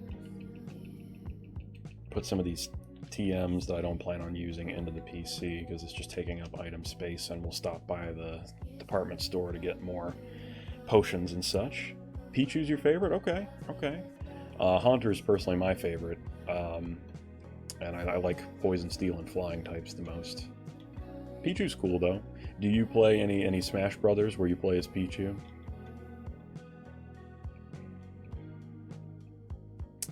Let me keep everybody. I'm trying to deposit items. That's what I'm doing. If that's also your Smash main, I have a question. Let's deposit. Smash main is Kirby. Okay. Okay. We'll put this away. My Smash main is Ganon right now. I used to play a lot of Donkey Kong, but times have changed.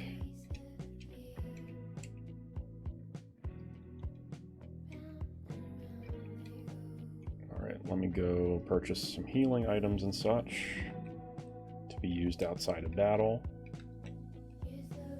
You're a ZSS. Oh no. No, I have nothing against ZSS, but in Smash 4, I used to get very frustrated having to play against Zero Suit Samus because you have so many options all the time. Are you going to jump? Or are you going to jump? Or are you going to jump again? I don't know. I'll never know. You never know. I used to call her, I don't know, I'm sure somebody came up with this before I started calling her, but I used to call her Zero Skill Spamus in Smash 4. Because I hated having to chase after her, hopping all over the place.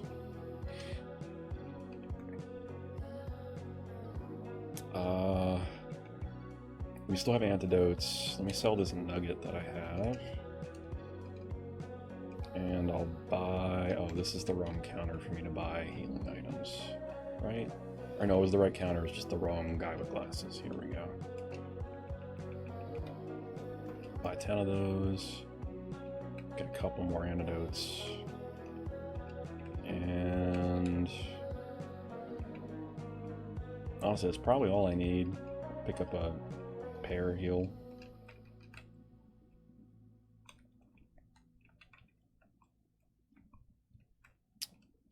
And we'll head back in. Yeah, I used to be very much into Smash Brothers in the past too. And I still love the game, absolutely love it, but I definitely don't play it as much as I used to.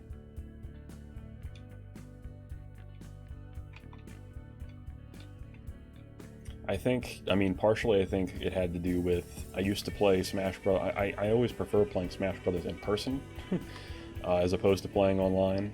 And honestly, since the pandemic began, they're globally, globally, but in my scenario specifically, I'd been isolating.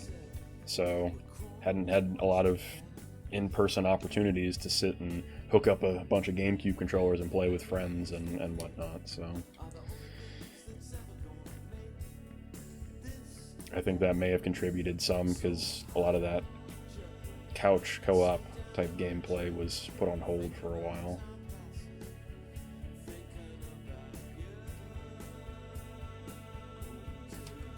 Had to grab pizza out of the oven. No problem, no problem. Zero skill spam is probably right. No, I definitely don't feel that in Smash Ultimate I've had nearly as much frustration fighting Zero Suit Samus, but I also don't feel like I see as many of them as I saw in Smash 4. So I don't know if something with her changed. I really didn't play her enough to notice any difference when the new game came out. But since we're on the topic of Smash, does anybody have any predictions for the next character?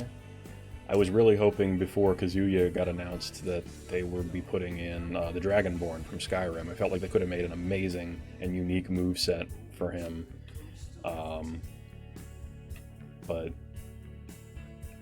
that didn't end up coming to fruition, and they made a Mii costume for him, which to me means he's out of contention. He's not going to be picked.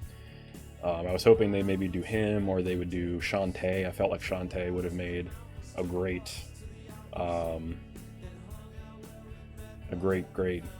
move set as well. Very unique, very cool, but she didn't end up getting in either. How many characters do they have now? I think before DLC they had over 70, so with DLC now I'm sure they're well into the 80s, almost 90 by the time they're done.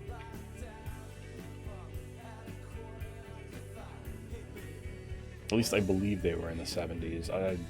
I could be wrong on that, but I thought they were pretty close to like 70, 72 with the base roster. What was I doing? I was doing nothing. That's what I was doing. Alright, next floor puzzle time. Oh, there's an item up here. Oh, it's a rare candy. Cool. That could be helpful. I'll hang on to that. Save us a little bit of time leveling something in the future, potentially. Guess I'm just not like other Smashers. Yeah, I'd love to play sometime, and in the near future, as far as my stream schedules, I was kind of trying to set aside Fridays to play community games, and not have a scheduled stream, and just play, you know, set up a lobby and something and play with people in the community. So if you guys would have interest in me setting up a Smash lobby at some time, I'd be down. I took a wrong turn at Albuquerque. Let me try that again.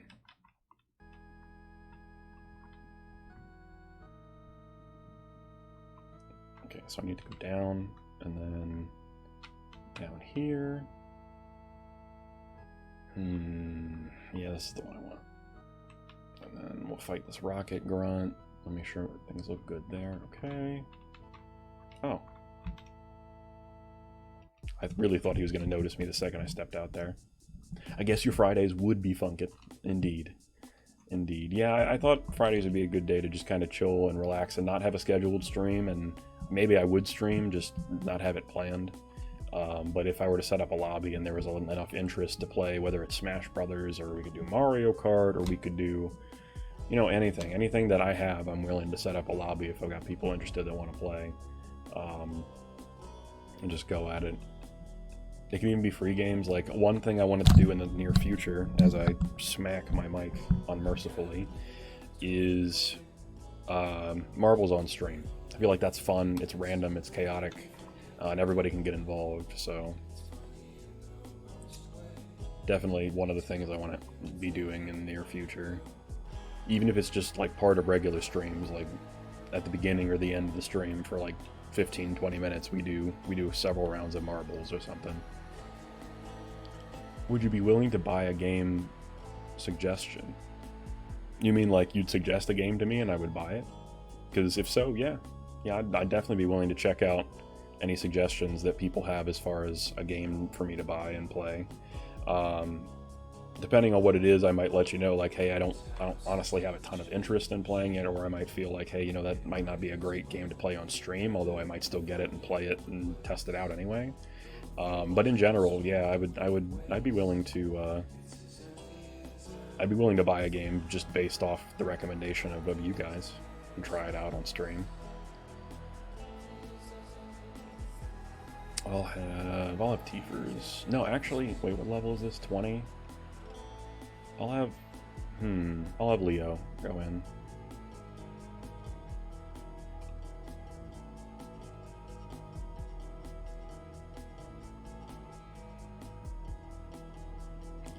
Ooh, that's a big scary Eradicate though. Yeah, I knew he was gonna Hyper Fang. Thank goodness we're fast and we can use Dig. Alright, I leveled up Leo. Would you be willing? Sale ends tomorrow for this. Scott Pilgrim. Oh, okay. So this is like a side-scrolling beat-em-up, right? Let's see. 2D arcade-style beat-em-up, inspired by the iconic comic book series and movie. Yeah, I'm willing to look more into it. Again, I wouldn't guarantee that I'd get it right off the bat, but I'll definitely look into it. I don't think side-scrolling beat-em-ups are typically my kind of game. Like, I definitely enjoyed them in the past. Like, I used to love playing, there was a Teenage Mutant Ninja Turtle side-scrolling beat-em-up in an arcade that I used to go to as a kid that I loved. I loved that game. I played it to death. But I'll definitely look more into it. And if you recommend it and like you've played it yourself and you think it's good, then I'll certainly give it a shot. I remember, I think I saw the Scott Pilgrim movie when it came out, the live action one, and I went into that not knowing anything about Scott Pilgrim at all before I saw it.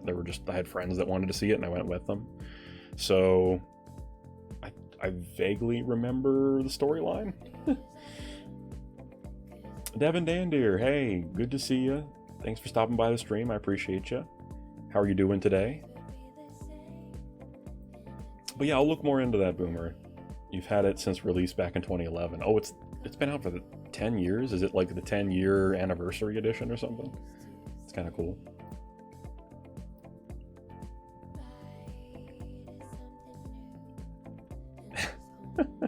I love that with the little Pikachu, like, I guess if it wraps around the bottom, it's like a headscarf, like a Pikachu headscarf. That's kind of cool. I like that.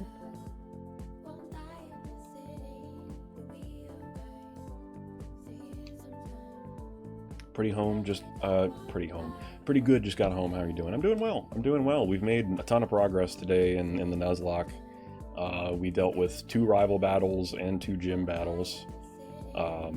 Knocked those out of the way, so now we're halfway through the gym badges. We got our 4th against Erica, and we're working on clearing out the game corner of Team Rocket, who I think actually we are about to be done with. No more room for items. Keep running into this issue.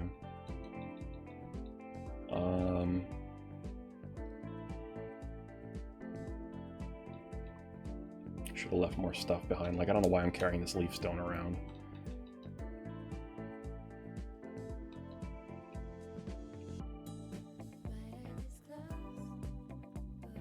Nah. Yeah, okay, I'll do it. We'll go ahead and evolve our little puppy into Arcanine. And while I'm thinking about it, I was going to do this earlier and I got sidetracked. I'm going to go ahead and add our Roman, our Arcanine, to like the permanent team window there, the Gator Squad, if you will. Just one moment, I have to click on the right spot.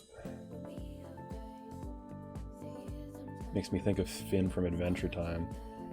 Yeah, true. Yeah, he's got the same like same little head wrap deal going on. I didn't think about that, but you're right. It looks exactly like Adventure Time. Where is Growlithe?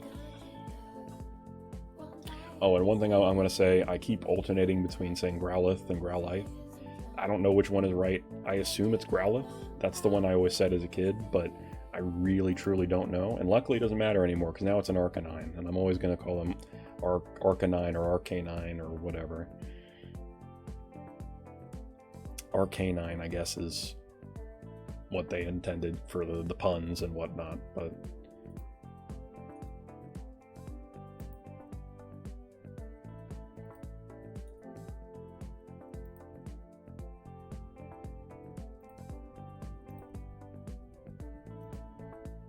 Let's pull him up over here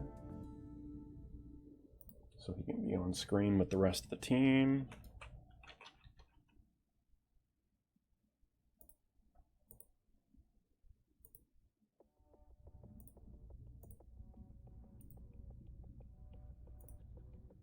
There's our little fella.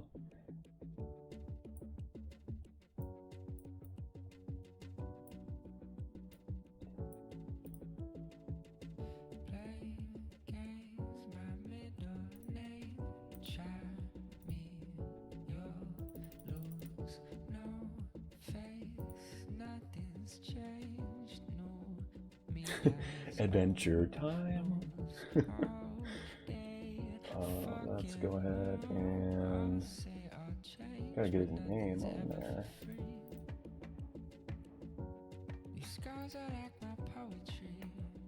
Okay, his name is not Thick. I need to change that. His name is Roman. There we go. There we go. We got the Gator Squad all lined up.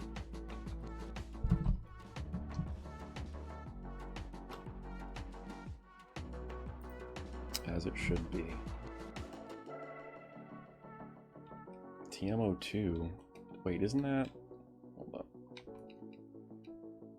Razor Wind. Garbage. Garbage that I could have just left behind, but that's okay. We were going to evolve our... We were going to evolve Roman anyway.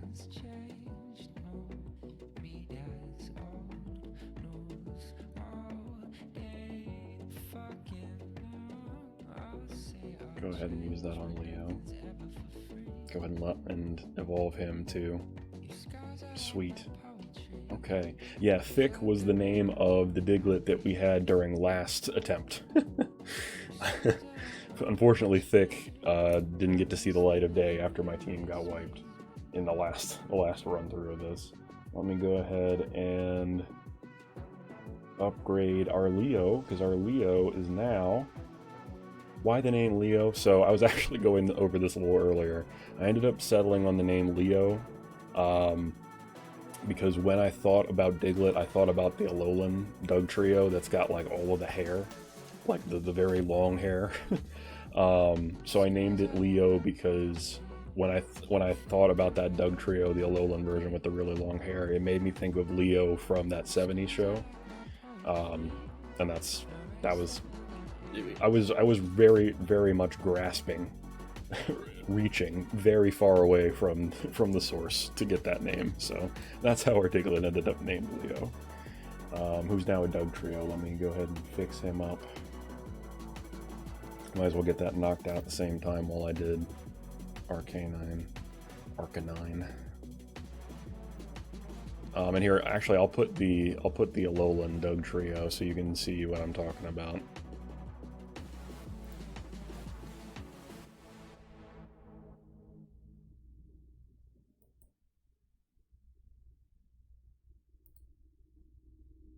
You don't know if you want to. It's...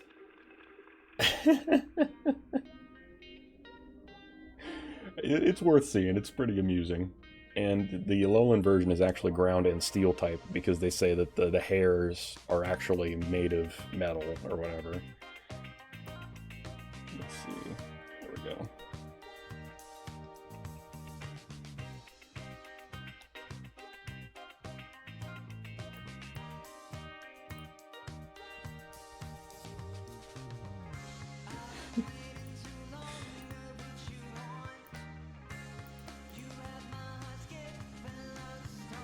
Here they are. Ooh. You read Neo for a second, your mind went red pill. Fair. Such distinguished gentlemen with all their hair. Please, God, no. I love them. They're so... the one that I got in Pokemon Moon, when I played through the Alola region, I named Mo, Larry, Curly, or as close as I could, however many letters it would let me fit, because that's all I think of is the Three Stooges when I look at them. But yeah, there's Leo. Move him down. Also, let me move his name over a little bit.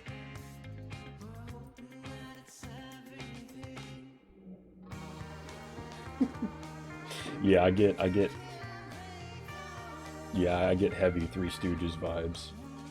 Mo, Larry, and Curly, or what was it? Mo, Shemp? No, Mo, Larry, and Shemp. I think that was the other crew.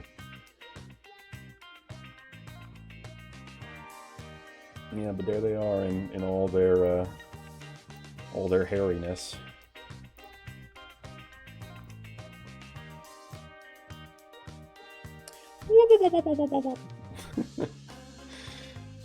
Alright. Oh, I might have to resize them and move them all up. I realize now that the chat overlay is kind of in the way, but that's okay. I'll fix that for next time now that we have enough team members for it to matter. But yeah, that's how I ended up settling on HP up. Let's go ahead and use that on... do it on Roman. Maybe it'll help keep him alive at some point since he's lower level than most of the others. I don't want to come back up here. I'm not done down here, right? Should be somewhere else I need to access. Or no, maybe it is the other... yeah, because there's Giovanni. I need to get the key and then get to the elevator.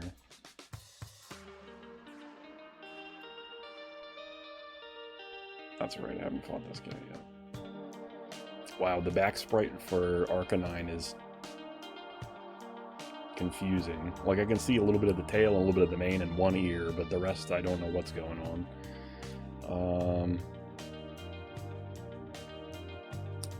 Switch to Tiefers.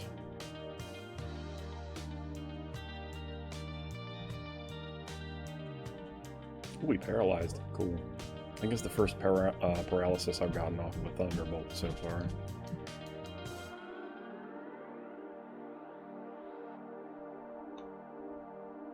Oh no, I dropped the lift key. Sweet. Alright, now we can go back up to the top.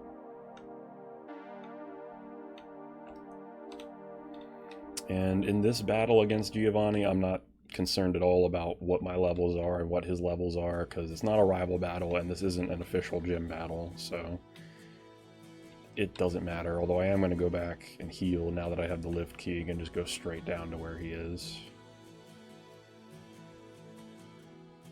And I think I'll still lead with Arcanine so that I can get him some more experience.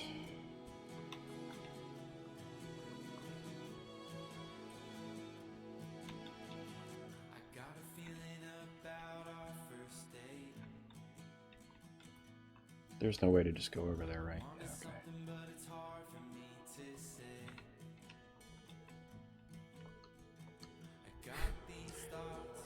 Keep finding all these items, man. Whatever it is that can stay there.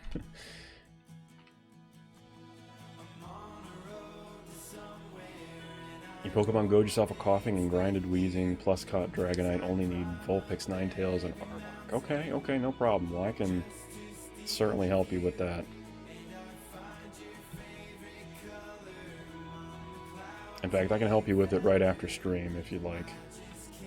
I think once we take care of Giovanni, that's where we'll call it for today and get the Sylph Scope back. I went to... I see the problem with the choices that I've made now. We actually need to be up a floor, right? Because there's no way in through here. Yeah, okay. So we have to go in through this side of the puzzle.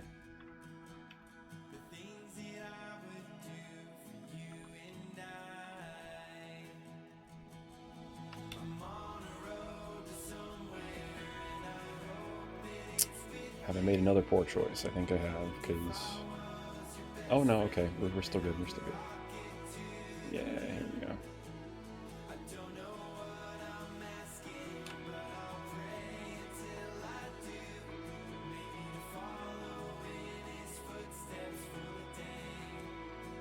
No, I did make a mistake, that's okay though.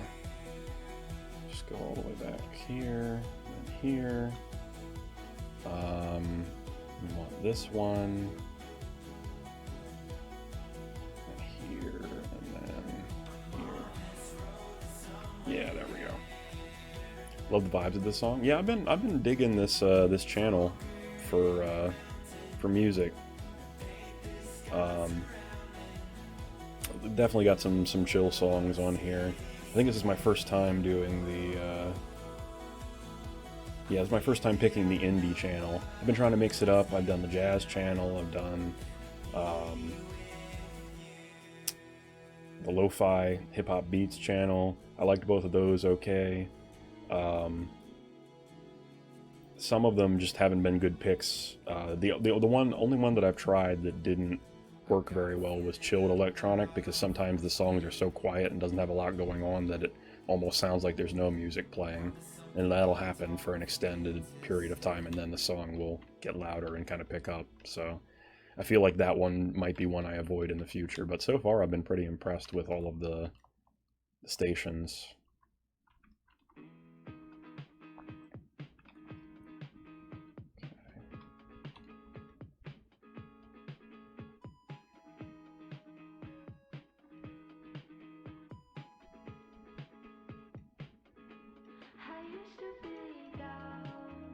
Goodbye, Grimer. Goodbye, coughing. Oh, okay, not if I missed, though. Of course you had to poison me. Alright, Hyperfang, really? You're gonna be like this?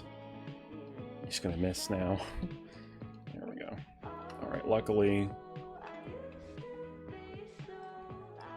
I know I bought antidotes.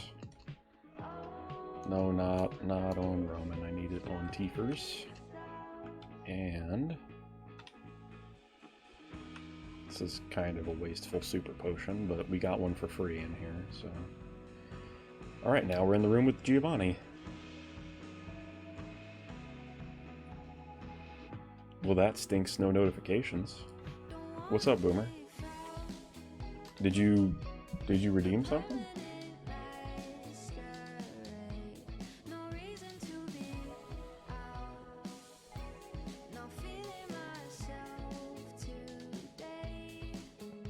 Interesting. Yeah, I'm sorry if you redeemed something, Boomer. I didn't have anything come up on my end. So please let me know. Everything, I assume, notification-wise, has been working today. Although, come to think of it, I don't think we've had anything so far that would pop up as a notification. So, but I could have missed something. Please let me know. Oh, this is the top floor that we went to. Oh, yeah, I just took the lift to the wrong floor. Check PayPal. Oh, did you make a donation? If so, I very much appreciate that. But I don't know why it didn't come up. That's strange. Because I definitely have it set up to pop up. Hold on just a moment.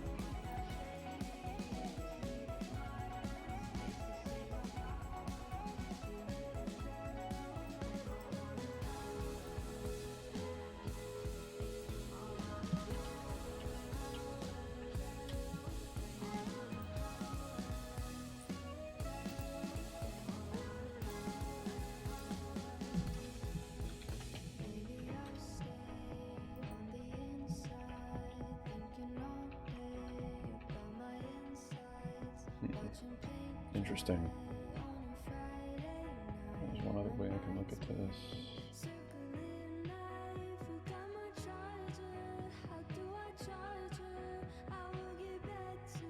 I apologize for the interruption here. I do want to get this figured out because I want everything to work correctly.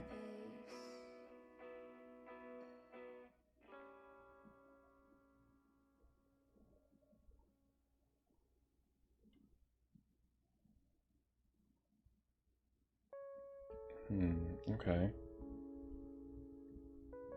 I don't actually see anything, Boomer. Maybe it's possible that it's still processing whatever was done, but I don't see anything in my PayPal as of yet, anyway.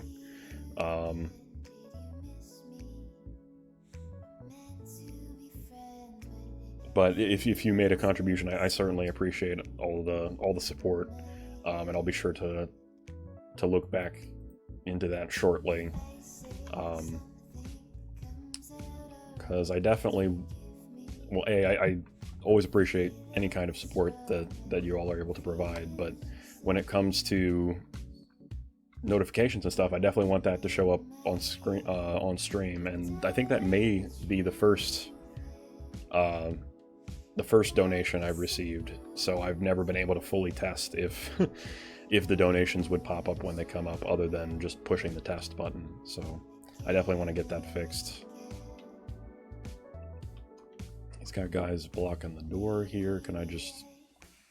I guess I can't use the door until I battle them, so let me do that.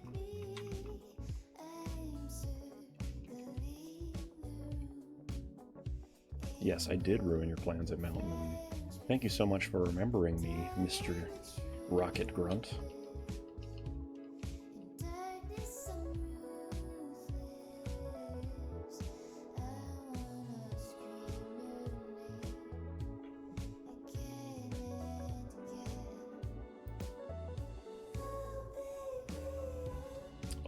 Yeah, that's the right link. Because that's the one that's on the bottom of the viewing page, correct? Yeah, that looks like the same link. Yeah, I click on it. That's my page. That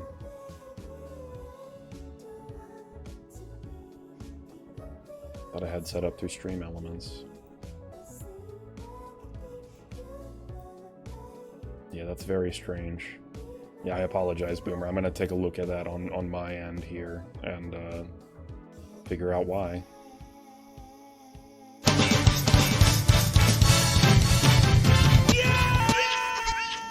Devin Dandier, thank you so much for the subscription. I appreciate you.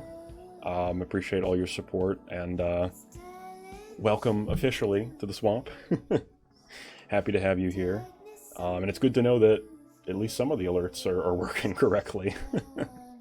But welcome, enjoy your Gator Raider emote, and with some more subscriptions that happen soon, we will be able to get some of these other emotes into the tier 1 slot so that everybody can enjoy them. That's certainly the plan, and that brings us one step closer not only to complete our daily sub goal, but also as well brings us one step closer to the Shippuden cosplay. So I definitely appreciate your support, appreciate all of you.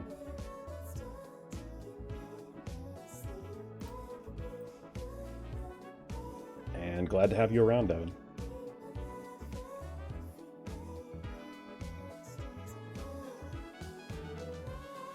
What was the other thing I was checking? Here it is.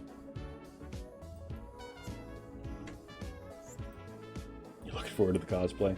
Yeah, so it's a Shippuden cosplay, and I'm not going to tell everybody who the character is, but I am letting people know it's not going to be Naruto. So anybody else anybody else is up for contention, but it won't be Naruto. So sorry to stall stream. Yeah, no problem, Boomer. Yeah, I want to get to the bottom of this too. I don't know why the notification didn't pop up, but B, why I'm not seeing it on my end. I don't know if it's just a processing thing or not. I'm very unfamiliar with it because that's probably the first donation that I've had. So Tazuna the bridge builder. Technically, Tazuna is in Shippuden, so he is up for contention. That would be, honestly, I don't think that would even be that hard to cosplay. I think the hardest part would be having to dye my mustache completely white or gray or whatever his is.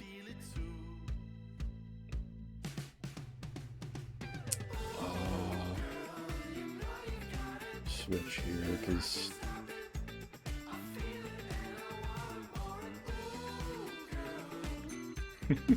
Jiraiya would be another cool one.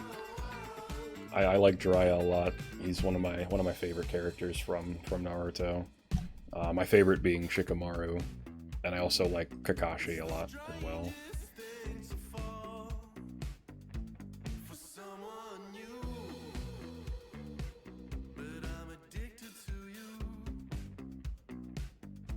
Alive or unalive? Well, my theory ever since, I don't want to spoil it for anybody that's not familiar, but my theory from Shippuden has always been that Jiraiya is not actually dead, and to some extent, that's both true and false, I guess. It's an awkward position that Jiraiya ends up in. Shikamaru is indeed top tier, easily. Yeah, just keep me posted. Yeah, I will definitely coordinate with you after stream, Boomer, to make sure that gets taken care of.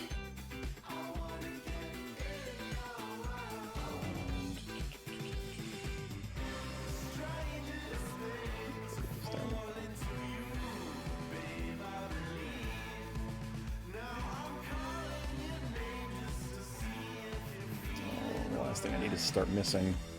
Bad sand attack. Ay-ya-ya. Okay. Dang, now we gotta talk Naruto favors. But it was for that game recommendation. I got you, Boomer. I got you. Yeah, we'll get that resolved, and I will pick up some Scott Pilgrim and give that a try. What was I doing? Oh, I was gonna heal.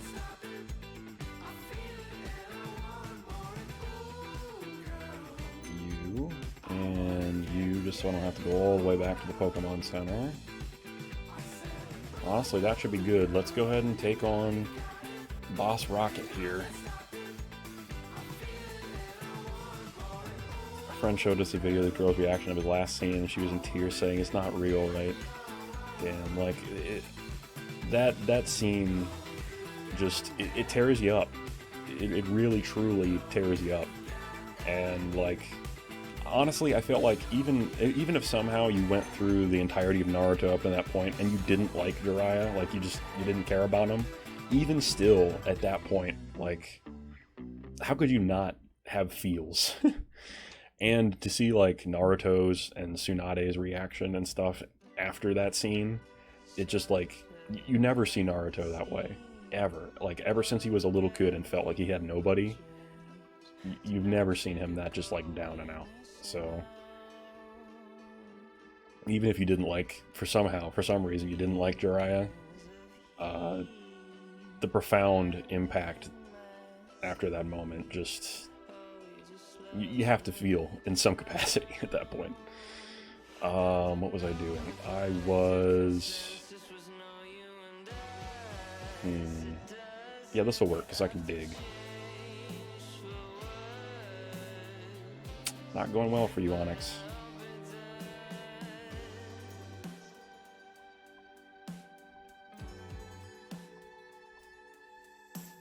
Now it's Rhyhorn's turn. Not worried about you either.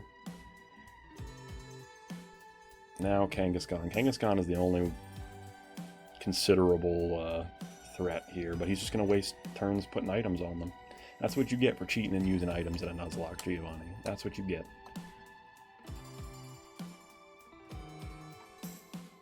Okay, and with that, okay, we're gonna throw away something because I'm not. Where's Whirlwind or Razor Wind? Where is it? We don't need no Razor Wind. Get that out of here. Alright. Got ourselves scope. Okay, the whole reason we came down here, taken care of. Boss Rocket was a joke. With the hardships that we've faced so far, that was nothing. Absolutely nothing.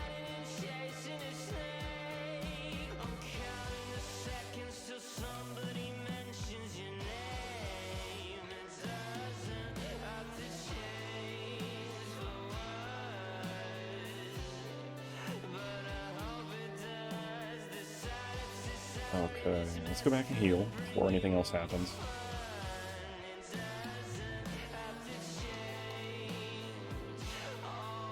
Alright, I want to take a second here. Oh, as I smack the microphone once again. So good at that. That's probably the thing I'm best at. Let's write this down real quick.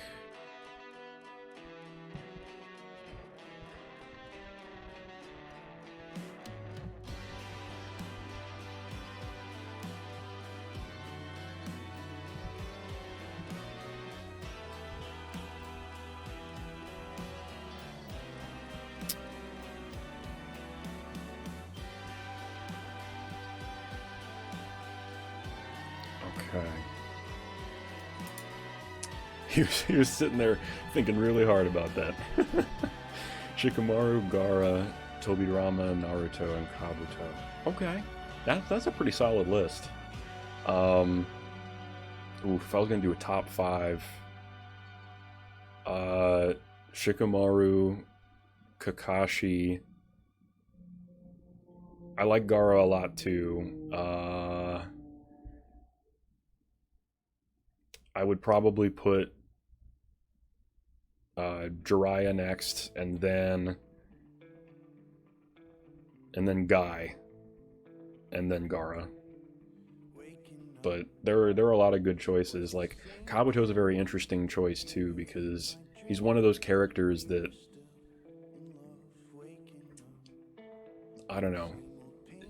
He definitely he's strong, he's talented, he's capable, and like yeah, he's evil or one of the villains for a considerable amount of time, but he always has, like, within him, he's got the hardships and the struggles of his past that he's attempting to right through all of that, even though he's going the wrong way about it, or a misguided or dangerous way about it. So I don't know, in the end I feel like he's still a redeemable character. Partial to Minato. I feel like if it's harder for me to pick characters that have very little screen time or time that get developed in the manga, just because, like, for my top 5 list, one that I consider is the third Hokage, but for Naruto's specific part of the story, the third Hokage doesn't do a lot. And he's done a lot in the past, and he does a lot of things over the course of time that make him an incredible shinobi and like a great person, but it doesn't show up super well during that particular time that Naruto's around. Like, you don't really get to see that development and the things that he did and made, so it's a little harder to say for him. And same thing with Minato. There's a lot that we know about Minato, but you don't get to see a lot of those interactions and things to really develop it, so... And same thing with Kushina. You know that she was a Jinchuriki at a young age, and you get to see how she develops, and you get to more see where Naruto gets some of his mannerisms and stuff from her. But both of them are solidly strong characters and could easily make somebody's top 5. For me, I tend to stray away from those that I just don't have all the nitty-gritty details that I want, and to get to see that their regular personalities and emotions and responses and things of that nature. So really just their childhood story, right?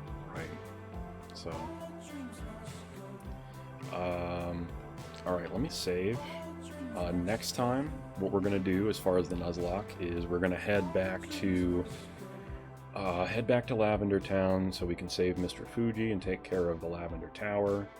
And then from there, we will try to work our way down and take care of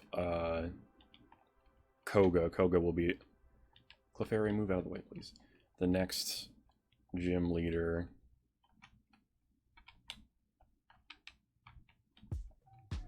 that we go for, I would rather go for him first than Sabrina, but we'll see if that ends up changing.